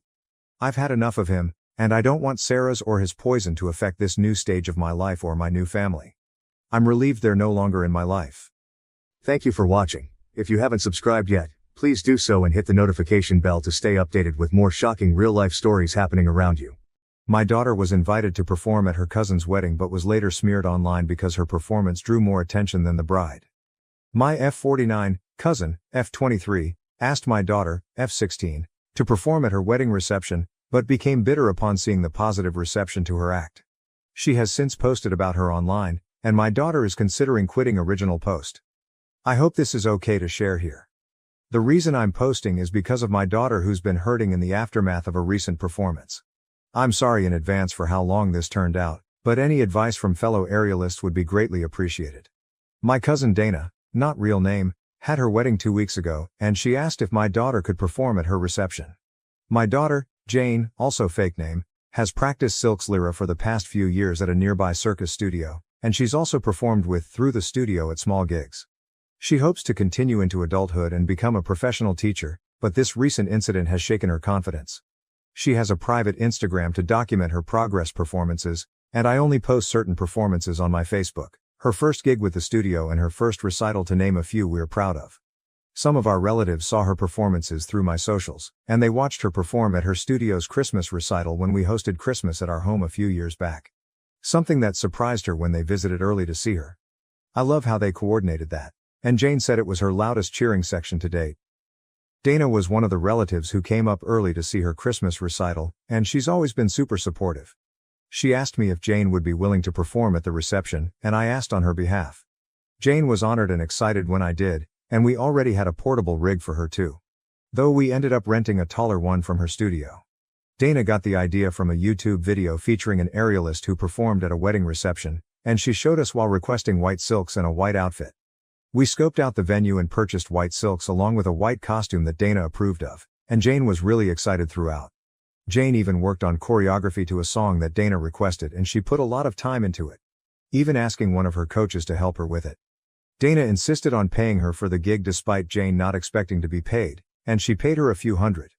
However, Dana's had a change of heart. Jane received a standing ovation after her performance that surprised her, but we didn't know anything was wrong until Dana went on Facebook a few days later. Dana said she didn't approve of the outfit Jane wore and that she specifically told her to not wear white.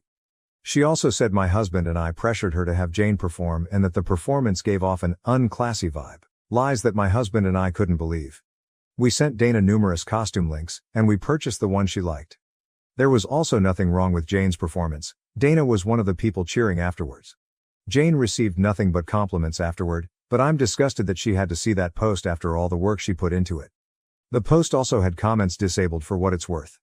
I called Dana to confront her about the lies, but she didn't pick up numerous calls. I then called her parents who, like us, had received messages about her post, and they said that Dana was wrong. They apologized on her behalf and said they were also disgusted. Dana's mom also said that Dana vented to her before making her post a few days after the reception. Dana told her she regretted asking Jane to perform given the attention, compliments and cheers she received for it. Her mom also said that she felt upstaged with Jane wearing white and having to hear how good she was. Dana's parents tried to call her after she made her post, but she didn't answer after their previous conversation ended with her parents telling her she shouldn't be bitter because she specifically asked Jane to perform. Dana's parents reported the post along with us/others, and we've told the truth to those who reached out along with a post to explain our side, stand up for Jane. We have text proof of sending costume links that Dana chose from. Dana's parents also requested to talk to Jane on the phone to apologize for Dana's behavior, and my husband and I told Jane that Dana was wrong, and that we'll be distancing ourselves from Dana permanently. Dana's parents were surprised at her behavior, and we were too having seen her grow up. Granted, we only see extended family for Thanksgiving and Christmas because we live far, but other relatives were surprised too as it seemed to come from left field. Maybe there's a side of Dana we'll never know from our limited holiday, milestone interactions, but our focus is Jane. We've tried to cheer Jane up by offering to take her to dinner among other activities, but she's been hurting, which is why I'm here. Jane hasn't practiced, at home or the studio, since the reception. And I don't want to invade her space at her studio by telling anyone there, in case she doesn't want anyone to know. She asked me to return the white silks and costume after being so excited to receive them. She also said she's going to take an extended break from aerial photography to reconsider if she wants to continue. Aside from aerial photography, she's taken a break from seeing non-aerial friends too, choosing to pretty much keep to herself. We would appreciate any advice from fellow aerialists on how to lift her spirits. We remind her of how we're proud of her, along with the many compliments she received, but she's asked for space and to not talk about it. We're going to respect that and let time do its thing, but we'll consider any advice from other aerialists who can relate to the time and work she put in. Sorry for this being so long, but we appreciate anyone who reads and takes the time to reply. Comments from the first post. Some meat with skin. This is a rare story on this site where everyone, except the villain, does everything right. If this happened to an adult or even an older teenager, she would probably still be hurt, but be able to see that Dana is the one with the issue. But at 16, she's still forming her idea of herself. It sounds like she's taking this all on as a reflection of herself. I'm not someone who can be in the spotlight. My desire to perform hurts my family. I would really consider therapy. You could say all the right things to her, and I bet you have, but at 16 it's hard to hear your mom. Alternatively, and I'm sorry to say this, but is it possible that Dana's new husband gave Jane any inappropriate attention? That might explain why Dana is so upset when she presumably should have known exactly what to expect, although certainly wouldn't excuse it.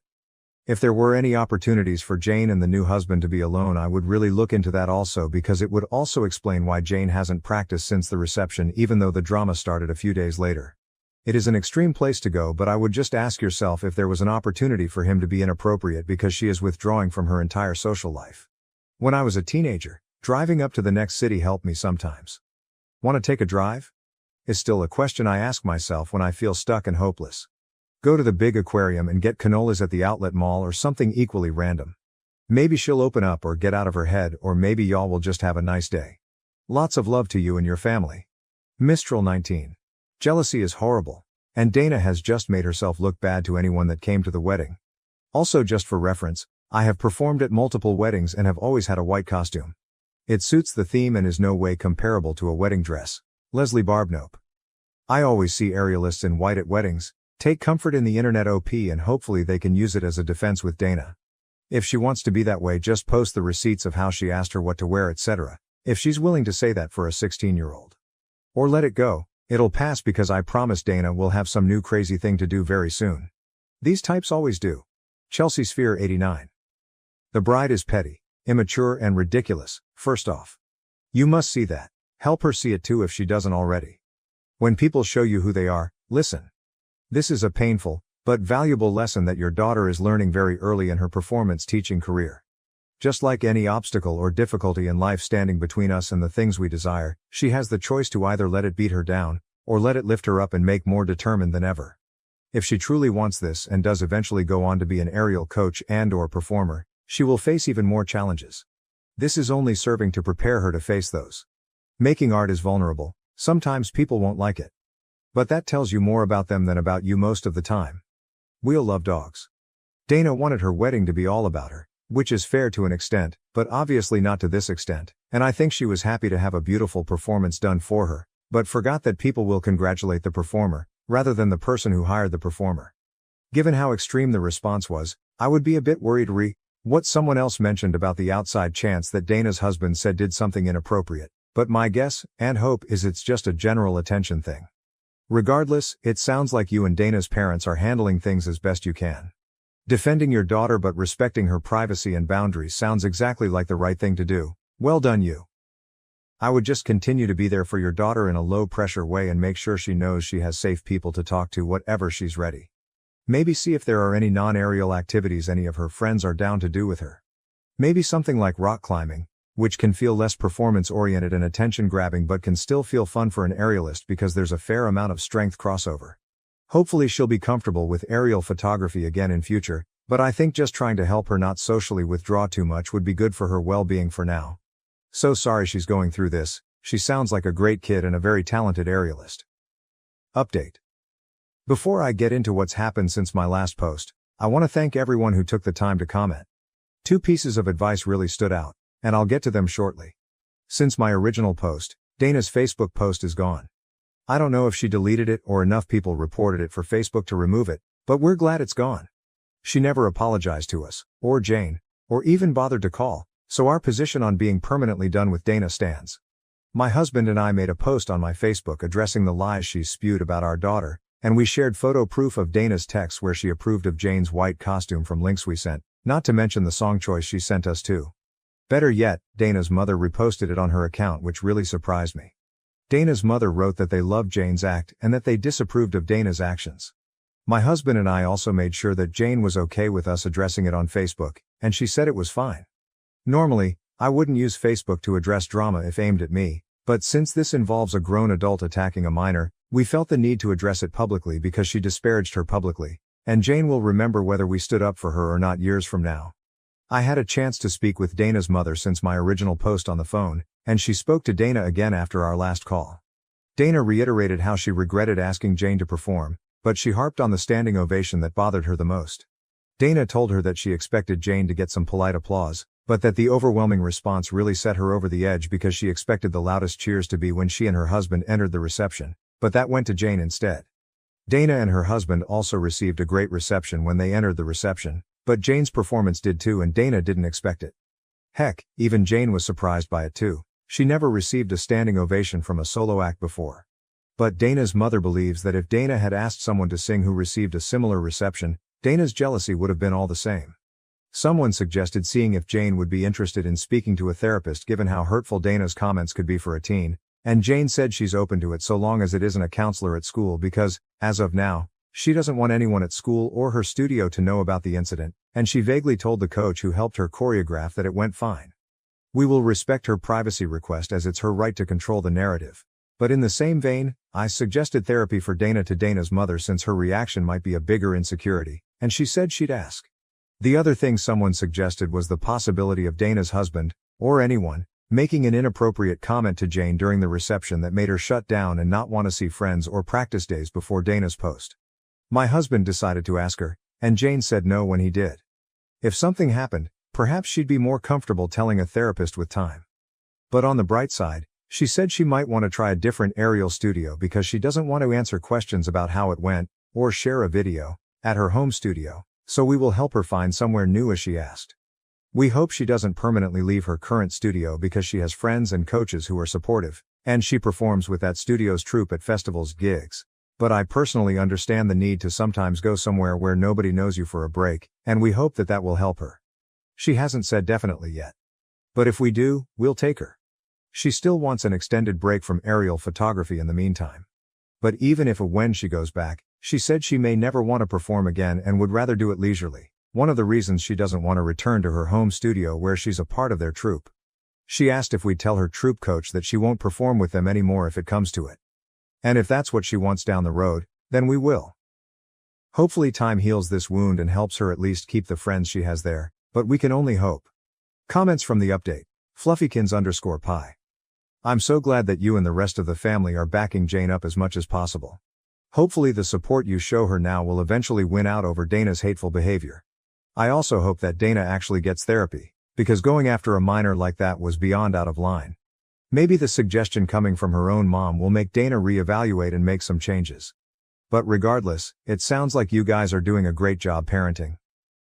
I'm so sorry this happened, but the absolute best thing you can do is just keep showing Jane that you have her back and it's her decision what she decides to do from here. We'd be happy to have her back if and when she decides to return to the aerial community. Half Angel. I can see the positives in here that have happened since the last post. Thank you for updating. I have been thinking of you all. It does sound like Jane is still blaming herself, and that will need unlocking, as that mindset could spill over into other aspects of her life, stopping her achieving her full potential. She needs to realize that this is bridezilla jealousy that got directed towards her, nothing to do with her, and if an aunt had received that attention it too would have got squashed. Perhaps angling her to perform is fine, just never a family wedding again. And please ask her again in a few weeks' time if any inappropriate comments were made or done. Sometimes it can take a while to feel comfortable enough to say it out loud. It's not uncommon for boys to take 30 years before they say something. I feel like her coach needs to know that the performance was amazing, but to know that there was fallout afterwards. They don't need to know exactly, but it will help explain the actions and ease the road back there for Jane. Please give her a big hug from me. Now to the next story, Story 2. I child-proofed for my in-laws visit, but my husband thought I was overreacting. Now he's gone further after day 1 with our nephew. Original post, I am at 26F, and my husband is 29M. We have been married for 5 years and we went to Berlin right after marriage since we both found really well-paying jobs. Meanwhile both of our families, Parents, siblings, etc. still live back in Greece and we usually visit back occasionally. Now me and my husband don't have any children and we don't plan to have any. We enjoy buying expensive things and experiencing things we never got to as children, such as nice furniture in our home, going to exotic restaurants with friends, travel, hobbies, and generally just our lives with each other exactly the way it is. But that's just how my husband thinks. His family is very traditional and every married couple has at least one kid. This time my husband invited my Bill and CL to visit us with their 3-year-old son for 2 weeks. This would be the first time they've traveled with their son and the first time we would be hosting our nephew at our home. Now our nephew is known to be going through the terrible twos and has been throwing tantrums and breaking things lately, so I did some childproofing in our home a day before my in-laws were due to arrive. I removed all the glass and ceramic decor. I swapped out our linen tablecloth for a plastic one. I locked up our intoxication devices. I also covered our sofas with a plushy fabric cover. Our sofa's fabric is white cashmere, because my nephew likes to snack while watching TV and we can always take it outside and dust off food crumbs. I also changed my maid's schedule to come in 5 days a week instead of 3 so she can help prepare breakfast and make sure the house is tidy. However, when my husband saw all of my changes he kind of got upset. He told me he felt that I was preparing our house as if we were hosting messy and uncivilized people. And asked me why I don't make these changes when our friends in Berlin who have kids come over for dinner. He also said that he's never seen our friends make these sorts of changes in their own home for their kids. I don't understand this comparison at all. Coming over for dinner for 3 hours and staying at a place for a couple of weeks is very different. And we've visited our in-laws enough to see how chaotic their home can get to the point where my Bill and SIL keep mostly plastic items in their homes for convenience. AITA. Top comments. Tulip afternoon, NTA. Instead of worrying the entire visit that their kid could ruin something expensive, the visiting parents can rest assured that the space has been child-proofed. As long as all the changes don't make the space uncomfortable, for example squeaky plastic couch covers or all decor being hidden so the place is bare, I think it makes a lot of sense. You are making the visit less stressful for everyone. Horror reveal 7618. He told me he felt that I was preparing our house as if we were hosting messy and uncivilized people. He's quoting the definition of a toddler here. OOP is voted NTA Update 1. Same post. Edit. We hadn't spoken since we had our fight last night and my in-laws are supposed to be landing in the morning.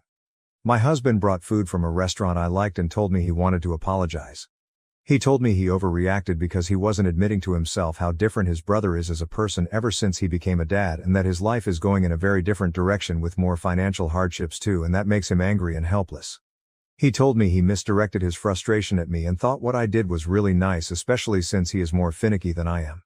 I tried my best to make him feel not guilty and responsible for the lives and decisions of other grown-ups. But I'm so relieved he came around on his own. Update 2. Same post. Edit 2. So guys, it's officially day 1 of the in-laws visit and my husband has now gone an extra step and put away most of the lamps in our house because they are glass and super dangerous for a toddler to be around. We have about 35 'cause we hate ceiling lights. When we picked up our in-laws from the airport and were driving them back, my nephew accidentally poured a bag of chips all over the back seat and floor mats. Everyone just laughed, but I know my husband was horrified inside and now he's been vacuuming the backseat area for 2 hours now, lol. Oh, and in-laws super appreciated our baby proofing. Thank you for watching. If you haven't subscribed yet, please do so and hit the notification bell to stay updated with more shocking real-life stories happening around you. My wife doesn't want me to get pregnant through IVF because she doesn't want man's sperm in me, which really confuses me. My name is Emma, and I'm 27 years old.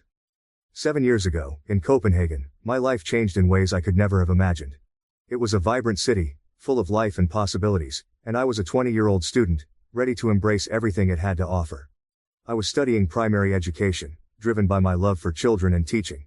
Little did I know that a simple party would introduce me to someone who would become the love of my life. It all started at a mutual friend's party during university. I had been hesitant to go, preferring quiet evenings with a book over loud gatherings. But a friend convinced me, insisting I needed to socialize more. The party was in a cozy apartment in central Copenhagen, filled with students laughing and chatting. I felt out of place, trying to find a corner where I could blend in with the background. That's when I noticed another girl doing the same. Her name was Sophia. She was standing alone on the balcony, looking at the city lights. Sophia had an air of quiet contemplation about her, as if she were lost in her own thoughts, away from the buzz of the party. Her dark hair fell in loose waves around her shoulders, and she wore a simple yet elegant dress that highlighted her natural beauty. There was something about her that drew me in, Perhaps the way she seemed so comfortable in her solitude, or maybe it was the slight hint of a smile playing at the corners of her lips. I mustered the courage to join her. As I stepped onto the balcony, the cool night air embraced me, offering a welcome contrast to the warmth and noise inside. I greeted her, and she turned to look at me with curious dark eyes. Up close I could see the intelligence and warmth in her gaze. We exchanged a few polite words about the party and our mutual friend who had invited us. There was a natural ease to our conversation. A flow that felt both comforting and exciting. We started talking about our studies. Sophia was studying engineering, and as she spoke about her projects, her eyes lit up with passion. She described the challenges she faced in a male-dominated field and her determination to excel.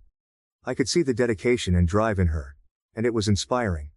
I shared my own experiences studying primary education, my love for teaching, and the joy I found in working with children.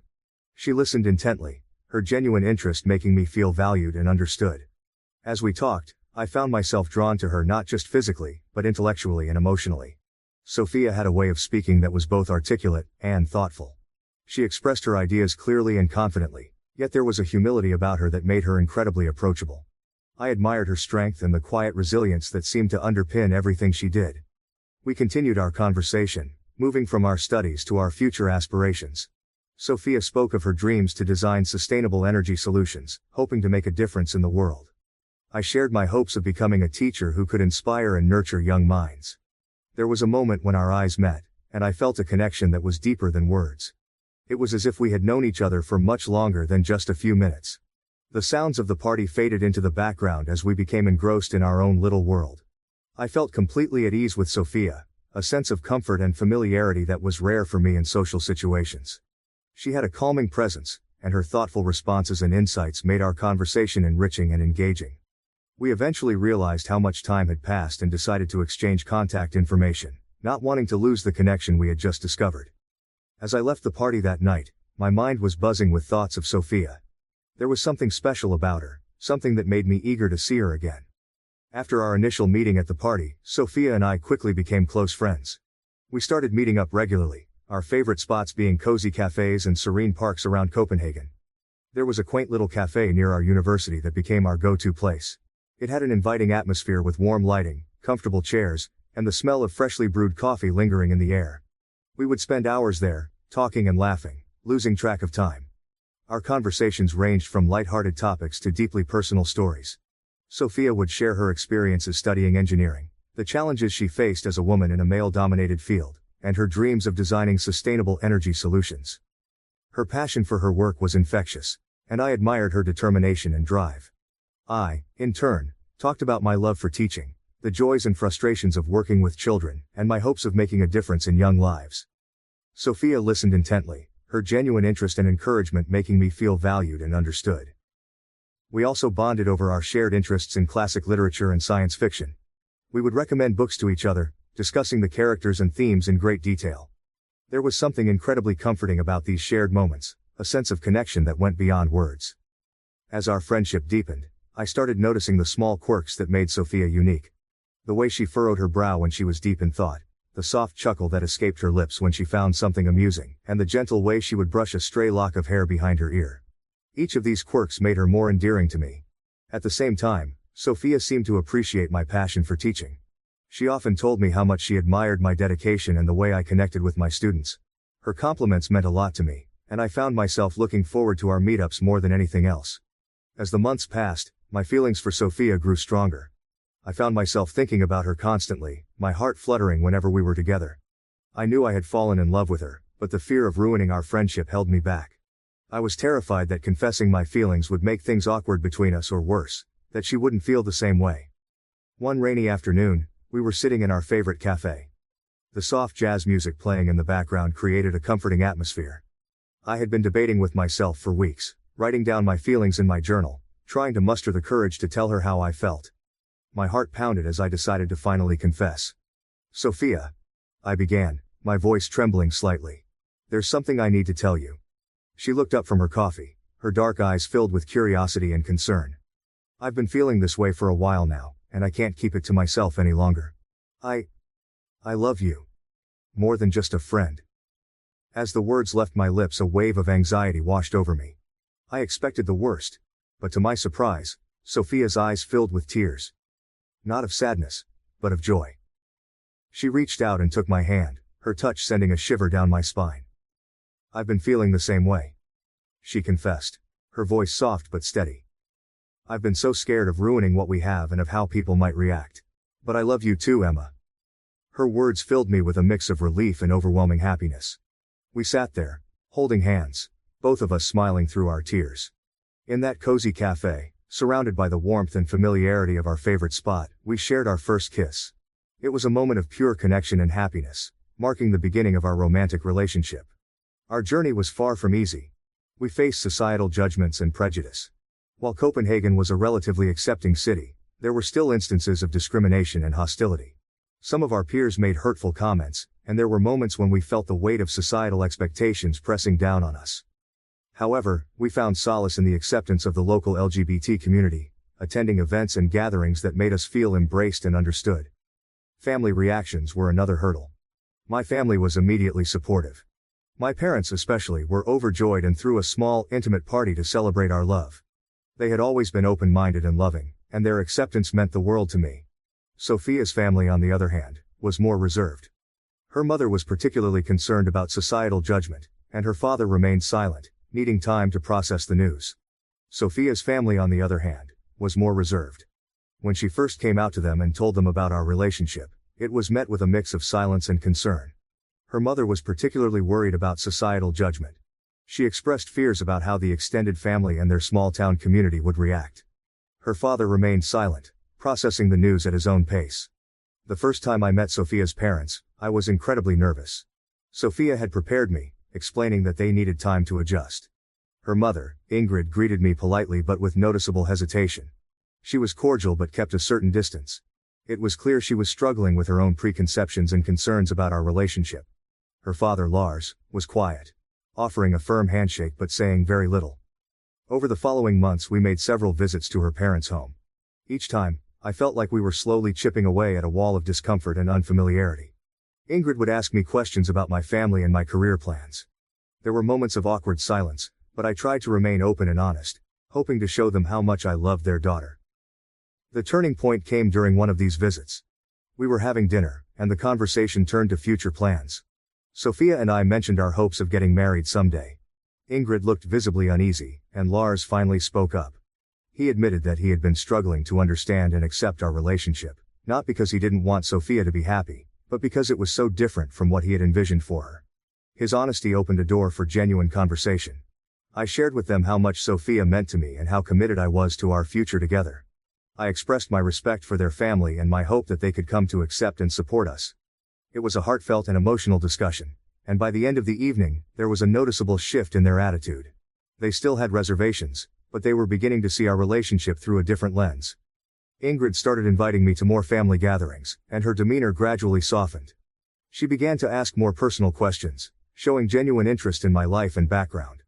Lars, though still reserved, started to engage more during our visits. He shared stories from his own life, slowly building a connection with me. There were still moments of tension, especially when extended family members were involved.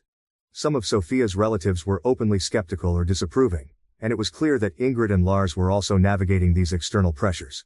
However, Sophia and I stood firm, supporting each other and maintaining open communication with her parents. Our involvement in the local LGBT community also played a role in bridging the gap. We invited Ingrid and Lars to attend a Pride event with us, hoping to show them the supportive and vibrant community we were part of. They agreed, albeit reluctantly. The event was an eye-opener for them. Seeing the love and acceptance among the attendees, and the positive atmosphere, seemed to have a profound impact on them. Ingrid later told us that the experience made her realize how much support we had and how important it was for us to be true to ourselves. She began to make an effort to understand our world better. We shared articles and books about LGBT issues with her, and she gradually became more educated and empathetic. Over time, their acceptance grew. Ingrid became more affectionate, treating me like part of the family. She would call me to check in and invite us over for dinner regularly. Lars remained quieter but showed his support in his own ways, helping us with practical matters, like fixing things in our apartment, and always being there when we needed advice. Living in Copenhagen, we also faced societal judgments from peers and strangers. There were occasional homophobic remarks and exclusion, but we stood strong together. These experiences, though painful, brought us closer. We learned to lean on each other for strength and support. We also became involved in activism, attending pride parades and advocating for LGBT rights. These activities empowered us and helped us build a network of supportive friends. 2 years into our relationship, we decided to move in together. It was an exciting step, filled with both joy and challenges. We found a small, cozy apartment that suited our needs. Decorating our new home was an adventure. My love for vintage decor clashed with Sophia's minimalist style, but we learned to compromise and create a space that reflected both our personalities. Living together brought us closer, but it also meant adjusting to each other's routines and habits. We had our share of small arguments over household responsibilities, but we always resolved them through open communication. When Sophia and I were together, every moment felt like an adventure. The excitement of discovering each other anew filled our days with joy. We were eager to make each moment special, and our early dating days were marked by romantic gestures that spoke volumes about our growing affection. Sophia had a knack for planning the perfect dates. One of our favorites was a picnic in a secluded spot she had found in one of Copenhagen's beautiful parks.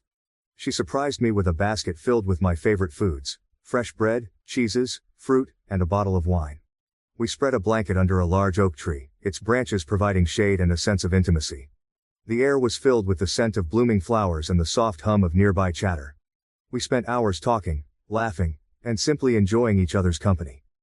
The simplicity of the picnic made it all the more special, a perfect reflection of our blossoming love. Late-night walks became another cherished routine. After a long day, we would meet up and stroll through the quiet streets of Copenhagen, the city lights casting a warm glow on our path. The world seemed to slow down during these walks, giving us the space to connect on a deeper level. We would often end up by the waterfront, watching the moonlight dance on the waves. Sophia would hold my hand, and we would talk about our dreams, our fears, and our hopes for the future. Those walks were a time for us to be completely open with each other, free from distractions. Sophia's surprise dates were always a delight. One evening, she took me to an outdoor movie screening. It was a classic romantic film, and she had prepared a cozy setup with blankets and pillows. We sat under the stars, the cool night air wrapping around us as we watched the movie. The magic of the film, combined with the enchantment of being with Sophia, made it an unforgettable experience. She had a way of turning ordinary moments into extraordinary memories. As our relationship deepened, so did our trust.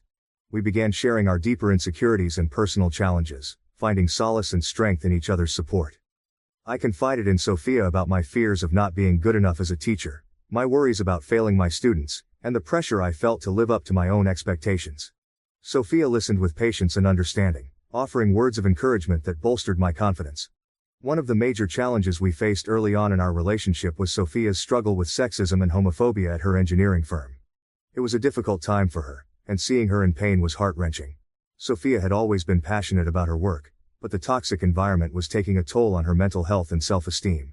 She would come home exhausted and demoralized, the weight of her experiences evident in her eyes. Sophia confided in me about the specific incidents that made her feel isolated and undervalued.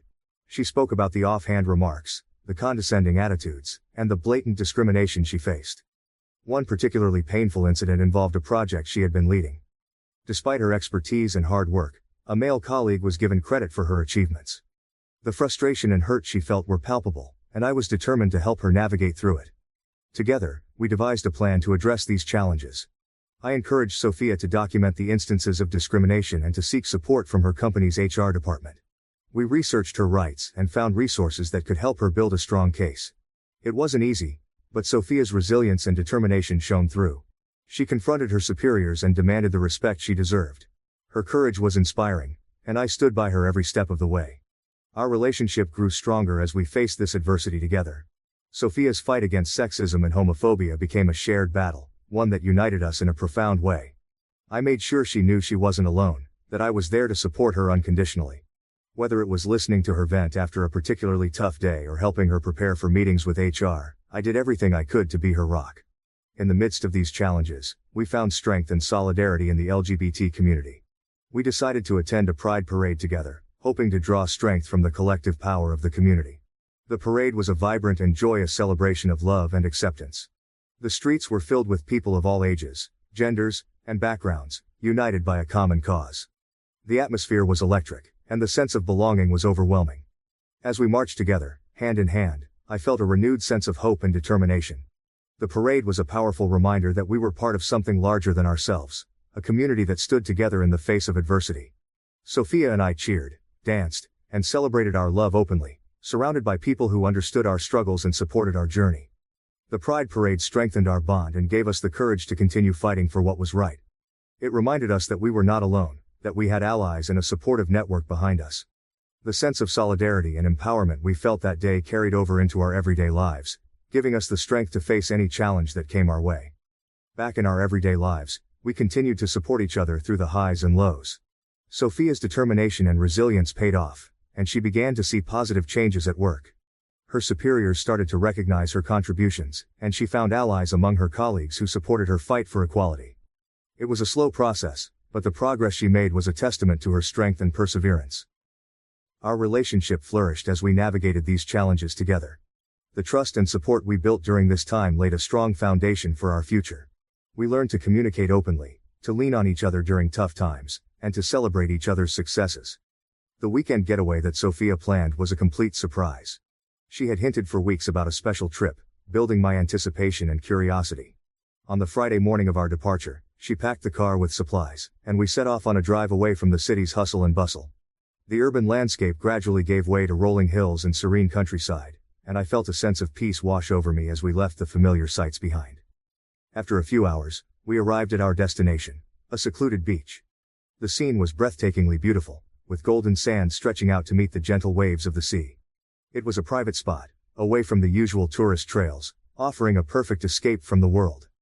Sophia had chosen a location that was not just picturesque but also incredibly peaceful, a place where we could truly relax and enjoy each other's company.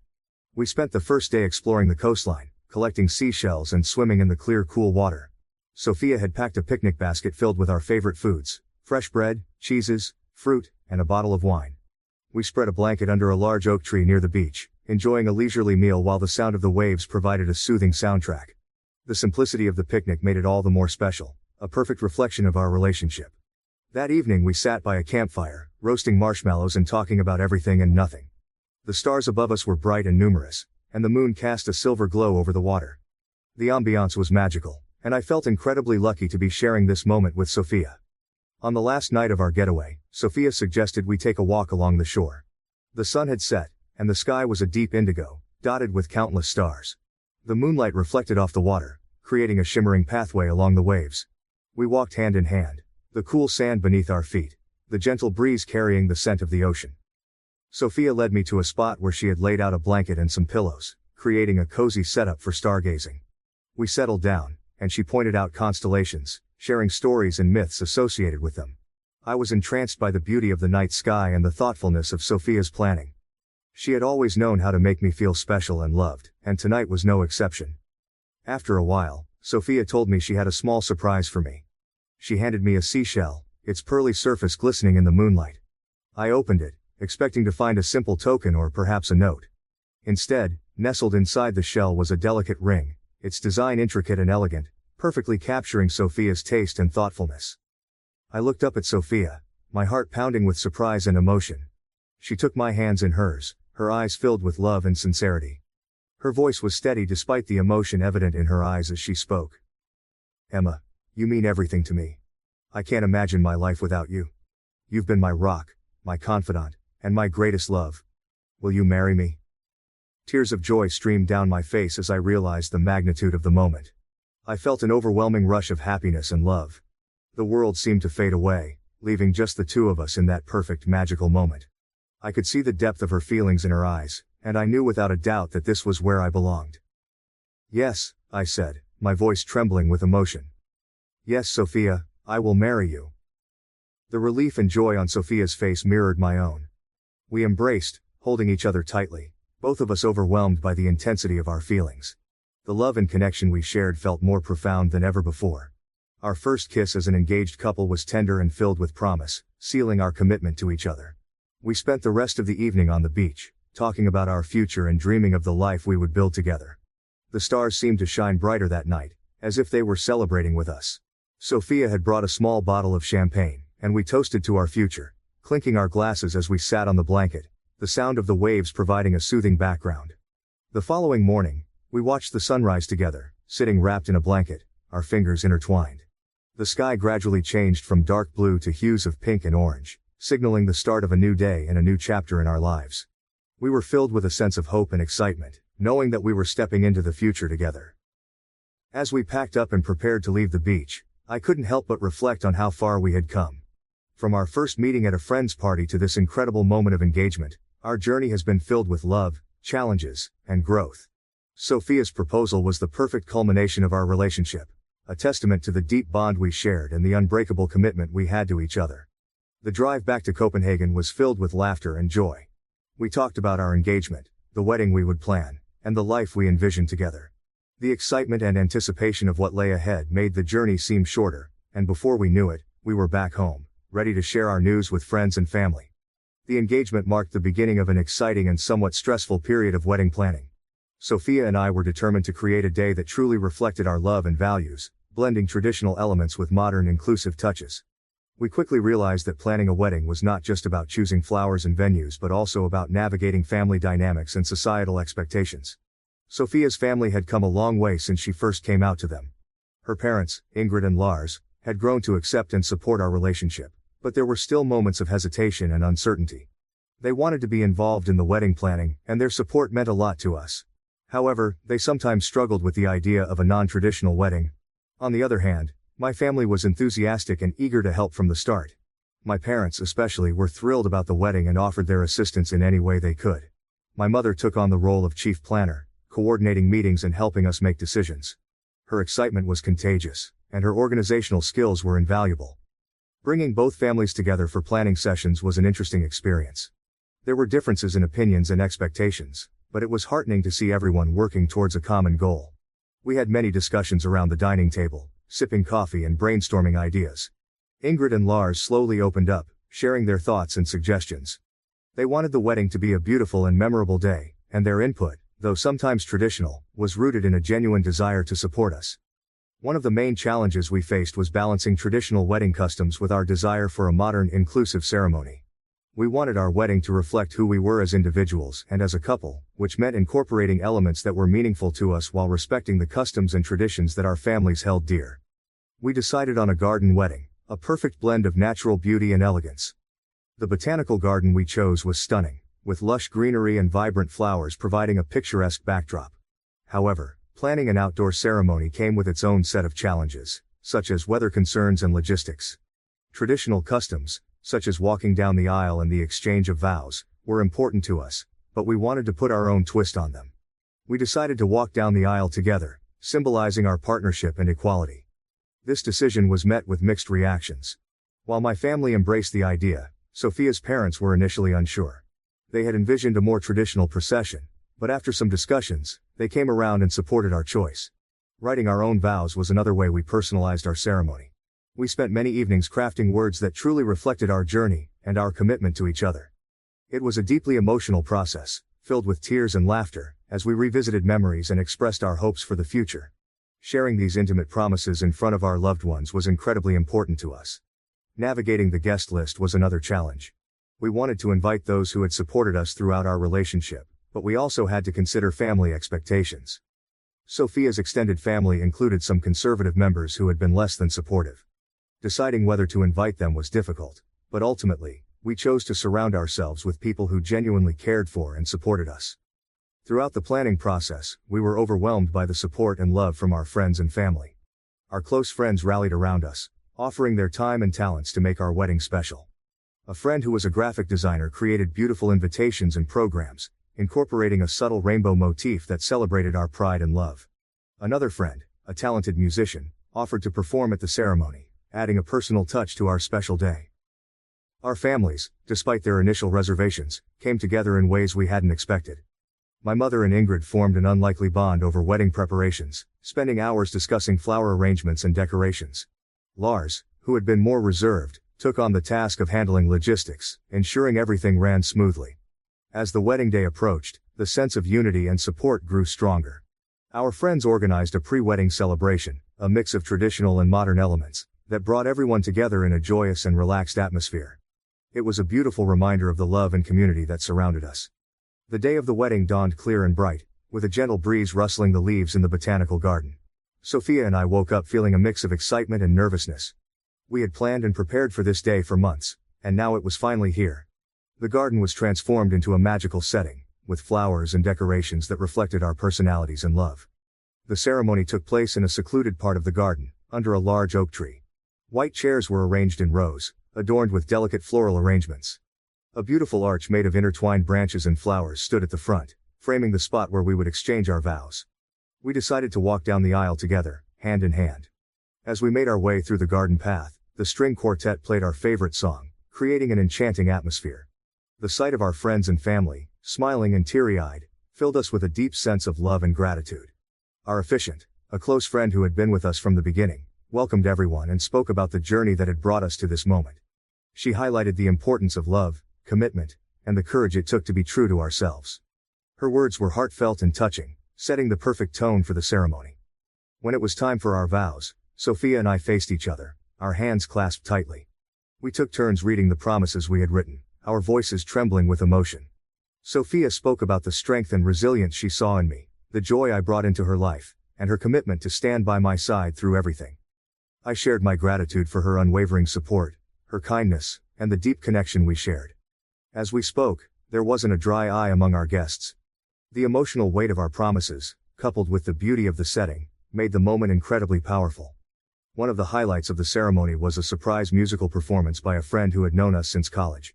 She sang a song that held special meaning for us, her voice carrying through the garden and adding a magical touch to the proceedings. It was a moment of pure beauty, and the love and effort she put into her performance touched our hearts deeply. Following the ceremony, we moved to a tented area for the reception. The tent was decorated with fairy lights and colorful flowers, creating a warm and inviting atmosphere. Each table had a small booklet that shared our love story, from our first meeting to the proposal, allowing guests to reminisce and celebrate our journey with us. The meal was a blend of our favorite foods, with a focus on local and sustainable ingredients. We wanted the reception to feel like a big, joyous family dinner, and the warm communal atmosphere made everyone feel included and cherished. As a special touch, we included a dessert bar featuring treats from both our cultures, a sweet nod to our backgrounds. The speeches were another memorable part of the reception. Our friends and family shared stories and well wishes, their words filled with humor and love. A close friend, who had been there since the beginning of our relationship, gave a particularly moving speech that had everyone laughing and crying in equal measure. Their words were a beautiful reminder of the journey we had taken and the support we had along the way. Dancing under the stars was a magical experience. We had hired a DJ who played a mix of our favorite songs, and the dance floor was never empty. We shared our first dance as a married couple to a song that held special meaning for us, and as we moved together, it felt like the world melted away, leaving just the two of us in that perfect moment. One of the most profound aspects of our wedding was the act of publicly declaring our love despite societal prejudices. There were moments of fear and uncertainty leading up to the wedding, worries about how some guests might react or whether we would face judgment. But standing there, surrounded by the people who mattered most, those fears faded away. The overwhelming support and love from our friends and family reaffirmed our belief in the power of love and community. Our wedding wasn't just a celebration of our relationship, it was a testament to the progress we had made and the acceptance we had found. It was a beautiful and empowering experience, one that reminded us of the importance of being true to ourselves and standing up for what we believed in.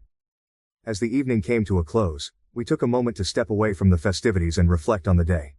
We stood together, looking out at the twinkling lights and the joyful faces of our guests.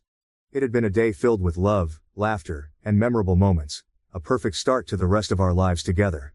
Our wedding was everything we had hoped for and more. It was a day filled with love, support, and joy, a celebration not just of our relationship but of the community and the journey that had brought us together. As we looked around at our friends and family, dancing and laughing under the twinkling lights, we felt an overwhelming sense of gratitude and happiness. It was the perfect start to the rest of our lives together. After the excitement and whirlwind of our wedding, Sophia and I settled into our life as a married couple. The transition from engaged to married life was a beautiful journey of establishing new routines and planning for our future together. Each day brought a new sense of comfort and familiarity, deepening our bond and strengthening our commitment. One of the first things we did was to create a space that truly felt like home. We had been living together for a few years, but now, as a married couple, there was a renewed sense of purpose in making our apartment a reflection of us. We spent weekends rearranging furniture, adding personal touches, and filling our home with items that brought us joy. Sophia's minimalist style and my love for vintage decor blended seamlessly, creating a cozy and inviting space that we both loved. Establishing routines was a natural next step. We both had busy schedules, but we made it a priority to carve out time for each other. Mornings became our sacred time, a peaceful start to the day before the rush of work. We would sit together over breakfast, sipping coffee and discussing our plans for the day. These quiet moments of connection set a positive tone and made the hectic days more manageable. Evenings were dedicated to unwinding and reconnecting. Sophia often came home tired from her demanding job in engineering, and I would try to make her transition home as relaxing as possible. We developed a routine of cooking dinner together, experimenting with new recipes and enjoying the simple pleasure of a home-cooked meal. Cooking became a shared activity that allowed us to bond and de-stress. We would chat about our day, sharing both the highlights and the challenges. Weekends were our time to explore and have fun. We loved discovering new parts of Copenhagen, visiting museums, parks, and cafes. We also made it a point to continue with our late-night walks, a tradition that had started early in our relationship. These walks were a way for us to stay connected, to talk about our dreams and plans, and to simply enjoy each other's company. As we settled into our married life, our careers also began to flourish. Sophia's dedication and hard work at her engineering firm did not go unnoticed. Despite the challenges she faced early on, she persevered and made significant strides in her field. Her resilience and expertise earned her the respect of her colleagues and superiors. One of the most significant milestones was when Sophia was promoted to a senior engineering position. The promotion was a recognition of her technical skills, leadership abilities, and the innovative projects she had spearheaded. It was a well-deserved achievement, and I was incredibly proud of her. The promotion also brought new responsibilities and challenges, but Sophia faced them with her characteristic determination and grace. With her new role, Sophia's work schedule became even more demanding. There were late nights and occasional weekends at the office, but we made it work. We communicated openly about our needs and supported each other through the busy times. Sophia's promotion also meant a better financial situation for us, allowing us to save more for our future goals. Meanwhile, my career as a primary school teacher was also reaching new heights. I had always been passionate about teaching, and my dedication to my students was unwavering. The recognition came when I was awarded Teacher of the Year at my school. It was an honor that filled me with immense pride and gratitude. The award was a testament to my hard work and the positive impact I had on my students. It was a reminder of why I loved teaching and the difference I could make in young lives. The award also brought new opportunities, including an invitation to speak at educational conferences and the chance to mentor new teachers. Balancing our successful careers with our personal life required effort and commitment. We made it a priority to celebrate each other's achievements and to support one another during challenging times. When Sophia had a big presentation or a critical project deadline, I would make sure to be extra supportive, taking on more household responsibilities and providing emotional encouragement. Similarly, when I was preparing for a conference or dealing with a particularly tough school day, Sophia was there to lift my spirits and offer her unwavering support. With our careers on solid ground, we began to think more seriously about our future. We had always talked about the possibility of starting a family, and now that we were married and more established, those conversations became more concrete. We explored different options, including adoption and surrogacy, and had many heartfelt discussions about what would be best for us. We also set financial goals, creating a plan to save for a house. While we loved our apartment, we dreamed of having a home with more space and a garden where we could enjoy outdoor activities. We started a savings fund and carefully managed our finances to make this dream a reality. Travel was another shared passion, and we made a list of places we wanted to visit together. From exploring the historic cities of Europe to relaxing on tropical beaches, our travel plans were a way to create lasting memories and experience new adventures. We scheduled annual vacations, making sure to take time off from our busy schedules to recharge and reconnect. Our involvement in the LGBT community also remained an important part of our lives. We continued to participate in Pride events, advocate for LGBT rights, and support local organizations. Our commitment to the community was a source of strength and pride, and we were determined to give back and make a positive impact. Of course, life wasn't without its challenges. There were moments of stress and tension, times when the demands of work and personal life felt overwhelming. We faced misunderstandings and disagreements, but our strong foundation of communication and trust helped us navigate these rough patches. One particular challenge was managing the expectations of our extended families. While our parents were supportive, there were still moments of tension, especially during holidays and family gatherings. Balancing time between both families and managing differing opinions required patience and understanding. We made it a point to communicate openly with our families, setting boundaries when necessary and ensuring that our relationship remained a priority. Another challenge was dealing with societal prejudices. Despite the progress that had been made, there were still instances of discrimination and bias. Whether it was insensitive comments or more overt acts of homophobia, these experiences were painful. However, we faced them together, finding strength in each other and in our community. Through it all, Our love and commitment to each other only grew stronger. We learned to navigate life's ups and downs as a team, supporting each other and celebrating our successes together. Our shared experiences, both good and challenging, deepened our connection and reinforced the foundation of our relationship. One of the most profound lessons we learned was the importance of making time for each other.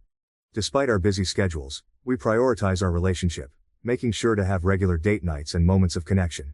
Whether it was a weekend getaway, a simple dinner at home, or a spontaneous adventure, these moments were essential in keeping our relationship strong and vibrant. We also continued to nurture our individual passions and interests. Sophia pursued further studies in sustainable engineering, attending workshops and conferences to stay at the forefront of her field. I took on new projects at school, developing innovative teaching methods and collaborating with colleagues to enhance the educational experience for our students. Our journey as a married couple was filled with love, growth, and endless possibilities. We faced challenges with resilience and embraced opportunities with enthusiasm. The routines we established, the milestones we achieved, and the dreams we pursued were all part of the beautiful tapestry of our life together. After a few years of settling into married life, Sophia and I began to seriously discuss the idea of starting a family. It was a topic we had touched upon many times before, but now it felt like the right time to delve deeper. We spent countless nights lying in bed, imagining our home filled with the laughter and chaos of children. The idea of becoming parents excited and terrified us in equal measure. Our conversations were filled with dreams and hopes. We talked about the kind of parents we wanted to be, the values we hoped to instill in our children, and the adventures we would have as a family. Sophia imagined teaching our children about science and engineering, fostering their curiosity and creativity. I envisioned reading bedtime stories and planning educational outings, nurturing their love for learning. As we delved deeper into our discussions, we realized that there were many practical considerations to address. We needed to explore the various options available to us as a same-sex couple. Adoption, surrogacy, and IVF were all possibilities, each with its own set of challenges and rewards. We began our research by attending seminars and informational sessions. There were numerous organizations and support groups dedicated to helping LGBT couples navigate the process of starting a family. We met with doctors, legal experts, and other couples who had gone through similar journeys. These meetings were incredibly informative and provided us with a wealth of knowledge and resources. Adoption was one of the first options we considered.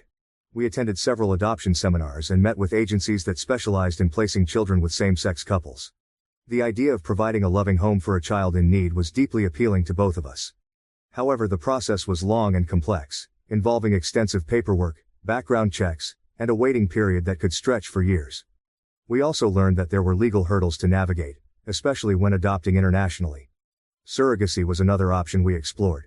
We met with several surrogacy agencies and spoke with surrogates who had helped other couples fulfill their dreams of parenthood.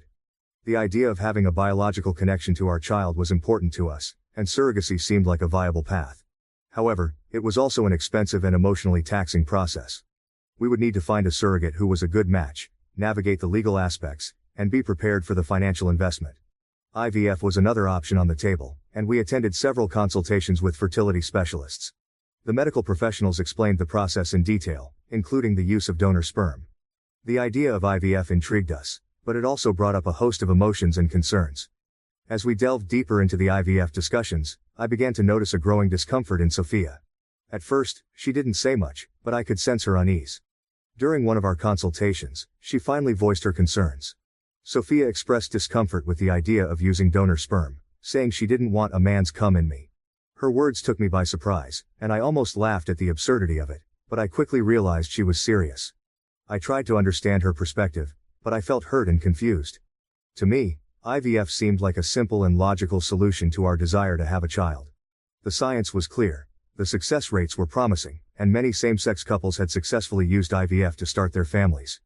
I couldn't comprehend why Sophia was so opposed to it, especially since we both understood the medical aspects very well. I would lie awake at night, replaying our conversations in my mind, trying to piece together why she felt this way. I felt a growing sense of frustration and helplessness. It seemed like every time we made progress, we were met with another roadblock. I wanted to support Sophia, but I also felt that she was being unreasonable and overly cautious about something that should be straightforward. Our arguments often ended in frustration and tears. The same points would be raised again and again, with neither of us feeling heard or understood. I would try to present the logical aspects, the statistics, the safety, and the success stories of other couples. Sophia, however, would respond with her emotional and psychological concerns. Sophia tried to explain that it wasn't just about the physical aspect of IVF. She spoke about her deeper feelings of discomfort and unease. She worried about the implications of using donor sperm and the potential emotional impact on our family. She was concerned about how the child might feel about their origins and the possible identity issues they might face. I struggled to understand these concerns. To me, it felt like Sophia was overcomplicating something that should be straightforward. I would counter her arguments with practical solutions, suggesting we could be open and honest with our child about their conception, provide them with all the love and support they needed, and ensure they felt secure in their identity. The emotional toll of these discussions was significant. I felt like we were on a constant roller coaster, with moments of hope quickly followed by despair. There were times when I felt like giving up, wondering if we would ever find a resolution that worked for both of us. I questioned whether we were ready for the challenges of parenthood if we couldn't even agree on the first step. I also felt a deep sense of isolation. It seemed like no one else could fully understand the complexity of our situation. Friends and family offered support, but their well-meaning advice often missed the mark. They didn't grasp the intricacies of our emotional and psychological struggles, and their suggestions sometimes felt dismissive of Sophia's concerns. During one particularly intense argument, Sophia broke down and shared more about her fears. She felt like the process of IVF was invasive and that it imposed traditional gender roles on our relationship. She had spent her entire career fighting against sexism and homophobia, and the idea of using donor sperm felt like another way in which societal norms were being imposed on us. She worried about the dynamics it would create within our family and how it might affect our child's sense of identity. Our arguments often ended in frustration and tears. Sophia tried to explain that it wasn't just about the physical aspect of IVF, but also about her deeper feelings of discomfort and unease. She worried about the implications of using donor sperm and the potential emotional impact on our family. I struggled to understand these concerns, feeling like she was overcomplicating something that should be straightforward. The tension began to take a toll on our relationship. We had always been able to communicate openly and support each other through challenges, but this issue seemed to create a rift between us. I felt like Sophia was being irrational and stubborn, while she felt like I wasn't respecting her feelings and concerns. Desperate to find a resolution, we decided to seek counseling. We found a therapist who specialized in working with LGBT couples and booked our first session. The counseling sessions provided a safe space for us to express our thoughts and emotions without judgment. Our therapist helped us unpack the layers of our conflict, exploring the deeper fears and insecurities that were driving our reactions. Through counseling, I began to understand that Sophia's discomfort with IVF wasn't just about the physical process. It was rooted in her feelings about traditional gender roles and societal expectations. She had spent her entire career fighting against sexism and homophobia, and the idea of using donor sperm felt like another way in which societal norms were being imposed on us. She worried about the implications for our family dynamics and the potential for judgment from others. Understanding Sophia's perspective helped me to see the issue in a new light. I realized that her concerns were valid and that we needed to find a solution that respected both of our feelings. We continued to attend counseling sessions, working through our emotions and finding ways to support each other. One breakthrough moment came when Sophia admitted that she felt pressured to conform to traditional notions of family and parenthood. She felt like she was being forced into a role that didn't align with her identity and values. Hearing this helped me to empathize with her struggle and to see that her opposition to IVF was about more than just the physical process. Hearing this, I began to see the issue in a new light. Sophia's discomfort wasn't just about the medical procedure, it was about the deeper implications and her struggle against societal expectations. She felt pressured to conform to traditional notions of family and parenthood, and that pressure was causing her significant distress. Realizing the depth of Sophia's feelings, I suggested we seek counseling. We found a therapist who specialized in working with LGBT couples and began attending sessions. The counseling sessions provided a safe space for us to express our thoughts and emotions without judgment. Our therapist helped us unpack the layers of our conflict, exploring the deeper fears and insecurities that were driving our reactions. Through counseling, I began to understand that Sophia's discomfort with IVF was not something to be dismissed. It was a legitimate concern rooted in her experiences and values. The process of working through our conflict in therapy was enlightening and healing. We learned to communicate more openly and to respect each other's feelings. After many months of discussions, counseling sessions, and emotional highs and lows, we finally found a path that felt right for both of us. We decided to pursue surrogacy using both of our eggs and a known sperm donor.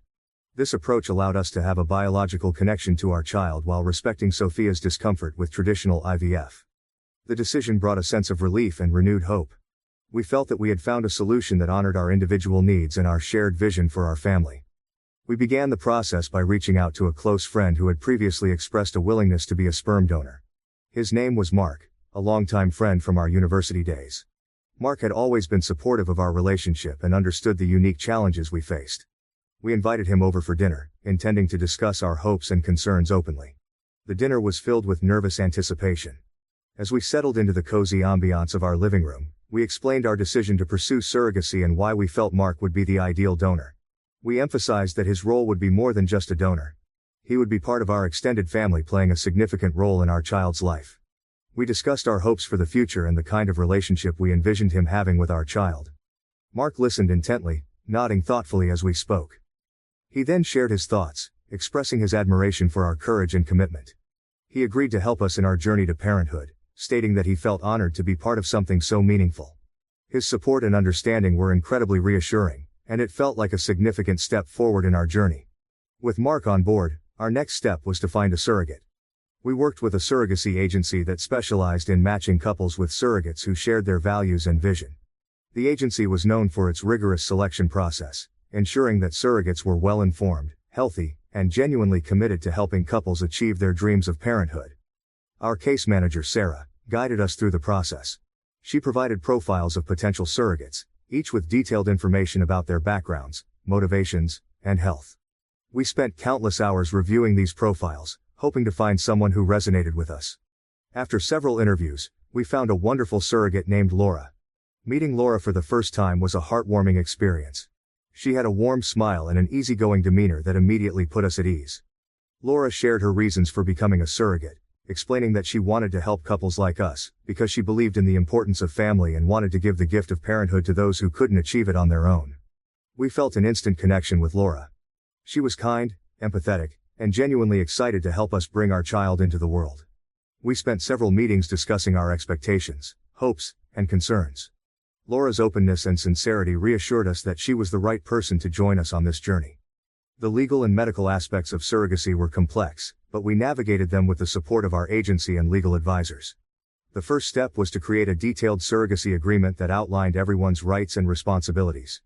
This agreement was crucial to ensure that all parties were protected and that there was a clear understanding of the process. Our legal advisor, Emily, was experienced in surrogacy law and guided us through the intricacies of the agreement. We discussed every aspect in detail, from medical procedures to financial arrangements, to the involvement of the surrogate in our child's life. The goal was to create a comprehensive document that addressed all potential scenarios and ensured that everyone felt secure and respected. However, our sense of anticipation and joy was abruptly disrupted by our parents' reactions when we shared our plans with them. We had expected some questions and perhaps a bit of discomfort given their traditional views, but nothing could have prepared us for the intensity of their opposition. The first confrontation came during a dinner at my parents' house. We had planned a special evening to share our news, hoping that the joyful atmosphere would help them embrace our decision.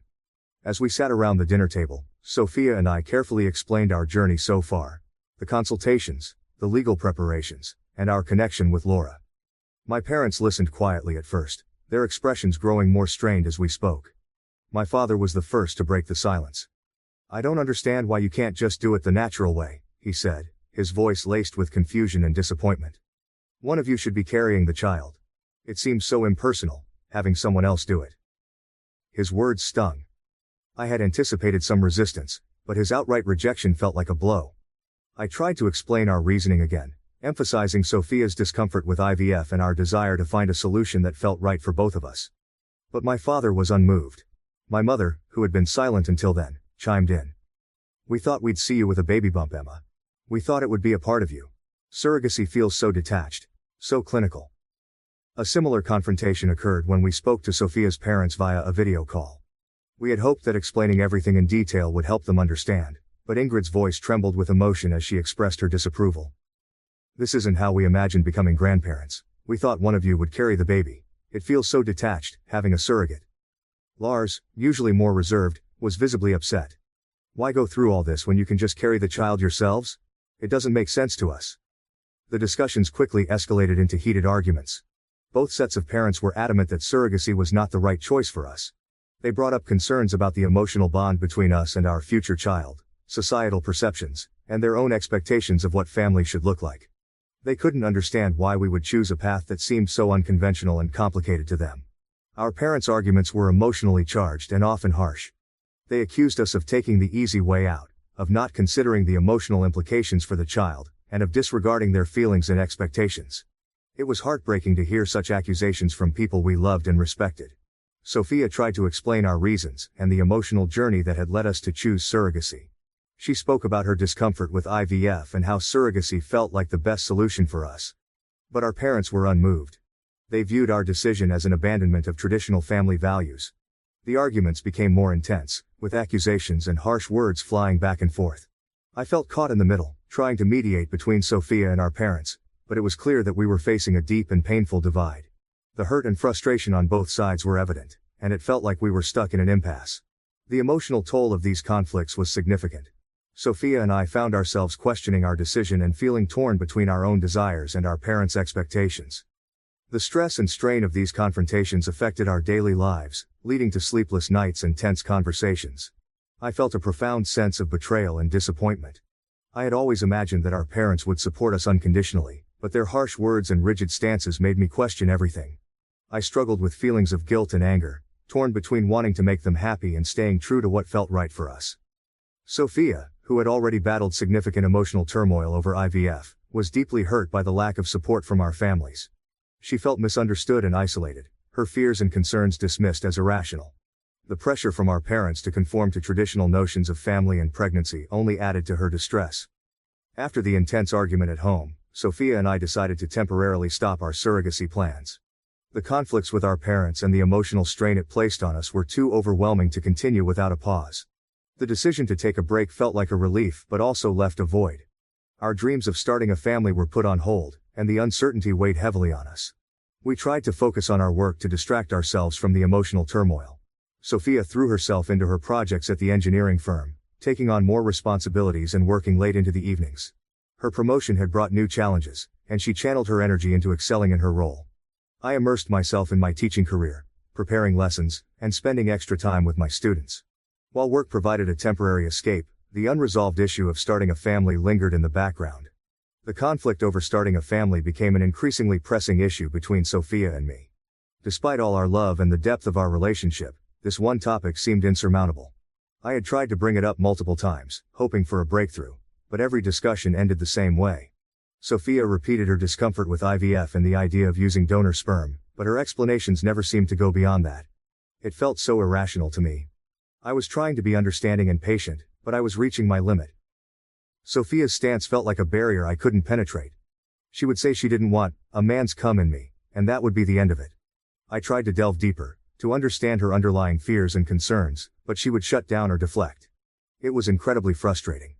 I couldn't understand why she was being so resistant to something that seemed like a logical and effective solution to our desire for a family.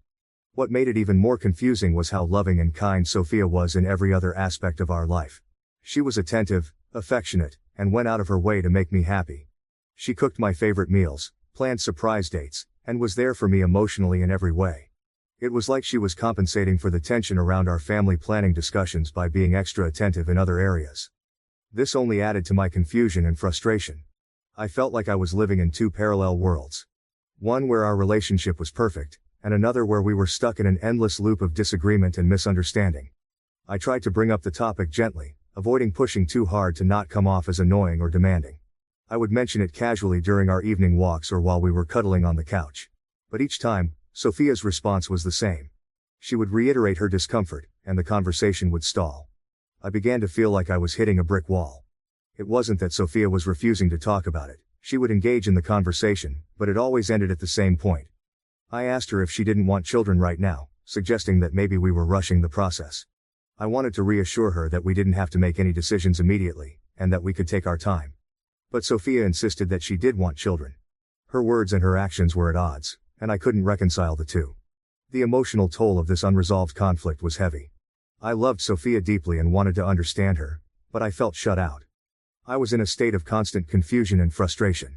Every time I tried to make sense of her feelings, I ended up more baffled. It was as if she was keeping a part of herself locked away, and no matter how hard I tried, I couldn't reach it. Sophia's kindness and affection made it even harder. She was doing everything she could to show her love for me, but it felt like a distraction from the real issue. I appreciated her efforts, but it didn't solve the problem. Instead, it made me feel guilty for pushing her on the subject of children. I wondered if I was being unreasonable or if I was missing something important. I found myself questioning everything. Did Sophia really want children, or was she just saying that to avoid disappointing me?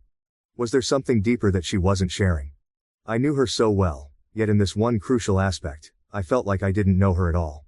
It was a painful realization. The persistent disagreement with Sophia and my own feelings of inadequacy led to a period of intense self-doubt and reflection. I spent countless hours thinking about our situation, trying to understand Sophia's perspective while grappling with my own emotions. I questioned whether I was being unreasonable or if there was something more I could do to bridge the gap between us. Sharing my feelings with others was a challenge. I wanted to talk to my friends and family about the conflict, but I was afraid of offending anyone or making the situation worse. I felt trapped between my desire to resolve the issue and my fear of causing more pain.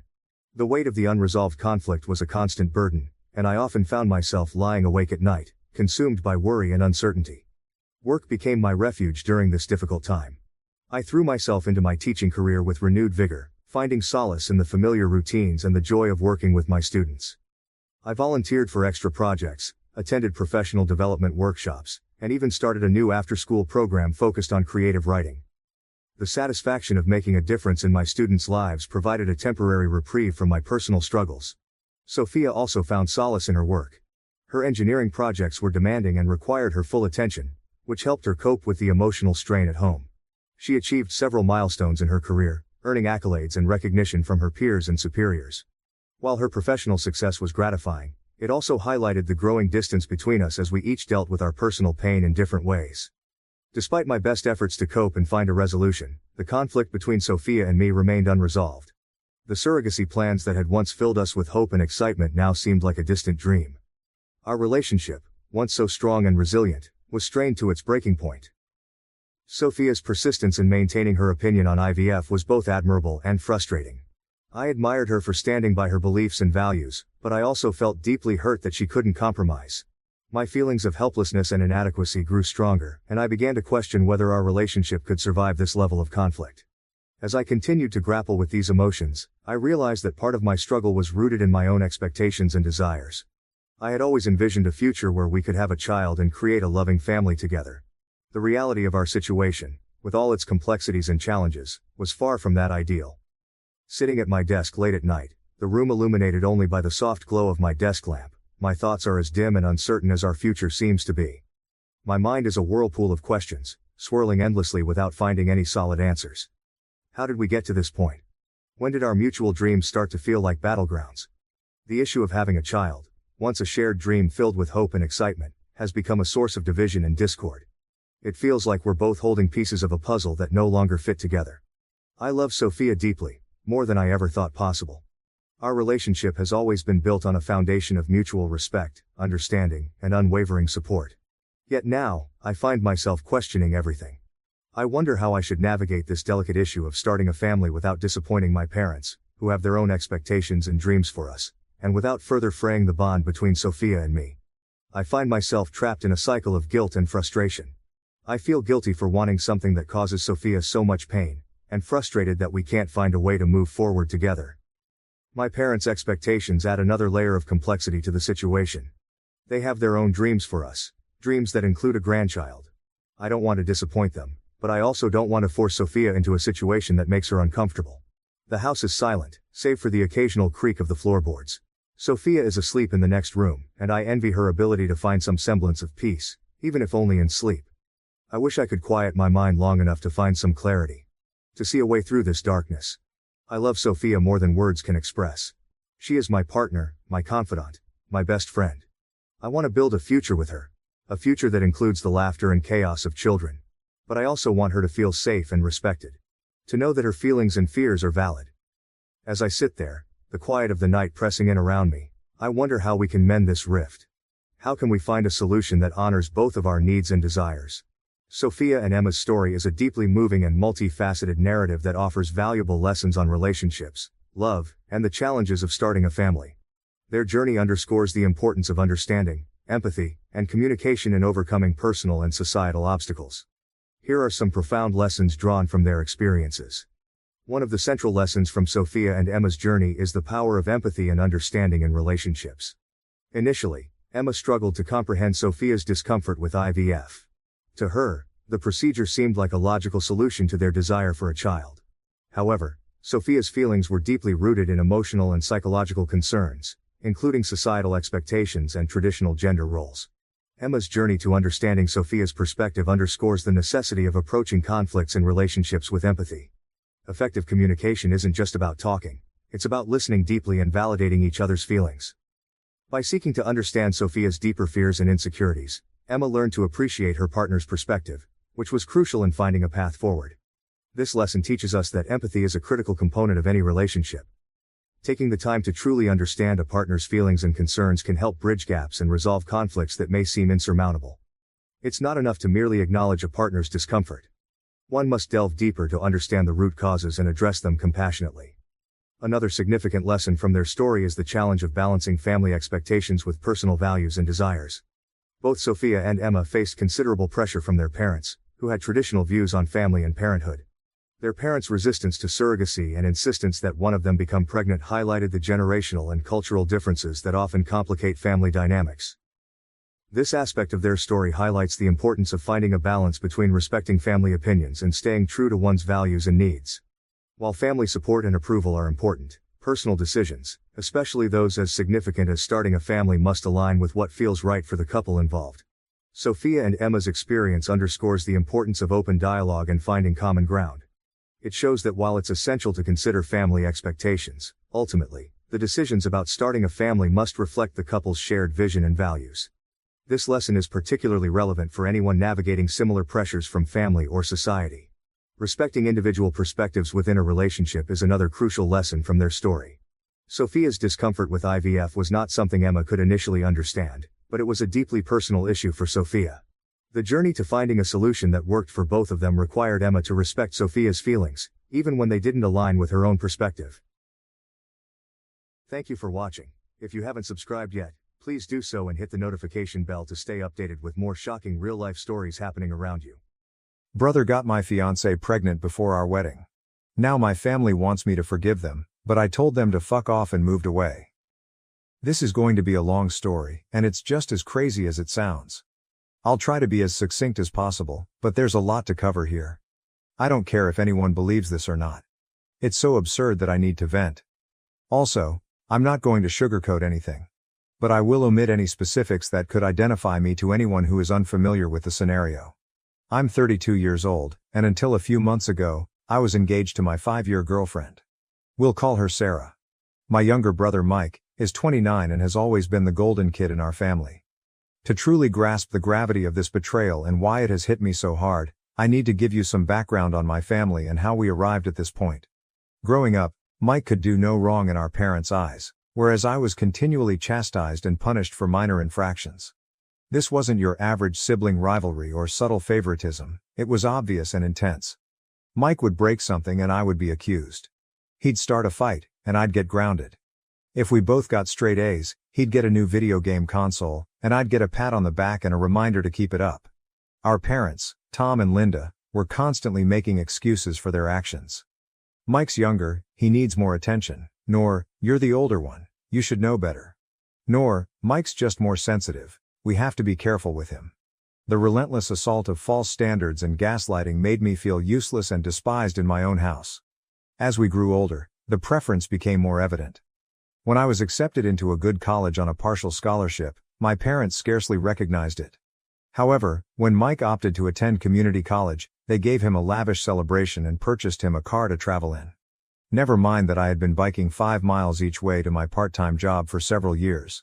I moved out as quickly as possible to avoid the toxic environment at home. I supported myself through college by working 2 jobs and taking out loans. Meanwhile, Mike dropped school after 1 semester, citing that college was not for him. Our parents wholeheartedly backed his decision, commending him for knowing himself and not conforming to societal expectations. They even financed his string of failed business enterprises over the following few years. Regardless of how much distance I tried to put between myself and my family, they always found a way to bring me back. Holiday dinners were a nightmare of subtle insults and not so subtle parallels. "Oh, you're still in that entry-level position? Well, Mike is considering establishing another business. He's very entrepreneurial. Never mind that I was establishing a secure profession while Mike depleted our parents' retirement money. Despite everything, I tried to keep my friendship with Mike. He was still my brother after all. However, it was always one-sided. I'd reach out and attempt to connect, but he'd either ignore me or find a way to make the conversation into a game he could win. If I was promoted, he would suddenly have a big opportunity coming up. If I started dating someone, he would inevitably be in a serious relationship. I met Sarah while trying to reunite with Mike. She was a friend of one of his short-lived girlfriends and we clicked immediately.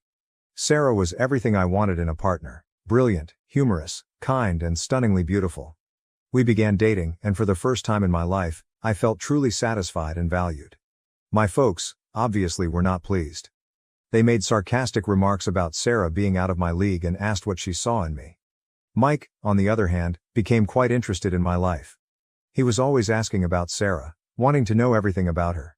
At the moment, I was just relieved that he seemed to care about things in my life. Looking back, I should have noticed the red flags. Sarah and I moved in together after a year of dating, and it was fantastic. We both had solid professions, traveled, and discussed the future. I began to believe that, just maybe, I could have the life I had always desired. A good profession, a loving partner, and perhaps children eventually. I proposed to Sarah on our 4th anniversary. It was nothing fancy, simply a simple supper at home and a moving speech. I was ecstatic when she said yes.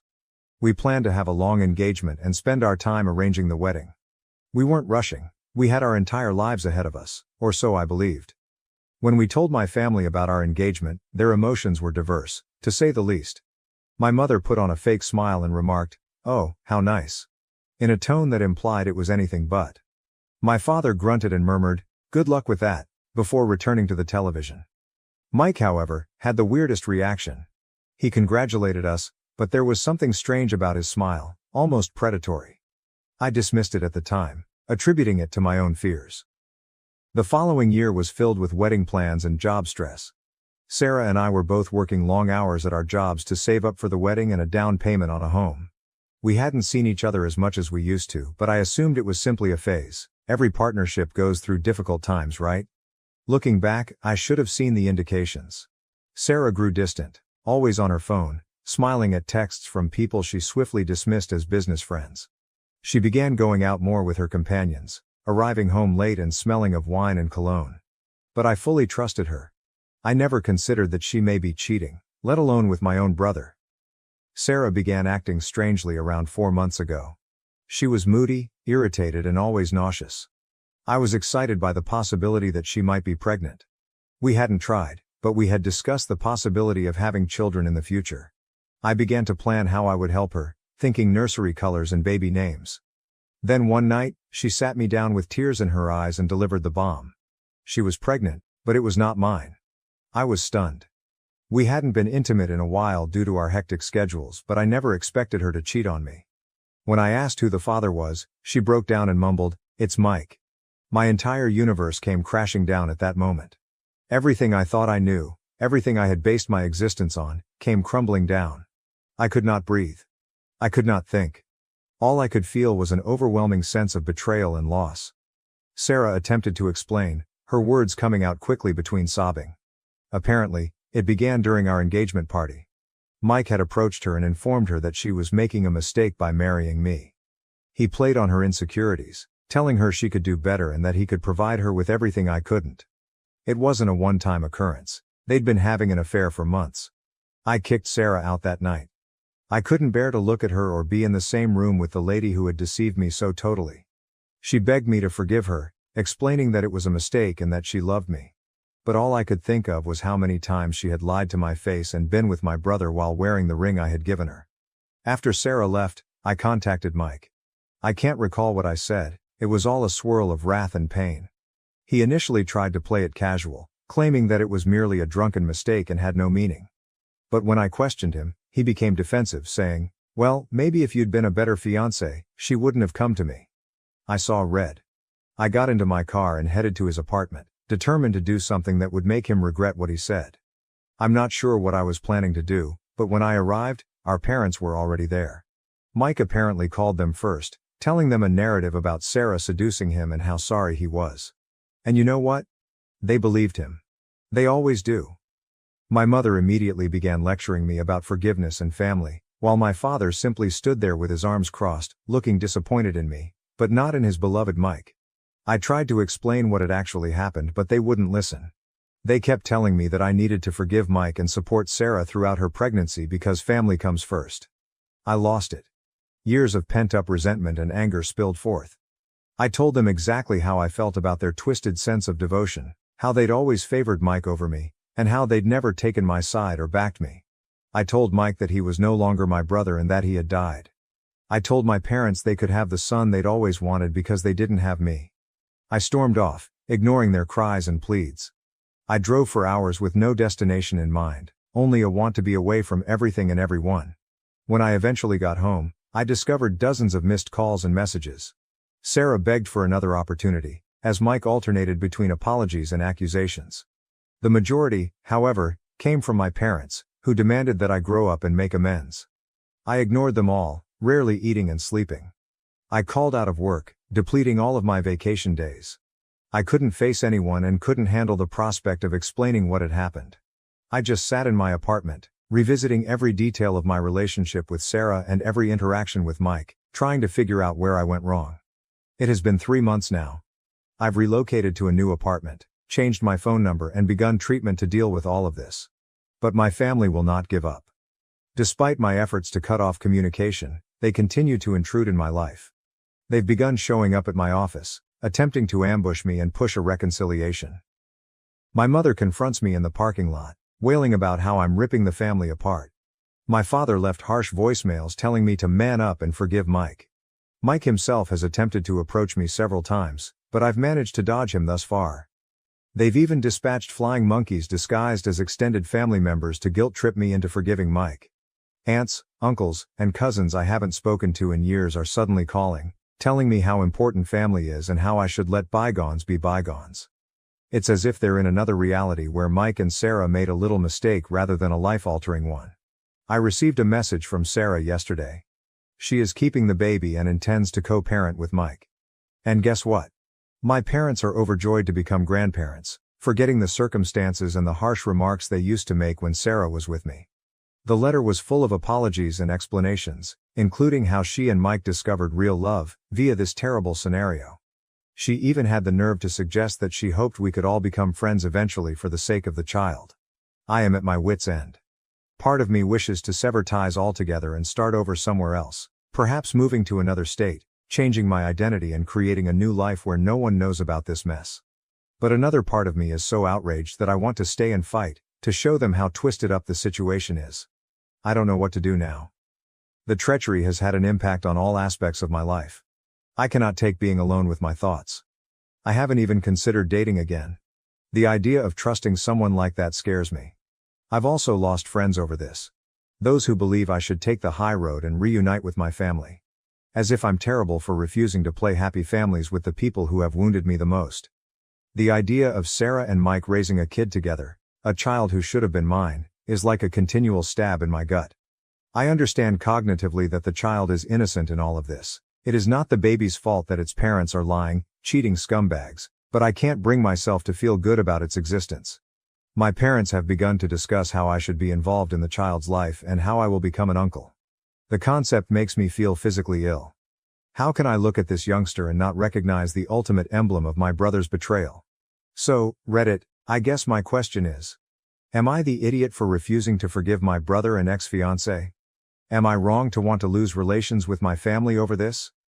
Any help on how to proceed would be greatly appreciated, as I now feel like I'm drowning in a sea of treachery and gaslighting. I apologize for the lengthy post. If you made it this far, I appreciate it. Writing all of this down has been cathartic in a way. I'm not sure what I hope to gain from sharing this: validation, guidance, or simply the opportunity to scream into the void and have someone, anybody, hear me. Edit.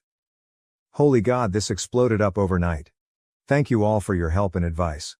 I'm astonished by the response, and it will take me some time to look through all of the comments. However, I wanted to answer a few typical questions. 1. Yes, I have consulted with a lawyer about getting a restraining order against my family. It is currently in progress. 2. I don't intend to have any contact with the baby. It's not the child's fault, But I can't become involved without losing my sanity. 3. For those who have inquired about my job, I have already spoken with HR about the situation. They are aware and supportive. They have strengthened security at the front desk and offered me the option to work from home more frequently. I am grateful for their understanding. 4. Many of you have inquired whether I had contemplated relocating to another city or state. It is definitely something I am thinking about. My company has offices in several other cities, so a transfer may be possible. I'm considering the advantages and cons. 5. To those suggesting a DNA test. Sarah acknowledged the affair, and the timeline is consistent. I see no reason to suspect the child is not Mike's. Even if it was mine, I doubt I could ever look at that child without thinking about this. 6. I've been overwhelmed by the number of people who have had similar experiences. It's upsetting to realize how widespread this type of betrayal is, but it's also strangely comforting to know that I'm not alone. Thank you all for being vulnerable and sharing. 7. To the individual who inquired if I had considered taking legal action against Mike for alienation of affection, I looked into it, but it is not recognized in my state. Even if it were, I don't think I have the energy for a legal battle right now. 8. Several people have noted that Mike's behavior appears narcissistic. I've started reading about narcissistic personality disorder, and much of it rings true. It helps me comprehend, but does not excuse, some of his acts. 9. Those who have inquired about Sarah's family are as startled and appalled as one could anticipate. They have cut off communication with her and have reached out to offer me their support. It's a minor comfort, but I value it. 10. To the individual who asked if I'd considered having my own children someday. Honestly, this entire experience has made me wonder whether I want to have a family at all. But I'm trying not to make any major decisions while I analyze everything.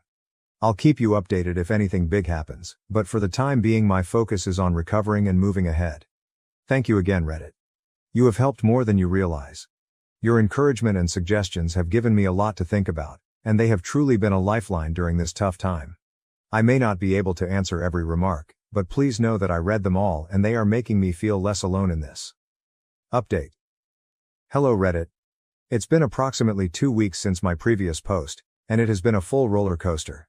First, thank you all for your enormous support and suggestions. I never anticipated my post to go so viral, and going through all of your responses has been both upsetting and oddly reassuring. It's disturbing how regular this type of deception is. The last several weeks have been tough, to say the least. Remember how I said I was working on obtaining a restraining order? That evolved into a huge ordeal. My lawyer filed the paperwork and we had a hearing arranged. I assumed it would be simple, given the proof and the ongoing harassment, but I was mistaken. My parents arrived at the court with their own lawyer, some fancy guy in an expensive suit who likely charges more per hour than I do in a week. They attempted to portray me as the crazy one, claiming I was ripping the family apart over a simple misunderstanding, as if Mike had stumbled and fallen into my fiancé. Fortunately, the judge didn't buy it. She issued the restraining order against Mike and my parents, but only after my mother fell into tears in court and my father glared at me as if I had committed murder. The look on Mike's face, however, I swear if looks could kill, I would be dead. As we were leaving the courthouse, Mike attempted to approach me. My lawyer stepped in between us, reminding him of the newly issued restraining order. Mike merely scoffed and said this wasn't over, and I couldn't hide behind a piece of paper forever. I'd be lying if I claimed his words didn't shake me. But at the very least, I have some legal protection. The job situation has been another nightmare. Remember when I mentioned that my family had been showing up at my workplace? This came to a head last week. I was in a meeting with a customer when my assistant alerted me that my mother was in the lobby and raising a disturbance. Apparently, she had brought a photo album and was attempting to show my coworkers baby images of Mike and me while lamenting about how close her boys used to be. I excused myself from the meeting and went down to the lobby, where I discovered my mother surrounded by a number of uncomfortable-looking coworkers. She was in the middle of relating a story about how Mike and I used to bathe together as toddlers. When she noticed me, she attempted to rush towards me, talking about a baby shower, but I interrupted her. I told her she had to go right away or I would call the police and have her removed for trespassing and breaking the restraining order. Her expression was as if I had slapped her, but after everything they had put me through, I couldn't bring myself to care. Security let her out, and I had to spend the next hour performing damage control with my employer and coworkers. Fortunately, most of them understood, but I could tell some were wondering what kind of drama I was bringing into the office. But it was the fight with Mike that really threw everything off track. Last Saturday, I was in the gym, trying to let out some of my frustration on the punching bag. I was so into my training that I didn't notice someone approaching me until I heard his voice. I swung around and there was Mike, smirking at me as if he hadn't just broken the restraining order. He began speaking loudly enough for anyone surrounding to hear. I ordered him to go before I contacted the cops, but he laughed and said he'd tell them how I had threatened him and Sarah. That was when I lost it. I swiped at him, my first landing on his jaw. He stumbled backward before lunging at me. We ended up on the floor, trading blows like kids again. Except this time there were no parents to separate us, no one instructing me to be the larger person and let Mike win. I got in a few nice hits before the gym staff separated us. Mike's nose was bleeding, and I could feel my own swelling shut. We were both shrieking, trying to get free and get back at each other. The gym manager threatened to call the cops, which ultimately shook me out of it. I grabbed my belongings and fled. I was driving home, still shaking from adrenaline, when I received a call from an unknown number. Against my better judgment, I responded. Sarah was shouting at me about how I had broken Mike's nose and that he could require surgery. I couldn't help laughing. The ridiculousness of her being upset with me after what they'd done was simply too much. I apologize if I had upset her little boyfriend, whom she had been sleeping with behind my back for several months. She began sobbing, complaining about how anxious she was, how the baby could detect her pain, and how I could be so selfish. I hung up and blocked her phone. The aftermath from the brawl was severe. The news had spread like wildfire throughout our social circle. My phone was flooded with texts from friends and family members, some supporting me, others calling me out for assaulting my poor defenseless brother. Sarah's parents contacted me again, expressing their support for me and their displeasure in their daughter. It was a minor consolation, but at this point, I'll take what I can. The restraining order does not seem adequate anymore. Mike has demonstrated his willingness to violate it, and I'm concerned about what he'll do next. The legal fallout has been a nightmare. My lawyer called me the day after the gym incident. Mike apparently filed assault accusations against me. I recounted what had happened, how Mike had violated the restraining order and provoked me. My lawyer groaned and said we'd fight it, but it might be a tough struggle considering that I threw the first punch. We are in the process of bringing our own charges against Mike for breaking the restraining order. My lawyer is convinced that this will benefit our case, but nothing is guaranteed. I've had to provide police statements, show them injuries on my face and knuckles, and justify defending myself against my own brother, which is humiliating. Mike and I have been banned from the gym for life. I can't blame them, but it's unfortunate that the gym was one of the few places where I felt like I could let out some of my frustration in a healthy manner. My cousin Amy, whom I've always been close to, called me the other day. She's taken a lot of pressure from her family for supporting me, but she's staying firm. She told me about what had been going on behind the scenes. Apparently my parents have been telling everyone that I'm experiencing a mental breakdown. They claim that Sarah and Mike's relationship began after Sarah and I split up, and that I am simply envious and unable to let go. According to Amy, most of the family is skeptical, but some are. It's irritating to know that they're spreading false information about me while I'm attempting to recuperate. Things at work have been, to say the least, difficult. After the incident with my mother in the lobby and the argument with Mike, which went viral on local social media, I can sense my coworkers are on edge around me. My manager called me into his office earlier this week. He began by stating he valued me as an employee and realizes I'm going through a difficult period, but then he dropped the bombshell. He believes it would be best if I took a leave of absence until things calm down. He suggested we call it a personal sabbatical. Paid, of course. I wanted to fight, to tell him that work is the only thing keeping me sane right now, but I knew the choice had already been made. So I agreed, thanked him for his understanding and began to pack up my office. As I was leaving, I overheard two of my coworkers discussing how my brother got my fiancée pregnant. I slammed my office door louder than required as I exited, taking some little satisfaction in watching them jump. I'd be lying if I said none of this was impacting me. I've started taking long drives at night to get out of my flat. Sometimes I find myself parked outside my former place, the one I lived with Sarah, wondering how my life got so messed up. In the midst of this commotion, I received support from an unexpected source. Sarah's younger sister, Emma. Emma contacted me on social media, apologizing for her sister's conduct and giving her support. At first, I was skeptical. What if this was a trick? But after speaking with her, I realized she is equally disgusted by Sarah's behavior as I am. She's been telling me about what's going on in Sarah and Mike's lives. They appear to have moved in together, living as if they hadn't just destroyed numerous lives to be together. Emma claims Sarah has been attempting to portray herself as the victim, crying to anybody who would listen about how she never intended to hurt anyone and how she and Mike are soulmates who found each other against all odds. It makes me sick to my stomach, but I appreciate Emma keeping me in the loop. After all, information is power, even if it is knowledge that I would prefer not to have. The social media environment has been a nightmare. I've always been a rather private person, but this event has thrown me into the unwanted spotlight.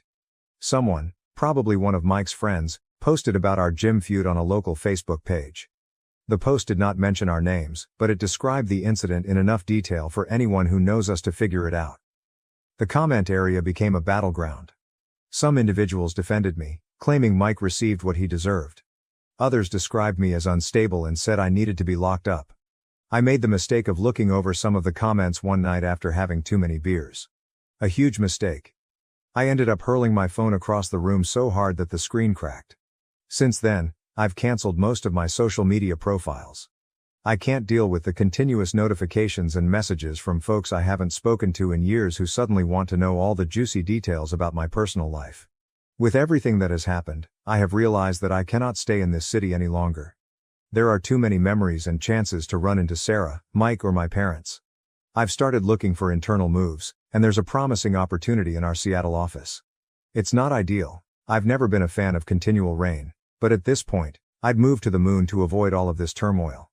I haven't made any final decisions yet, but the concept of a fresh start is becoming increasingly intriguing. New city, new apartment, new life, where no one recognizes me as the guy whose brother cheated on his fiancée. My folks have been unusually silent since the restraining order was granted. I'm waiting for the other shoe to drop, for them to figure out a new method to force their way back into my life. Sarah has been spreading the word about her pregnancy far and wide. Emma tells me she's been posting continuous updates on social media, ultrasound photographs, belly shots and so on, with a message about how blessed she and Mike are and how thrilled they are to start their family. Each new piece of information feels like a fresh wound, triggering the pain just as I thought I was beginning to recover. So that is where things stand right now. 2 weeks ago, I believed my life couldn't possibly get any worse, yet it has. I'm still angry and wounded, but also weary. I am tired of justifying myself. So Reddit, I suppose this is less of an update and more of, I'm not sure, a cry into the void. I'm not sure what I'm asking for right now. Advice, pity, or a time machine that allows me to never introduce Sarah to my brother? Whatever happens next, I will attempt to keep you all informed. Your encouragement has meant more to me than you can realize. It's nice to be reminded that there are still good individuals in the world, even when it feels like everything is full of betrayal and deceit. Final update. Hello Reddit. It's been a week since my previous update, and I'm here with what I expect to be my final post on this whole disaster. First and foremost, I'd like to thank everyone for their help and guidance throughout this journey. Your writings have been a lifeline in the worst times of my life. So where to start? A lot has happened in just 7 days, and I'm still trying to digest everything. I guess I'll start with the major news. I'm relocating. Yes, I took the risk and accepted a transfer to our Seattle office. It was not an easy decision, but after everything that had happened, I felt I needed a new start. The choice came following an especially difficult day last week. I'd just returned from another meeting with my lawyer regarding Mike's assault allegations when I saw a note in my mailbox. It came from Sarah.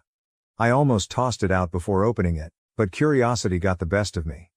Inside, there was an ultrasound image and a handwritten letter stating how pleased she and Mike were about their baby. She went on to say that she hoped I could find it in my heart to be pleased for them, and that the baby would be delighted to have its uncle in its life. I saw red. Before I realized it, I'd grabbed my phone, unblocked Sarah, and dialed her number. She picked up on the second ring and I simply let go. I informed her exactly how I felt about her, Mike and their beautiful little family. I told her she was insane if she believed I'd ever want to do anything with that kid, and that she, Mike and the baby could all go to hell. It wasn't my best moment, but I felt like I finally shouted everything I'd been keeping back. That's when I realized I couldn't stay in this city anymore. That same night, I called my supervisor and informed him that I wanted to transfer to Seattle. He was relieved, to be honest. I believe he was concerned about how all of this drama would affect the company. He promised to expedite the papers, and by the next morning it was official. I had 2 weeks to collect my belongings and relocate across the nation. My family and social circle were quick to learn about my move. My folks, unsurprisingly, were outraged. They turned up at my place unexpectedly, again breaking the restraining order, to try to talk me out of it. My mother was crying, accusing me of abandoning the family, and my father was furious, yelling at me for being selfish and immature. I didn't participate. I simply phoned the police and had them removed for breaking the restraining order. As they were let out, my mother yelled at me that I would regret it, that family was everything and that I was wasting it. I immediately closed the door and returned to packing. Mike reacted differently. He didn't try to contact me directly, most likely due to the current legal difficulties, but he did write a lengthy message on social media about how some people can't handle seeing others happy, and how he and Sarah were rising above the hate to focus on their new family. It was definitely intended for me, as he attempted to portray himself as the victim. I'll confess it stung to see how many people liked and commented in his favor, but I reminded myself that their opinion is meaningless because they don't know the truth. Sarah's response was the most startling. After our phone talk, she contacted her sister, Emma, who had been keeping me updated on Sarah and Mike's situation, as you may recall. Apparently, my statements had a greater impact than I had imagined. Emma informed me that Sarah had broken down, stating that she realized what she and Mike had done was terrible and was scared of the future. My cousin Amy, bless her, offered to help me pack. She even informed me more about what's going on with the family. Amy told me that my aunt, my mother's sister, had a heated argument with my mother, accusing her of always favoring Mike and pushing me away. My aunt complained that my parents were reaping the consequences of their years of favoritism. I can't say I'm not relieved to hear that someone is finally calling them out for their behavior. My lawyer assures me that my move will have no effect on the legal case, which is currently pending. We're still pursuing charges against Mike for breaching the restraining order and defending the assault accusations he brought against me. My lawyer seems certain that the judge will see through Mike's arguments, particularly considering his history of breaching the restraining order. The fact that I'm going across the nation should also show that I'm not a threat to Mike, which may help get his charges dropped. I don't know if I'll post any further updates after this. Part of starting over is putting the past behind, and as helpful as this group has been, I believe it is time for me to move on from revisiting this narrative. I need to focus on creating my new life rather than obsessing on the past. So I believe this is my final update. Wish me luck, Reddit. I've got a whole new life ahead of me in Seattle, and I intend to make the most of it. Thank you so much for staying till the end. If you enjoy our videos, don't forget to like, share and subscribe. Have a good day. Thank you for watching. If you haven't subscribed yet, please do so and hit the notification bell to stay updated with more shocking real-life stories happening around you. My sister is severely autistic and I hate her for turning my life into a living nightmare. I hate her. That should be wrong to say, but it doesn't feel like it. Ever since my sister was born, it's like I vanished from my parents' radar. I was 6, excited to be a big sister, but that excitement faded fast. The shift was gradual but undeniable. Suddenly, I was moving into the basement because she needed to be closer to mom and dad. That hurt. The basement was creepy and cold, and I missed the warmth of being near them. Nights down there were long and lonely. I'd hear the rest of the family upstairs and feel so cut off, like I was more of an afterthought than a daughter. Losing my toys to her was another blow. She didn't mean to break them, but it happened all the time. I remember trying to explain to my parents how it made me feel, hoping for a bit of sympathy, maybe even justice. But all I got was, "She's younger, she doesn't understand. You're the big sister, you should be more understanding." It felt so unfair. Those toys were my escape, and seeing them broken, without anyone caring enough to address it, just piled on the feeling of being invisible. The MacBook incident was the last straw. School had given it to me because I'd been doing really well, and then one day, it was just destroyed. My school was mad at me for being careless, and my parents. They just added to the blame. No one stopped to consider it wasn't actually my fault. I was furious and hurt, but mostly, I felt alone in dealing with the mess. It wasn't just about a laptop, it was about feeling like nobody had my back.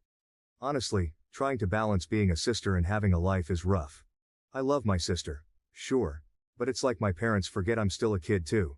Every time she needs something, I have to drop everything. Doesn't matter if I'm studying, hanging out, or even trying to catch a break. It's like I'm on call 24/7 without even signing up for it. I couldn't remember the last time I hung out with friends without constantly checking my phone, worried I'd miss a call from home needing me to rush back. My life felt like it was on a perpetual pause, always waiting for the next crisis or the next demand for help. The day I decided to go watch the new Spider-Man movie was a big deal for me. It had been ages since I'd made plans that felt purely for my own enjoyment. My friend Jake had been talking about it for weeks, and his excitement was contagious. I needed that break, a couple of hours where I could just be a teenager, not a caretaker. So, I made a decision. I figured, just this once, I'd turn my phone off to enjoy the movie. Not worry about anything else. Just 2 hours, you know? Walking out of the theater, turning my phone back on, I felt like I was hit by a truck. Missed calls and texts everywhere. I called home immediately, the joy from the movie evaporating with each ring. When my mom picked up, her anger cut through me. "Where have you been? We needed you an hour ago." I could barely get a word in. I rushed home, feeling guilty but also kind of angry. When I got there, it was like walking into a storm. My parents were furious, their disappointment a tangible force in the room. "We rely on you, and you just decide to disappear? To watch a movie?" My dad's voice was sharp, his words punctuated by my sister's background noises, like going to a movie was some kind of crime. I tried explaining I just wanted a break, that I just wanted a couple of whores to myself, but it fell on deaf ears. It didn't matter. "Your responsibilities here are more important than some movie," my mom added, her words final. They grounded me, said I was being irresponsible. All over a movie. Sitting in my room after Ward, it hit me. This wasn't about the movie, it was about feeling stuck. Yeah, I get it, my sister needs me. But sometimes, I just want to do something normal, without feeling guilty or getting into trouble for it. Being 18 and feeling like you're not allowed to have your own life is tough. It was about feeling trapped in a role I never chose, about longing for a piece of normalcy in a life that felt anything but normal. I loved my sister deeply, but in that moment, I couldn't help but feel robbed of the simple teenage experiences, of friendships and carefree moments. Living in my house feels like I'm trapped in a loop where everything revolves around my sister and her needs. Don't get me wrong, I get it.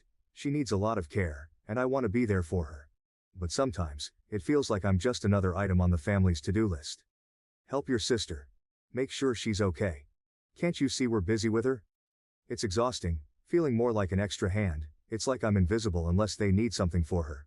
This feeling of being a slave in my own home, it's suffocating. I carry this weight around, a burden that's made me question my own worth. Around the house than an actual member of the family. Then there was this one week that felt like it could be different. I had been chosen to give a speech at a school event. Something about that recognition, it lit a spark in me. I worked hard on that speech, pouring my thoughts and feelings into every word. When my parents said they'd be there to watch me, for the first time in a long time, I felt valued. Finally, something about me. I worked on my speech every night, imagining looking into the crowd and seeing my parents there, maybe even catching them smiling proudly. The excitement was like a beacon, a rare light in the usual dimness of my daily life. Like, maybe this time things would be different. But they weren't. They missed it because of something with my sister. Once again they blamed it on my sister. Standing there, about to start my speech, and not seeing them crushed me. I pushed through, voice shaky and hands trembling. I cried, not just for the speech, but for all the times I felt sidelined. Yeah, I made it through, and people clapped, but it felt empty. The whole walk home, I couldn't stop the tears. It's not like I wanted to make a big deal about them missing the speech, but it just hit hard. It felt like a reminder that no matter what happens with me, it'll always be secondary. And walking home, all I could think was how this pattern seems like it's never going to end. Talking about colleges with my dad was something I'd been looking forward to. It started off pretty normal. I was actually excited, you know?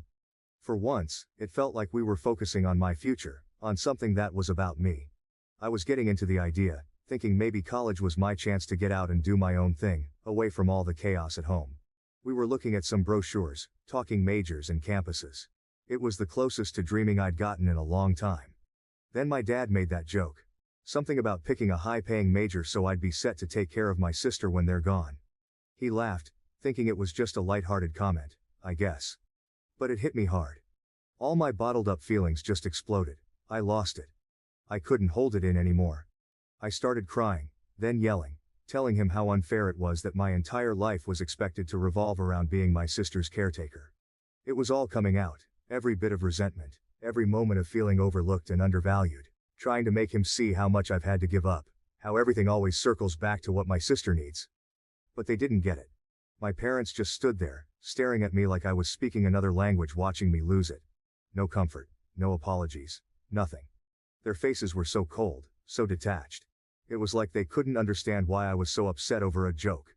That's when I realized they weren't going to hear me out.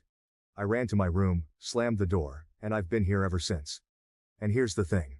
I've been in there for hours, and they haven't even bothered to check on me. Not a knock, not a word. Nothing. It's like my outburst didn't matter to them. It's so lonely sitting here, knowing that even this, me being this upset, isn't enough to get them to see how much I'm hurting. It's like I'm trapped in this role they've set for me, and my feelings about it don't matter at all. Am I wrong for wanting more than this? For wanting to be seen as more than just a future caretaker for my sister? It just feels like no matter what I do, it's like my life doesn't matter. I am nothing to them. Nothing more than just an insurance for my sister after they are gone. After hours turned into a day, and then another, with no word from my parents, something in me clicked. I couldn't shake off the feeling that something had to change. It wasn't just about getting away for a bit. It was about needing some space to figure out my own stuff without always being pulled back into the same old situation. I thought of the one person who'd always seemed to get it. Grandpa. Without making a big plan, I just packed some essentials into a backpack one night and left. I texted him I was coming over, half expecting him to talk me out of it or to call my parents. But he didn't. He just texted back, "Doors open." Staying with Grandpa has been eye-opening. It's not like every moment has been some deep heart-to-heart, but it's just calm here. He lets me be. We've talked about college, about what I might want to do, and it's the first time in a while I've been able to think about my future without feeling guilty or stressed. He's been supportive, encouraging me to think about what I want, not what I feel obligated to do. It's weird, but in just a week here, I've felt more like myself than I have in years. We've had meals together, watched some old movies, and he's shared stories about when he was my age. It's been nice, simple, and kind of freeing. I've even started researching colleges again, this time looking at programs I'm actually interested in, not just ones that might make enough money to take care of my sister in the future. Being with Grandpa has given me a glimpse of what that might look like, and it's something I want to hold on to. Wow, thank you for all the support and love that you guys have given me. I never expected this post to reach the popularity it did. Thank you all. After thinking about it for these past few hours, you are right that I don't despise my sister. It's not her fault that she was born the way she is. My parents came to talk to me a while after my breakdown, but I was unable to bring myself to talk to them and only cried and asked them to leave. They have made arrangements with my grandfather for me to stay with him for the time being. My parents want to talk to me, but we have decided it's best I leave for now to have some space and time to collect myself. We will be sitting down and talking later this week about this issue. Thank you all again for the love and support through this. I started by telling my grandpa the story of why I broke down the way I did, and to be honest, when I finally spilled everything to Grandpa, his reaction was way more intense than I expected. I mean, I knew he'd be surprised, but he looked downright shocked, horrified. I told him all about how things have been at home, how I've basically been my sister's full-time caregiver on top of everything else, and how it all came crashing down that day with my dad's joke about college and taking care of her forever. Grandpa was seriously upset, especially when he found out that my sister was supposed to have professional help that she wasn't getting. He said a lot of stuff. He told me some things that I don't feel comfortable repeating here, but in essence my sister is supposed to be getting care from a professional and that my parents were ignoring that. But the gist was that it wasn't right or safe for me to be in that position, especially with how things were with my sister. He couldn't believe my parents were putting all this on me, and that they'd kept so much from the rest of the family. He was also really mad about the whole movie incident, saying it was the last straw that showed how unfairly I was being treated. Grandpa's pretty chill most of the time, so seeing him this mad was kind of a big deal. He told me straight up not to talk to my parents unless he was there, which was a relief honestly. He said he'd talk to them first, sort everything out, and be there with me for any conversations in the future. But it wasn't just Grandpa. Over the next few days, I heard from aunts, uncles, cousins, you name it. They were all checking in, making sure I was okay, and they were all just as shocked as Grandpa was. Turns out, my parents had been telling everyone they had a professional caregiver for my sister and even taking money from the family to pay for it. Except, that caregiver never existed. Everyone was pretty upset about being lied to, especially about something so serious. This past week? Man, it's been a roller coaster. Tough, yeah, but also kinda eye-opening in a good way. The whole drama with my parents and finding out all that stuff I had no idea about was a lot to handle. But then, There's been this unexpected silver lining. My extended family stepping up in ways I didn't even know I needed. Grandpa's been at the center of it all, trying to make up for what he keeps calling lost time. He's been really pushing me to just be a teenager again. It's weird but nice. Getting nudged to hang out with my friends more, or just chill and do whatever I feel like. Stuff I haven't really done in, well, forever. It's like he's on this mission to help me reclaim parts of my life I didn't even realize I was missing out on. And it's not just him. My aunts and uncles have been amazing too. They've been around a lot this week, checking in, bringing over food, just talking and actually listening. It's like they're making this massive effort to show they care, to make sure I don't feel alone in this whole mess. It's pretty overwhelming but in the best way possible. For the first time in what feels like ages, I'm not just the sister, or the caretaker. I'm just me, and that feels really good. The talk with my parents on Saturday night. Disaster doesn't even cover it. I went in hoping maybe, just maybe, we could start fixing things. Instead, it fell apart even more.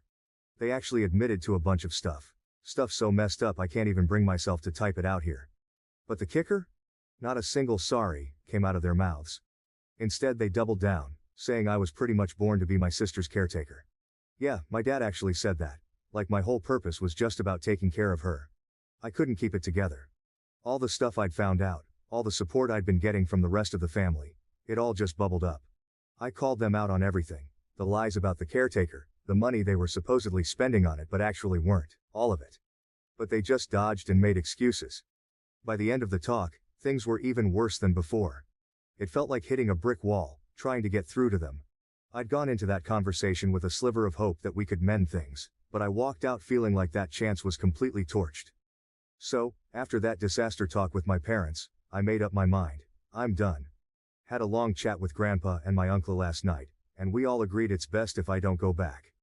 Today's the day I'm officially moving out to live with Grandpa. It feels weird, making this huge change, but it also feels right. Like, I finally have some control over my life again. I've also decided I'm leaving the state for college once I'm done with high school. Just the thought of starting fresh somewhere new is kind of thrilling. My aunt, she's been incredible through all this. She told me she's going to start sending the money directly to me, the money she used to give to my dad for my sister's care. Guess it's going to be my college fund now. My parents? They've called a couple of times since that night, but if you're thinking they called to say sorry or that they missed me, nah. They just wanted to know when I was planning to come back home. It's like they're not even trying to understand why I had to leave. I know this is going to be a huge change, and honestly, I'm kind of scared. But at the same time, I feel this weight lifting off me. I'm finally making decisions for myself, and there's something really freeing about that. Today's just the start of something new, I guess. Deciding not to go back to my parents was tough, not gonna lie. There's this uneasy feeling sitting in my stomach, but deep down, I think it'll fade with time. The support I've been getting from the rest of my family has been unreal. It's weird. Even though I've made this big decision, feeling all their love and support makes the whole situation a bit easier to handle. But yeah, the harsh truth? I've pretty much lost my parents through all this. That realization hits hard. It's a lot to process, and sometimes I catch myself wishing things could have been different. But through all the mess, I've come to see something really important. I don't hate my sister. That anger I thought I felt towards her was misplaced. She's not the one to blame for how our parents chose to handle things. I love her, more than I can say, and hating her for something she had no control over was wrong on so many levels. I hope, someday, I can make that right. For now though, leaving is what I need to do for myself. It's about finding my own way, figuring out who I am outside of this whole situation. It's going to be a journey, but I'm ready for it. Edit. Thank you all so much. I wish I could respond to every single one of you, but my lunch only lasts so long. I'll update tonight how the move out went, but until then, thank you all. I want to say that your support has been amazing, and your kindness means more to me than anyone could ever imagine. Moving out was surreal. Grandpa and my uncle were with me every step of the way, helping me pack up my life into boxes and bags. Everything that meant something to me, we took. Make sure to grab all the important stuff like my birth certificate and social security card. It felt weirdly official, like I was collecting pieces of my old life to start a new one. My parents? They were pretty much silent the whole time. Dad took off with my sister not long after I got there, leaving just my mom to watch us pack. She didn't say much, just hovered in the background. It was awkward, tense even. But then, as we were about to leave, she finally broke down. She said she loved me, that she'd miss me. After days of silence, Those words hit differently. I hugged her, said goodbye. It was one of the hardest things I've ever done. Sitting in my new room at Grandpa's house, I keep replaying that moment. Did she mean what she said? After everything, it's hard to know for sure. But I want to believe she did. Right now, all I can do is focus on what's ahead. Maybe, with time, my parents and I can find a way back to each other. I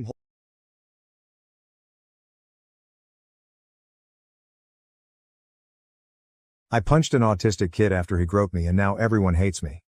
Am I the jerk? That grope was the last straw. I have known Troy since nursery, kindergarten for Americans, or just anyone, and he has always been a baby. It was always his autism that made him who he was. I don't know why, but he always had a crush on me.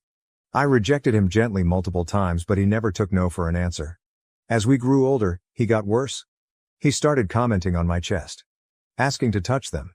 Asking to see them. His friends kept trying to convince me to show him because nobody would be nice enough to give him a chance. And in year 7, 6th grade, he started groping me. I told teachers, but they kept saying that his autism doesn't make him know any better. It was only me. He got jealous when I was in the presence of another guy. He would have meltdowns and I got into trouble because I knew how upset he would get. No, I didn't. It was like my only purpose was to be his. I wasn't allowed to be my own person. The groping continued. I kept telling him to stop. He didn't listen. I remember crying on the floor and teachers just kept saying that his autism makes him like this and that I'm being a good person by taking care of him. His groping hurt. I don't know how to explain it. He just grabbed my chest and butt hard. And it hurts. The groping continued for 4 years. I was always his caretaker, his girlfriend, his best friend, his. I couldn't stand it anymore. I couldn't take it anymore. It was hot and I wore a skirt and he proceeded to put his hands up my skirt and groped my butt. I lost it and punched him around the nose.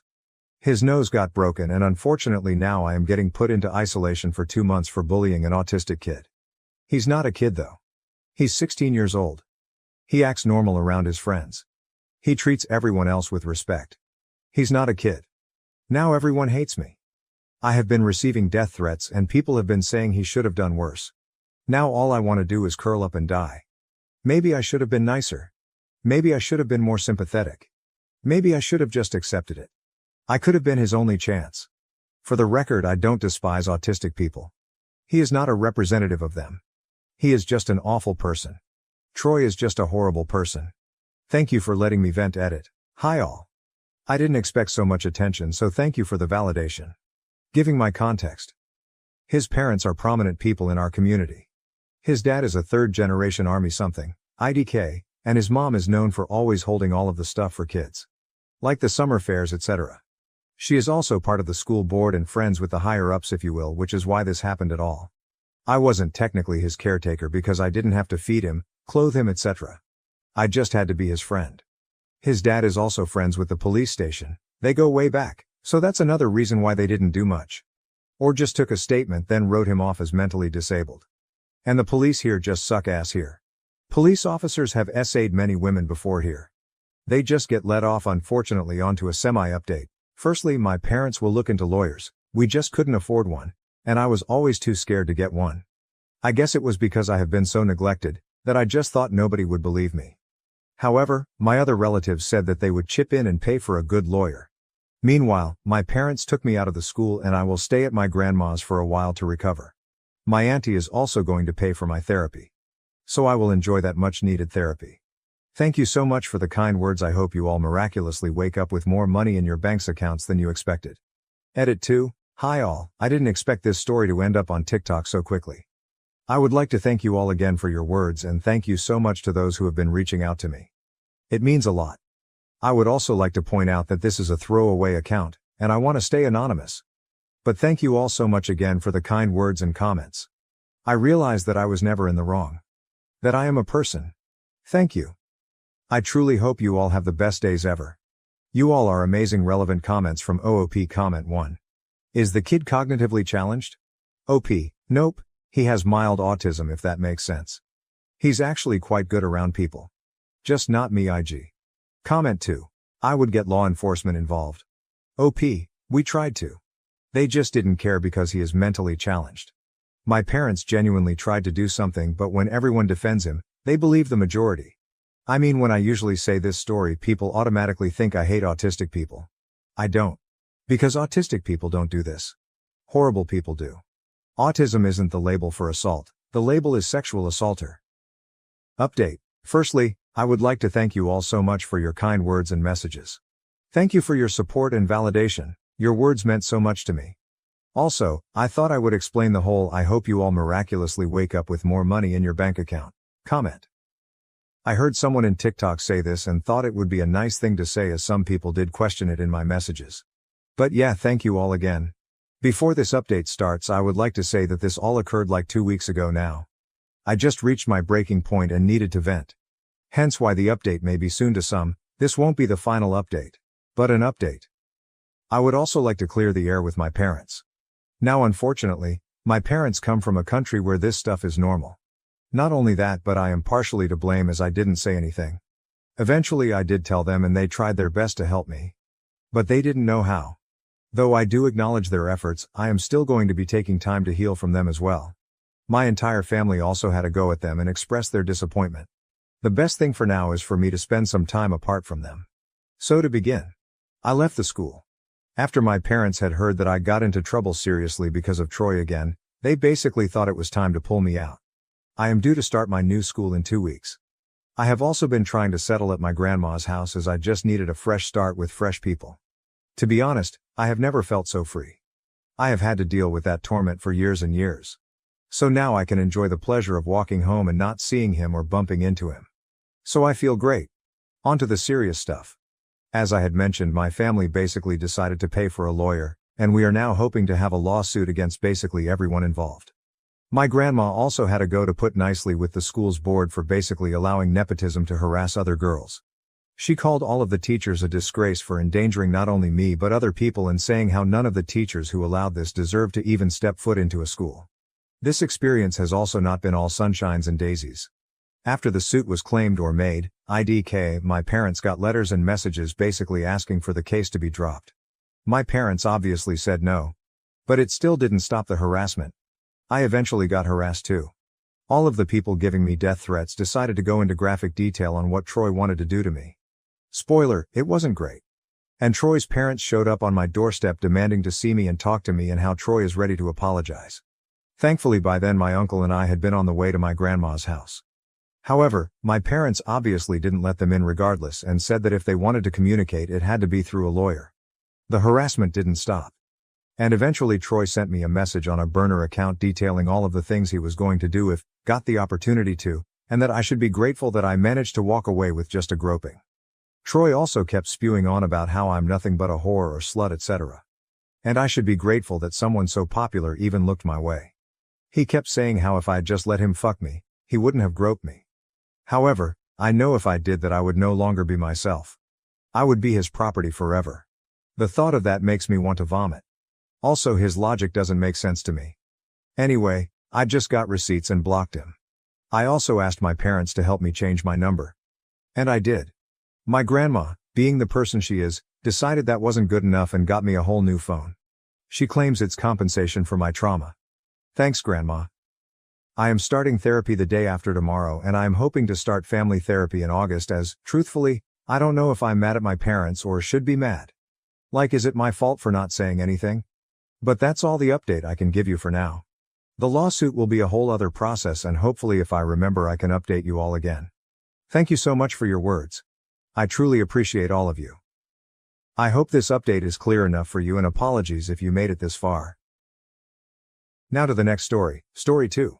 My autistic brother spent over £400 of my hard-earned money on Lego, and my mum supports this. I, 14, have a brother 16 who has autism, and I just can't stand it anymore. Before you go and make assumptions, let me get this out of the way. He's not like the autistic people you see on the news or online. He's a perfectly functional, intelligent person. However, he becomes violent when he doesn't get his way, and his brain doesn't get toilet messages, regularly pisses, shits himself. The thing with him is, these things only happen at home. Anywhere else, he doesn't have any problems with accidents in his pants. What happened today drove me over the edge to the point of writing this. For context, here is the usual routine. I woke up to him on my bed hitting me repeatedly. My parents are downstairs making breakfast, oblivious to this. He won't stop, so I shout for my mom. She comes upstairs, gets him off me by rewarding him with chocolate, and proceeds to yell at me for shouting at her, and confiscate my electronics for an hour. When I get home from school, all is fine. I do some homework and go on the Xbox. After around 30 minutes on the Xbox, he does the same thing. Hits me over and over, leaving me with no choice but to call for my mom. She again rewards him for stopping, before proceeding to tell me off, and confiscate my electronics for the rest of the day. I'm writing this with the phone one of my friends bought for me, which I keep under my bed, as this is the only way I get to use technology for over 40 minutes a day. A reminder that this is the daily routine and has been occurring for at least 5 years. However, what happened today was even worse. He'd seen a Lego set that he wanted and beat me up until he got it. I shouted for my mom, but this time, she did something different. She let him order all the Lego he wanted, from my debit card.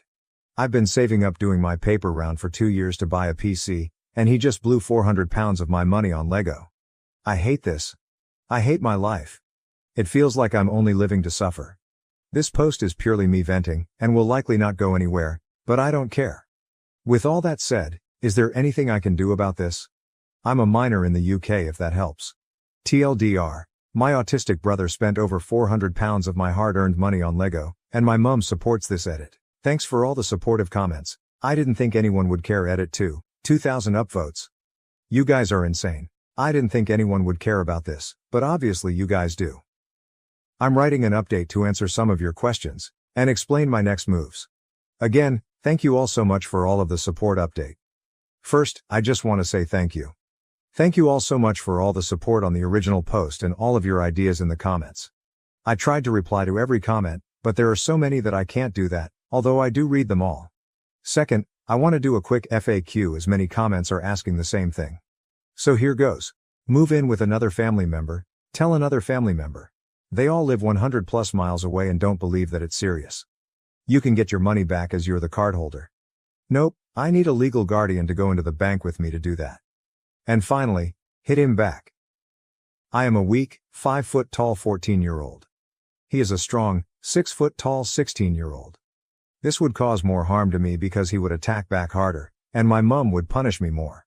Next, to the people who have offered me money in PMs and the comments. Thank you all so much for the offer, but I'm not going to accept anything. As I've come to realize, the assault is far more serious than the money at the end of the day. Finally, on to my plan. After reading literally 100s of comments, I've decided that the best course of action is to leg it out of school to the police station on Wednesday, and show them my collected video evidence, and the bruises on my arms. Again, thank you all so much for your advice. Please let me know if this is what I should do or if there's a better alternative. Edit. Just got 3 videos of this story in a row on TikTok. That's absolutely crazy. Thank you for watching. If you haven't subscribed yet, please do so and hit the notification bell to stay updated with more shocking real-life stories happening around you.